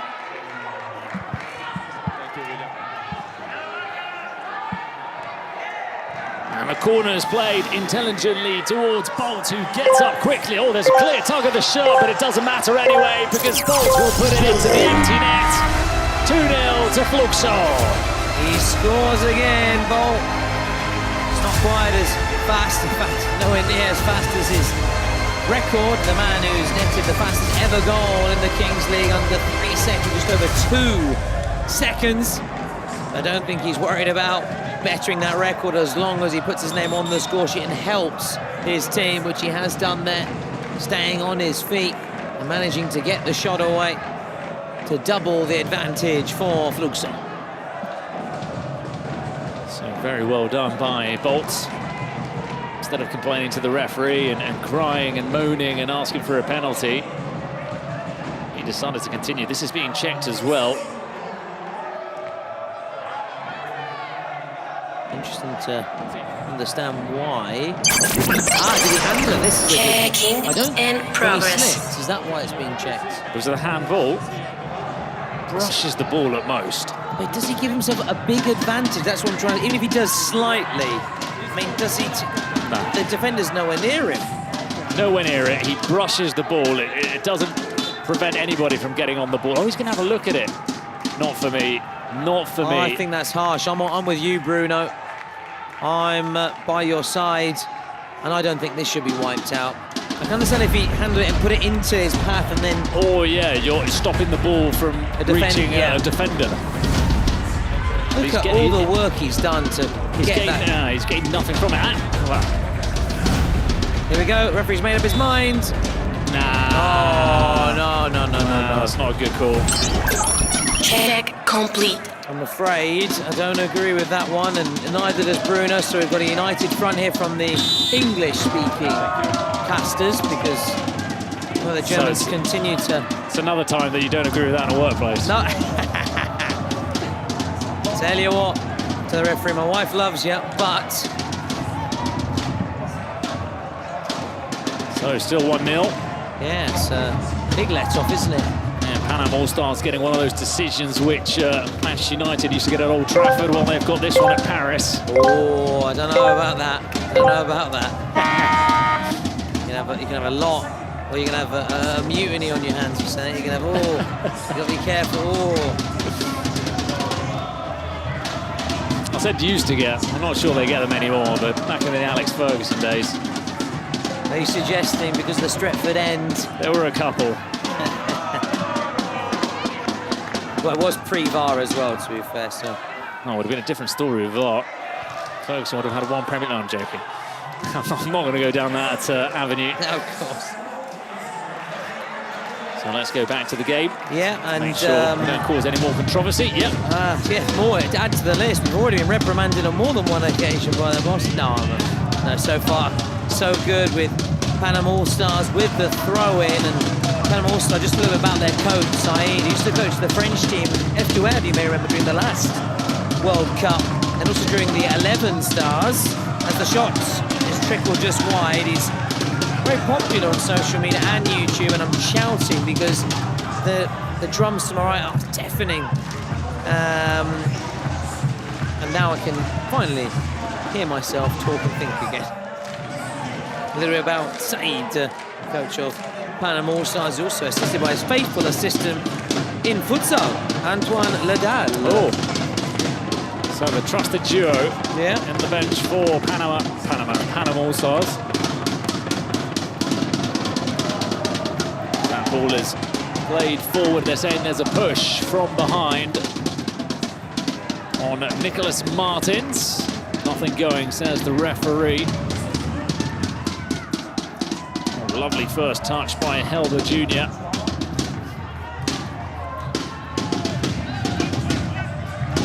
Couldn't quite get the ball into the box where Bolt was waiting.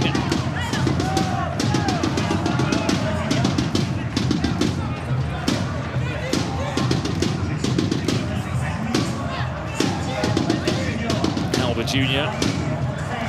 Vinny. Turn from Helder Jr. It's not gone out of play. Oh, a chance to break for Panam All-Stars. They've lost the opportunity to finish off that move. It was Nicholas Martins who was sprinting away. Now Moussa Sow. Player who's been a futsal international with France, the number 7 for Panam All-Stars. Yeah, I liked him in the first game. You could tell he's got that ability on the ball. Legal coming across. Plays it back to Ben Daoud. Sow looking to take it in his stride. Ends up in the hands of Thiago Oliveira.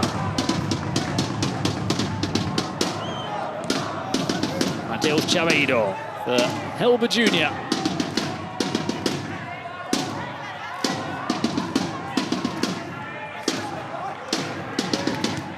I don't know how they've not got air defenders on these guys with the drums. It's just afterwards they're surely going to have that ringing, as we will as well, of course, ringing around all evening long. There's one guy in particular that gets very involved for Panam All-Stars, and I've seen him. It's that big lad with the green shirt. I saw him the other day as well. Yeah. Look at him jumping. He looks like a prop or a hooker, someone in the front line. Yeah. Maybe second row? No, you're probably more of a front row man, I'd say. You're right, yeah. Time. Maybe second row at best. Yes. Well, you know more about that than I do. Okay. If there is Certainly a a big chap. Okay. What's happened here? Melakinia's down. They're suggesting an elbow. Please. Stop the time. It's not the same as the one we saw in the previous game. Listen, there you're protecting your body. It's the contact because both players naturally going for the ball. It's a very, very different situation. It's, one moment, Cap. Okay. German colleagues are unfortunately a Please little don't bit ask further me away the from yellow the card, noise. the VAR checking, the red card. Play Never, on his please, phone okay? as well, live updates from various casters, whereas the Italians are always very animated, aren't they, over there? Our Spanish colleagues, looking very intense, aren't they? Very focused. So after that long review, we've got the free kick, which Vinny is going to take. Vinny, no. Just another nugget to throw in there. Panam was actually used to play in reds during the French split, but seeing the fact that Ultra, CHMICHA, FLUO play in red, they decided to change their colours for this, which is an interesting little fun fact. That's why we've got the fans in this corner wearing red, which some people might think are cheering for FLUO, but no. Yeah. They're very much here for Panam All-Stars. Vinny. It reminds me a little bit the sort of the Real Madrid black strip from the early 2000s, that Ronaldo when they beat Man United from Old Trafford. They've had a few black away strips out of Real Madrid. The Ronaldo hat-trick at Old Trafford. Beckham on a few decent ones that day for Manchester United, I remember. Shortly, of course, moved to Real Madrid, and I remember his first press conference, a la Madrid. Look at that long ball. Masek landing on Vinny. You can also play Clash of Captains if you get on that QR code, App Stores, Google Play. Yeah, I'm still hooked on Fortnite. Well, I'm starting to get hooked on Fortnite, which is worrying. Oh, you've got a 2-year-old daughter. There's not enough time for Fortnite, Clash of Captains. There is now. I'm away from the family for There's a couple of weeks for you here. Oh, it's off the post.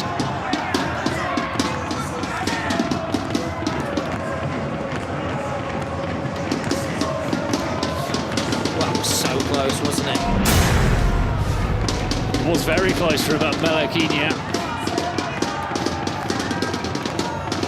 Just wondering, let us know, are you at home, are you able to really sense the noise of those drums? As the volley is, well, I've used the example, and it's nearly as bad as my golf swing or my... Are you a slicer or a... Yeah, sadly, I often hook them and slice them. I'm still trying to improve, but still better than my golf swing, don't get me wrong, but...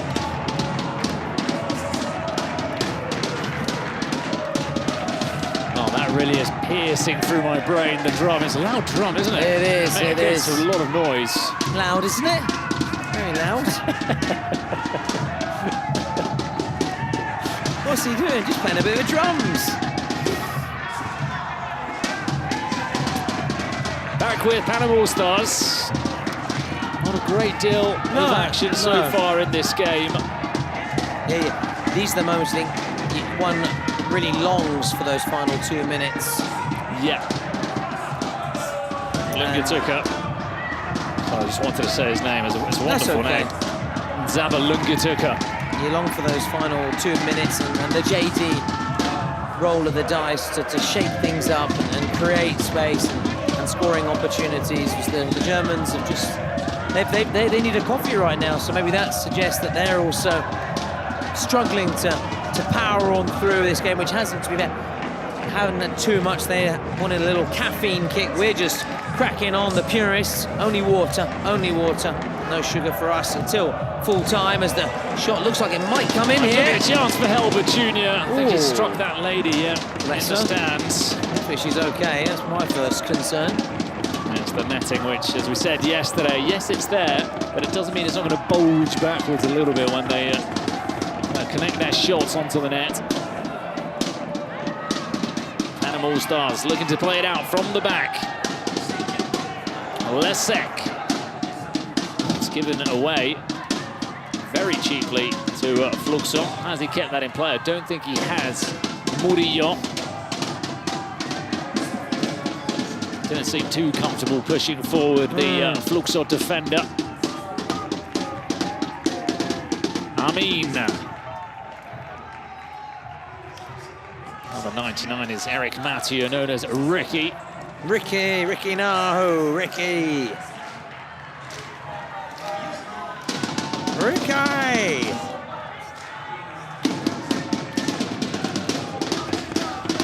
You go on for everything, don't you?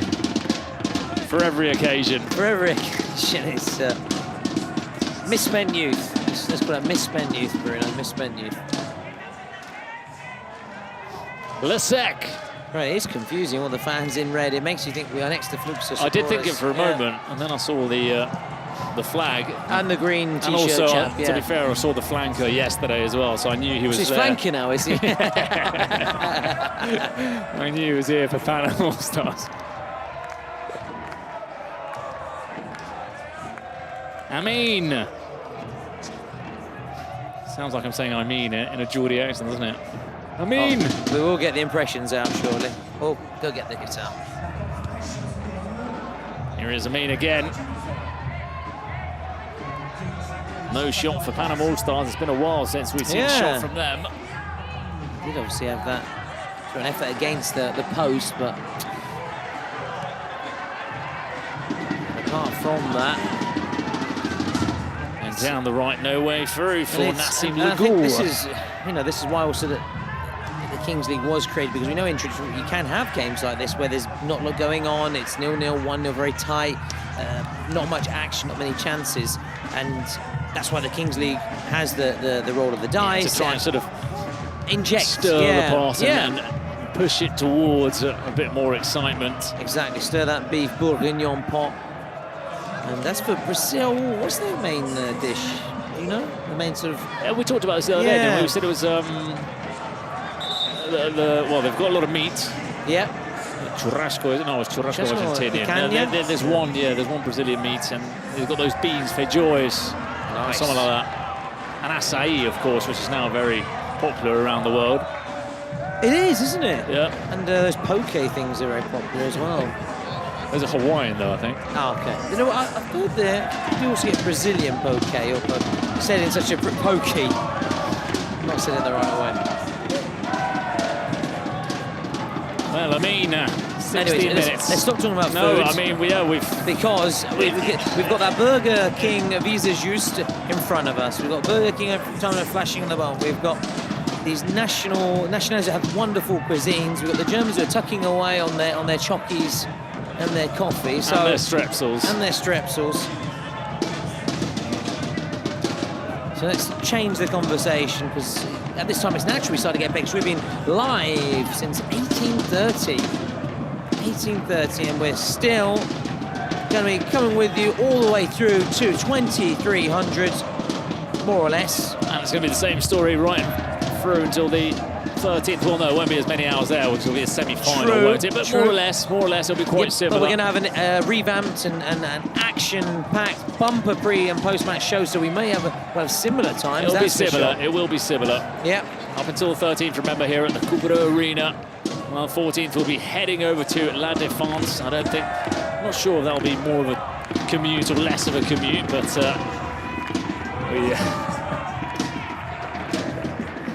we will be changing our venue for that final. Yeah, for the final, which is often the case, isn't it? It was the same that in January for the Kings World Cup Nations. Obviously, the early set Milanello, which is where the Milan Academy, the youth team, train.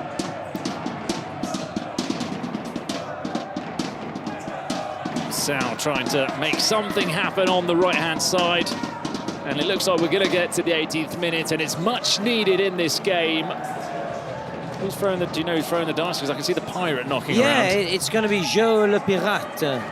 But obviously, which is Yassine Skira, the obviously United player who's injured and missing out. Do you know any footballers that go by the nickname Pirata? No, the former cyclist, the Italian cyclist, Pantani. but... Murici in Mallorca. Wow. Well, there we are, rolling the dice, we've got some excitement injected into this game. And it's that pirate as well, which makes it a little bit more fun.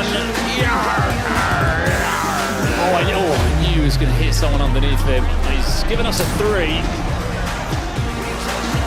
Look, they all work 3-2 or it's 2 or 1v1 with the goalkeepers. They all work. Something always happens. There's always goals, so we won't be complaining about any of the outcomes from the dice. There is the man that you can hear through our headphones, the drummer.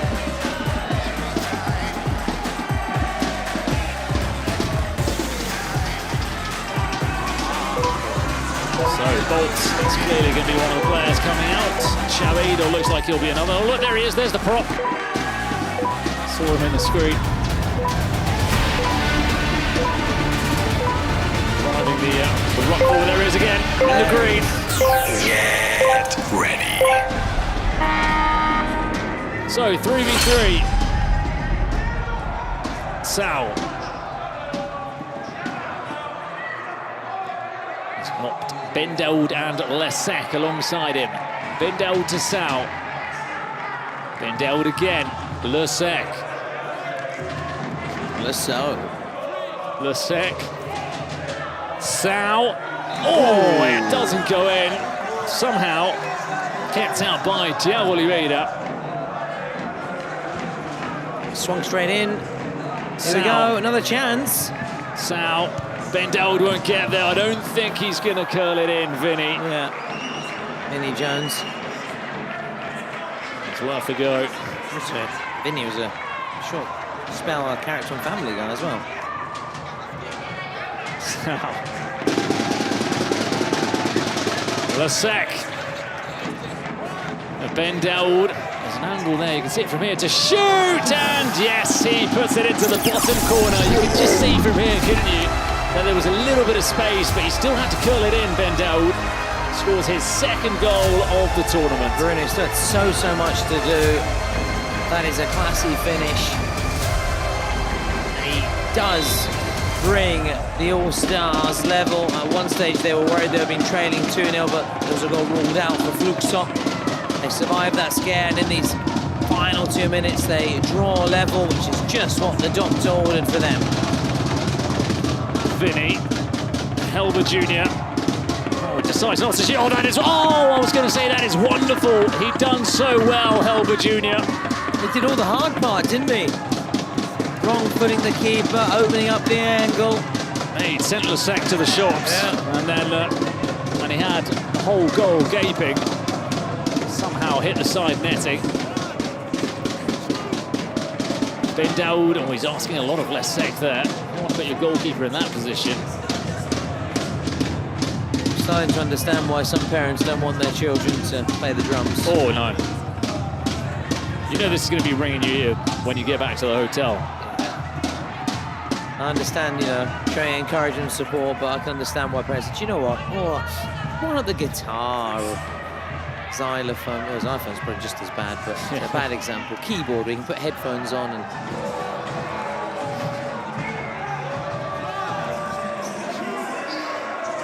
Vinny.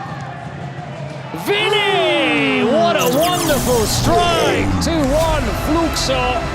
Lock, stock, and 2-1 to Vinny and FLUO. Well, it's another one for Vinny. He's another player that goes up to 3 for the tournament. Oh, meanwhile, then Daoud. Oh, Sal run away from him. Wow. Gave it both barrels there, didn't he, Vinny? What a hit. Vinny. Vicious from Vinny with the strike. And they're back ahead moments before the interval. Vinny. He's got a strike on here at the edge of the box. This time it's saved by Lasek. He's got some defending to do. There was a slight sense of a high boot, but referee happy to allow it. Mateus Chaveiro. We need someone to open up onto the other flank. Now they're both in the same position again. They've made a mess of that attack. There was a clear tug of the shirt. The referee didn't see it. Vinny looks to make the most. Well, that was a slightly messy attack from FLUO. Yeah, there goes the half-time whistle. So, half-time whistle, 2-1 to FLUO against PANAM All-Stars. Time to hear from Dorbani Said and Paulo de Vasconcelos.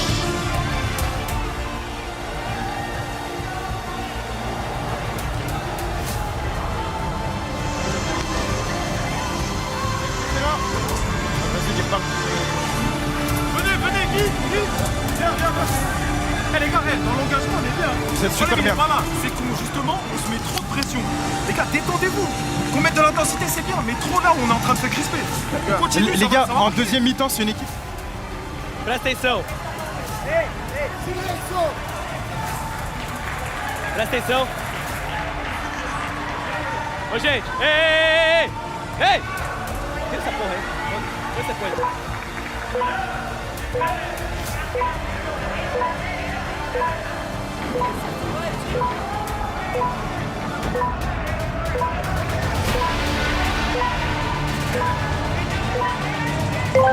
Get ready. Well, half-time chat's over. To the second half. And the game could spark into a bit of life with both secret cards, with both presidential penalties. Yeah, those final 2 minutes were good. They were exciting. Maybe not quite as exciting as Spain-France right now. Apparently, it's a goal thriller. 5-3. Might be good Spain-Portugal in the final. That would be tasty. Nice little Iberian derby. Nice. Sal getting back to deny Bolt. Chaveiro's shot is blocked. PANAM All-Stars on the counter. Deflected or cleared rather by Melequinha. Yeah. Oh, look at Sal blocking off Bolt.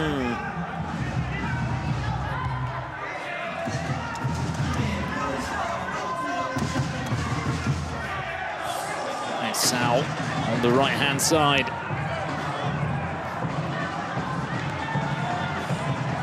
Plays it to Ricky.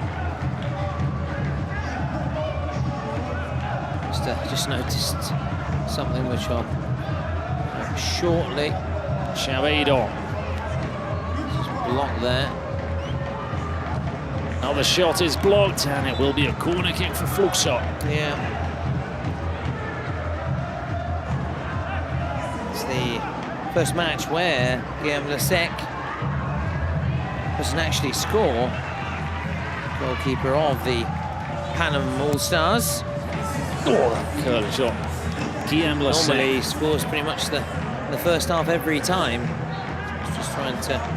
Just came to our mind now. Well, we were talking earlier, weren't we, about Pro Evolution Soccer names and how Roberto Carlos was Roberto Lagos, and you said Graham Lasso could be Guillaume Lasek on Pro Evolution Soccer, couldn't he? Yeah, because he actually had a bit of French blood in him. I think he was actually approached at one stage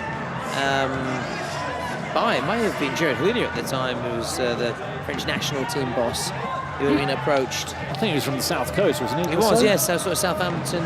He was from around there. Or was it the Isle of... Anyway, from that part of the world. Channel Islands. Well, Letizia was Channel Islands. So it may have been, as well. Yeah, I think Lasso was as well. Obviously a little bit older than Letizia. But in the end he opted to play for England, and back to going into United 60, he was actually the first choice, but he got injured, and Stuart Pearce came back in. Useless information. I know. Again, misspent youth. Even though man, they used to have goes at him, didn't they, or pops at him as he read the paper on the team bus. Yeah, exactly. Listen, I think nowadays none of that would be accepted. There wouldn't be that kind of hazing and bullying, which would be classed as bullying, really. They basically call it hazing, but you've got to imagine a very sort of macho, testosterone-filled environment, and the lads, especially the 90s. It was a different era. And they were in a haze a lot of the time. So. Presidential penalty. It's going to be P-Foot stepping out for Panam All-Stars. So this to draw his side level. And that's why, going back, he's wearing red, not because he's sporting FLUO, of course, because that's the original jersey. The original jersey, but deciding to just change the strip, of course. Look at this. That looks easy. Looking for a little... Yeah. Oh, no, there he is. Thiago Oliveira. P-Foot, perfection from him, 2-2. And the first card or presidential penalty used up in the second half is a successful one for the French outfit. Oh, just what they needed, wasn't it? Just what they needed. You need your president to step up. And he did, he struck it really well. And you know, Panam have never ended a game scoring less than 3 goals. Happened twice against FDUR and against FC Silmi. Oh, wow. These French sides like to score goals. So then the Panam All-Stars president, we're going to no doubt at some stage see Nobru, the president of FLUO, who was named MVP at the Free Fire World Cup in 2019 when he won the trophy for Corinthians, an esports team formed from, obviously, from Corinthians.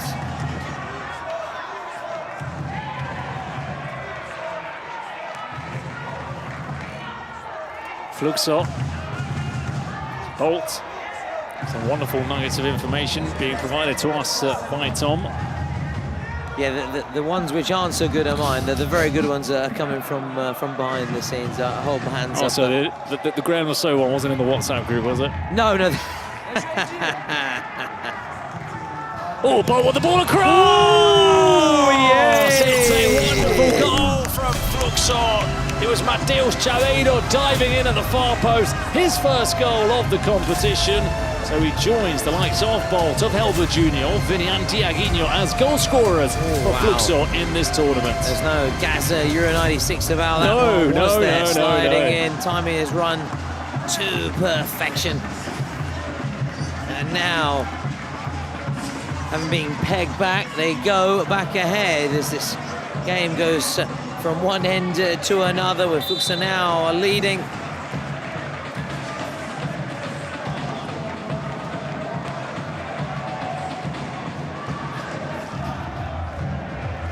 Well, the game has been ebbing and Torre Andre flowing. Nice. Chelsea, Sunderland maybe? Definitely Rangers, but definitely Chelsea's really best known, isn't it, in England? With the auto glass shut. Oh, wow. Umbro, sponsored by Umbro. The Vialli, the late Vialli era. Was it Leeds as well, wasn't he? Was it Leeds? Wow, he may have been. Was he? I remember. Or maybe not. Anyway, it's flashback to Kings League. Anyway, that's not on the WhatsApp group either. Bolts. Oh, it's almost an awkward back pass for Julio Cesar, who's come on now in the second half.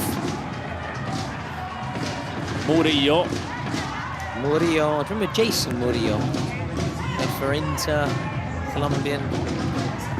Not now, no. Then he had a spell maybe in Spain, actually, maybe. Yeah, Jason Murillo. Well, there's spaces opening up here on the right for Legoul. Now it's going to be a bit more difficult to cut open the Brazilian defence, although that's a wonderful pass. And what a finish! Eric Mathieu, Ricky scores for Panam All-Stars. Oh, Rick rolled into the back of the net. Ricky rolling it in. Rick a.k.a. Rick Astley, never going to give it up. And he doesn't there from close range to make it 3-3. He wants to tell you how he's feeling, and he's feeling very, very good. He's never going to give up, never going to let his teammates down. 3-3. He's not going to let them down. Far from it. 3-3. It's game on again. Oh, it's got so much better, hasn't it, since that 18th minute? It has got better in this second half. No one's managing to pull away.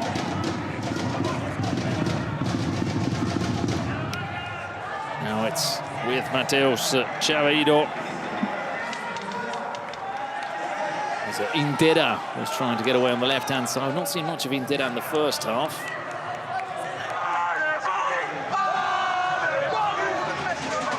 Punched away.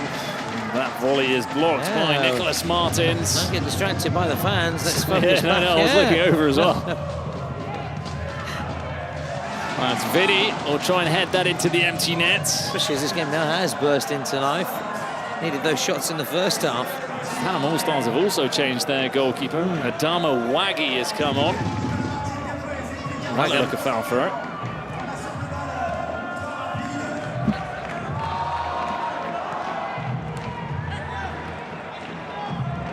Control again. This is well worked by PANAM All-Stars. Ricky wanted it, but look at that nutmeg from Nicholas Martins. Now, presidential penalty for Futsal is here from Nobru. So there he is, shaking hands, and he'll goodbye or good luck kiss from his girlfriend. But he'll have to wait for the next stoppage in play. Nobru. Oh no, there is the stoppage, so we can see him walking across. Coming down the steps. Oh, 3-2, they need this, don't they? They really need this. Saluting every player. I don't remember Nobru's penalty the other day. Do you remember it? I'm trying to recall. I don't recall it right now off the top of my head. To recall. Well, he's going to take on Adama Waggy. Handshake with the referee, a bit of sportsmanship. Nice to see. Yeah, it's nice. We like that. Some last-minute advice for Nobru.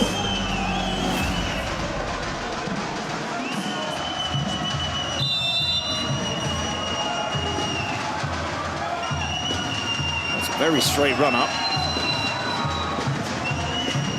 There we go. Left-footed. No, Nobru. Nobru drags it wide. And there is Sinamapong goal on the left. Ex-Liverpool man. Back here again. Yeah, he was here for the first game. He was there for the first game, supporting the PANAM All-Stars. He couldn't take it because that would have been a guaranteed goal. Yeah, like I said, I always say if you are going to miss, at least miss by hitting the target. Absolutely. And be left with no regrets. I think he will have a few regrets there indeed. Though only hurts to make things worse, the regrets. Victor Bueno, VB, number 77, throws it back to Murillo. It's Vinny. Mateus. Victor Bueno.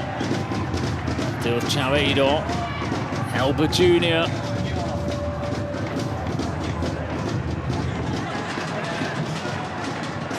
Dera. It's a little bit too slow, but that's better from Murillo. The chip ball over the top of the defence. Nice 50-50. By delicately poised. Maybe the secret cards, the Fortnite secret cards, that could be the whole thing that just swings the and tips it in favour of one side or the other. Oh, That's a lovely for ball. Sal. Oh, Murillo makes up the ground that he had lost.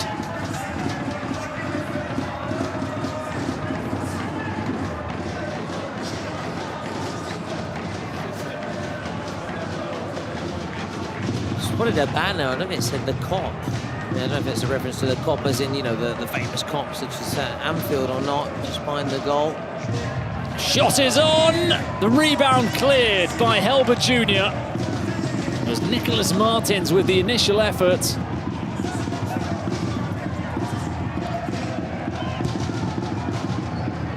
That was a difficult one. There were so many bodies in the way. Well done by Julio Cesar. I suppose it's Cesar in Brazilian. Yeah, true. Very Spanish of me to say Cesar. It's all good. It's all good. Damawagi goes long. It's headed back towards the PANAM All-Stars half. Vinny, not much distance for that, up and under. Mateus. Vinny driving forward, goes for the shot. That one had power. Oh. I'm sure Damawagi felt the force of that strike. He's already netted one, hasn't he, from long range, so... Why not have a go? Why not have another crack from distance?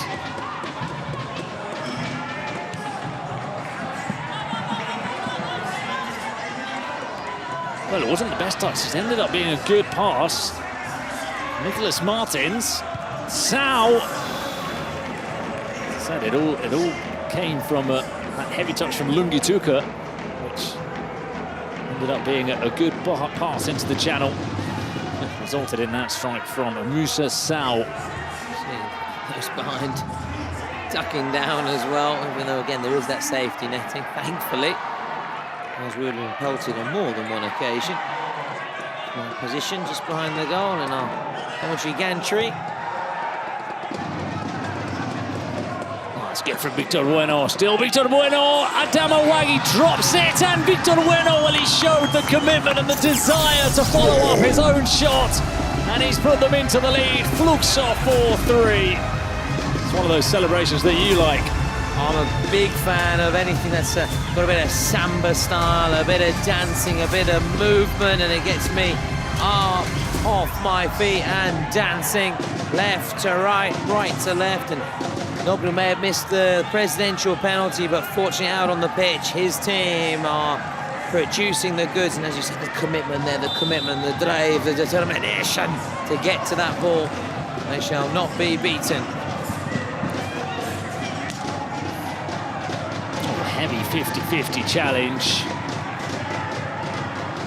Murillo will let that one roll out of play. It's going to be a card. It's for FLUO. So another time, another case of scoring a goal and playing a card.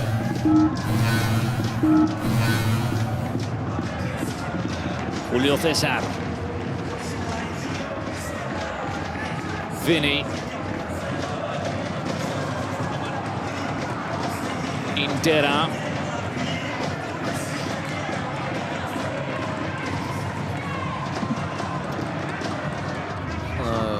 Double down then on the secret cards, haven't we?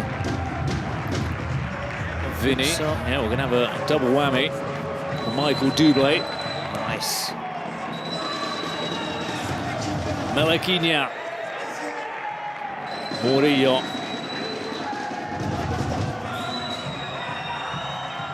Vinny, side to side from FLUO. The shot from distance, that was dipping from Victor Bueno.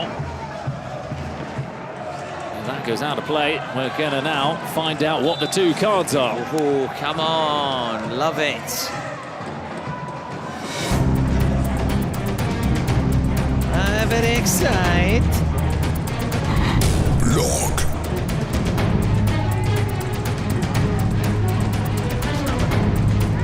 Suspension, Bruno? I think it's suspension. Suspension. Although sometimes you'd rather play suspension after seeing what the other team's card is, because it could be a star player. Suspension. But I think And you want to take him out of the game. game. True. Although it's obviously not a star player because you have to play at half time. But yeah. I know what you mean, yeah. You're right. What have they got? Yeah, Martins has been taken out. I still record. Oh, Joker.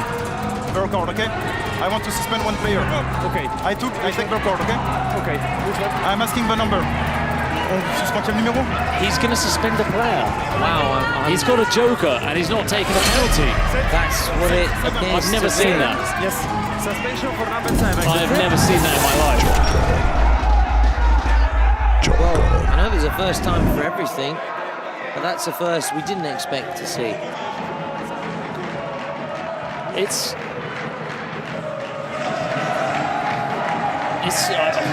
I don't know. I'm gobsmacked that that's the decision they've gone for.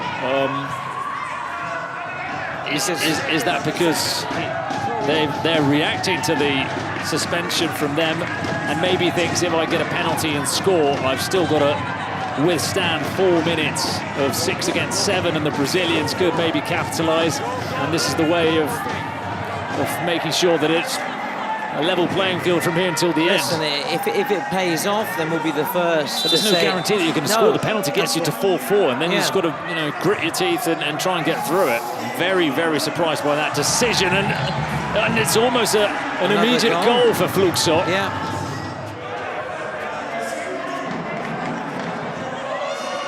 Far post, El goal! So yeah, they've in the end.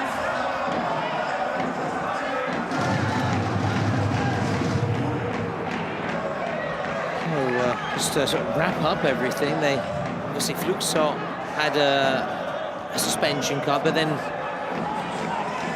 they, with the joke, opted to take their card. And that's what they've gone for. So it's a reactive decision from them.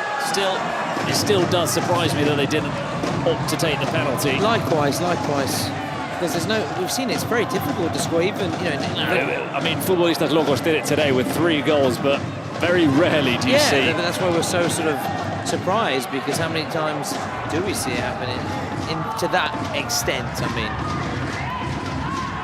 and it's a lot of pressure as well. You think, right, you've got to score. You only got 4 minutes. You've got to score. And if it works out, we're the first to say that's a master. It's a master stroke. It's a great strategy, great tact. If it doesn't, then you think, well, why not go for the penalty and at least draw level? Sal denied by Murillo, but it will still be a corner kick for Panam All-Stars.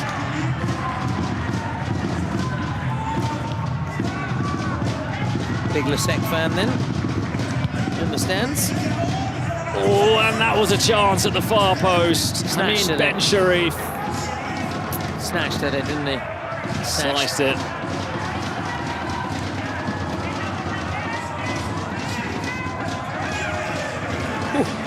Tamawagi coming a very long way to clear that ball.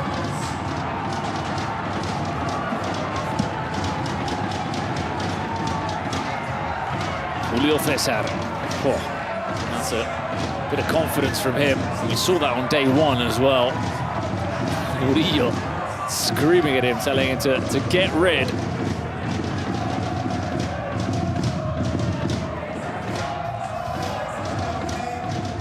El Ghul. Martins. Back towards Martins. Ball will be smothered by Julio Cesar.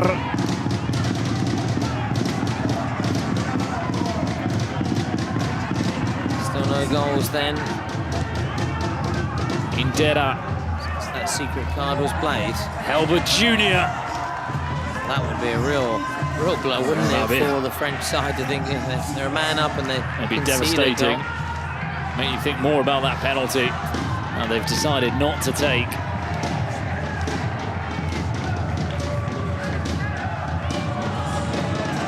Nicholas Martins. Sal. Ben Sharif. El Ghul. This could be the moment. It's cleared by a Brazilian defence that is clinging on for dear life. What's the referee blown here? Was a FLUO player down. Stopping play on Shaw. Stop time, please, stop time. Now he looks to be in a lot of pain. Let's hope it's nothing too serious. He stopped, please, one moment, perfect. Okay. He stopped, okay? Please calm me down. He stopped. In a lot of pain, let's see. He stopped, he stopped. Time, he stopped. Didn't really see Where is the captain? what happened in that replay. Okay, just one, the side. But the movements are very telling of the player. Okay? Hopefully not a knee, which is the side of my own. Okay? Thank you. The biggest nightmare for any footballer. For any footballer, you're right. And, so we hope it's just landed awkwardly, maybe, or just caught his boot awkwardly and nothing more. Could you give me the ball, please? Excuse me. Could you give the ball, please? Thank you. Yeah, you can see he just locks his knee. Yeah. We struggle to see knee injuries. Don't like looking at them. No, look away now. For those who say squeamish. It's receiving. No, I give the ball to the back, right to the back away. team, okay? No. So I stopped when I was there. It's nothing. So I give the ball nothing too serious. In front of you. Disappointing way to end this match. It's an unpleasant way to end what has been a fantastic day. I give you the ball. Problem is, league action. You will have seen knee injuries like I have throughout your from when you've played sports, and the reaction of the player. I've seen it a lot of times when they're moving around on the floor, and it's normally that something has gone, a ligament, or you could tell straight away by the reaction from him that there was something wrong. And now that wheelchair, look, we've fortunately done some jokes about the wheelchair this week, hoping that it wasn't going to come out, but it looks like it's going to be used here, although it's not the best position really for a knee injury to go out on a wheelchair. You want to be stretched out. You don't want to really be bending your knee. His teammates could maybe lift him up and help him up. Yeah. That could be an option. Clock has been stopped, and unfortunately there's nothing we can do. Just hope. It's, maybe just the impact of it. It felt somewhere in just that fear factor as well, thinking, oh, crikey, I may have really hurt myself there.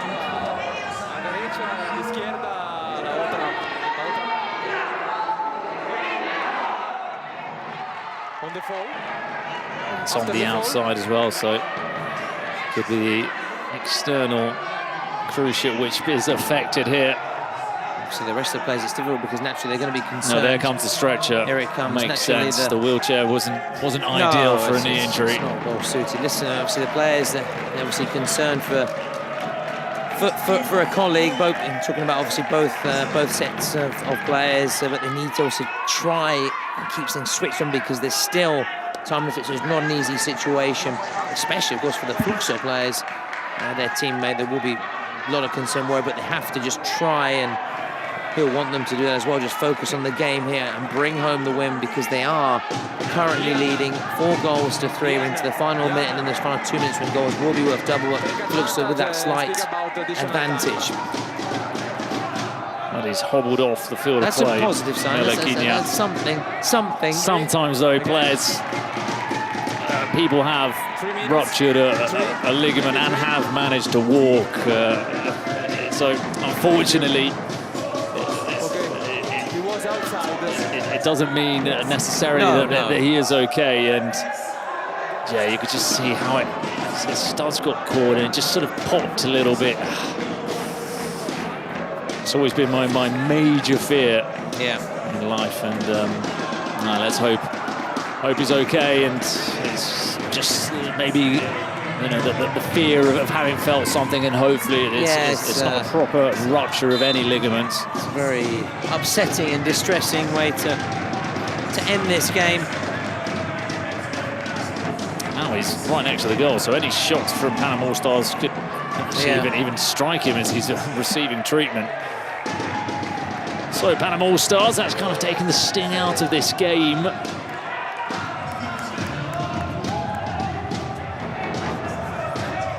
Now Ghoul looking to play it through, back to El Ghoul. He goes down and the penalty is awarded. The penalty is awarded with just 5 seconds left on the clock. It will be the final action. Oh, let's have a look. Let's have a look. Don't know if Chiaguinho. He's clipped him. He's clipped him. It's a clear penalty. It is blatant. Blatant penalty. Ogulu had a good game in the first game. I haven't seen too much of him this time around, but coming up trumps now to win the penalty. And should they score it? 4-4, and we've got golden goal. And as recent evidence suggests, that tends to mean going to a shootout, because we haven't as yet had a golden goal. Oh, another tense and exciting way for the evening to come to an end with a shootout. And, I think teams maybe want to play for the shootout more, knowing that gives them an extra chance to go on and win it, as we take too many risks in the golden goal. Please.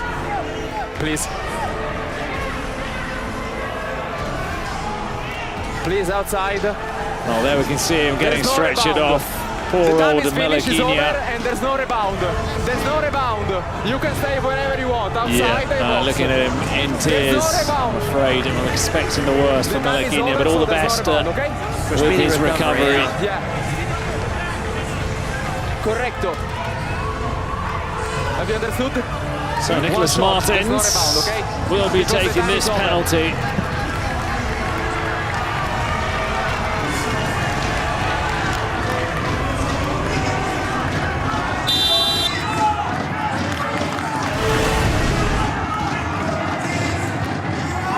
Almost saved by Julio Cesar. He went the right way. Nicolas Martins slots it away. So it is 4-4. And that means that for the second time today, we're going to have a golden goal.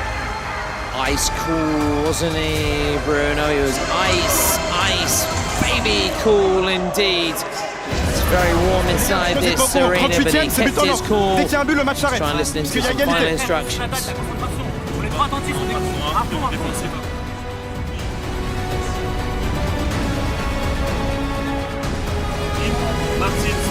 Se prépare à rentrer Moussa et Nas. Écoutez-moi, les efforts de la première ligne, ils sont importants. Eux, ils sont fatigués. Allons conserver, progresser. Ok, ils sont fatigués. Conserver, progresser. On leur donne rien. Hein? Ouais.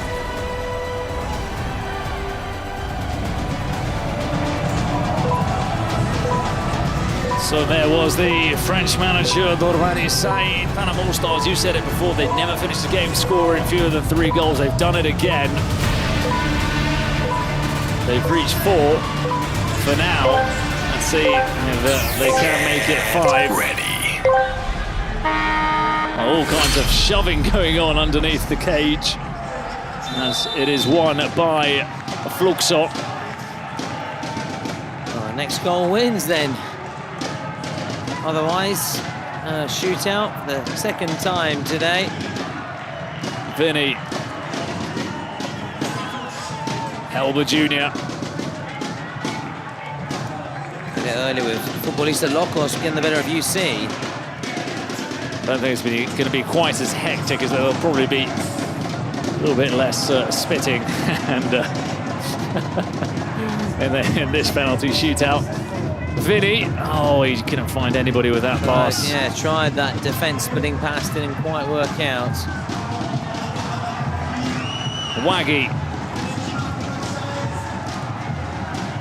So Amin, not too many options available for Amin. It's going to have to be played back to Adama Waggy. Now it's Ben Sherif. Looked to go long, but it went straight into the head of Bolt. Another chance then for Ben Sherif to construct from the back. Amin. Waggy. Murillo does well to clear.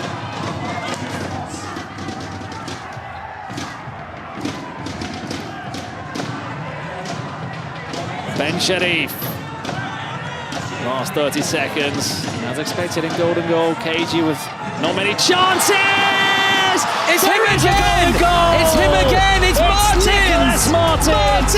He scored the penalty to take it into overtime in the golden goal, and he scores the first golden goal of the Kings World Cup this year in Paris, and he goes to celebrate with those fans. Panam All-Stars grabbing a second win 5-4 again is the exact same scoreline with which they beat Ultra CHMICHA. So they're just nudging their way into the last 16. FLUO will be dropping into that last chance fixture. Oh, the late show, the sweetest feeling for Panama All-Stars. It is heartache, though. It is heartache for the Brazilians, losing one of their teammates at the very end to what looks like to be a serious injury, and then losing the game late on. But full marks to the French. Nicolas Martins keeping ice cool with the penalty to take it to a golden goal. And then right place, right time, close range. And Panama All-Stars, just like earlier when we saw United getting the win, going straight through to round of 16. So big celebrations for the French tonight. Panama All-Stars winning in the most dramatic of circumstances here. Nicolas Martins, what a last couple of minutes for him. I was just about to say before the goal that, as expected in this golden goal period, there hadn't really been anything happening, and then there was that run down the wing, the cross to the far post, and Nicolas Martins that pushed it into the empty net, and now he comes across to our pitchside reporter for the interview. Hi guys, here we go again with the... no, you have the exactly space where to sign. But before, just a quickly questions. In English? Yes, but how are you? It's easy. ¿Cómo estás? It's amazing. It's amazing feeling. It's a great game. Amazing team. El mejor, aquí el mejor. Amazing team, amazing. Your friend says that you are the best. It's true? No, the best team. It's the best team. The best team. Okay, sign your shirt. Yes. No. Here. Yes. We have the exactly space, so the signing is pretty clear. Exactly. In this way. Bravo. Complimenti. High five. Bravissimo. So guys, you can purchase the shirts on Bazaar. We see in live stream there after here. So get up and get ready, and see you tomorrow. See you tomorrow, of course, because we have an action-packed day tomorrow, Bruno. But in the meantime, we'll just soak up and savor these scenes here.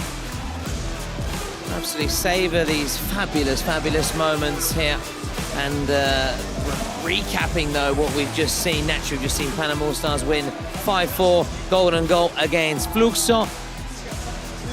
But going back to the very start, we had the Boomers, the Italians, getting up and running and going through for a last chance saloon for them. They're going to find out their opponent shortly, but starting to see Bruno in the last chance saloon. Some of those fixtures starting to be completed. We've already got a few pairings, including Futbolistas LOCOA against Ultra Mostores. As for this section here, the top four, those seeded teams going straight through. Two French sides. A nice variety as well. Nice variety. 4 teams that have gone through. Well said. Good spot indeed. So that's really good to see that it's not, say, dominated purely by, say, the Spanish sides or the Brazilian side. Yep. It's looking very good. In fact, still no Brazilian side directly through. So we'll find out shortly whether that will be the case. We're going to look ahead as well to tomorrow, Bruno, because we've got another action-packed, another 4 fixtures, 8 teams, and we will sadly be saying goodbye to a couple of teams, but we'll also be saying very well done to the other sides that will be marching on and progressing in the competition. That's everything for now. It's been brilliant. Don't forget, 14th of June, get your tickets. We've also got Gims performing at the Défense Arena.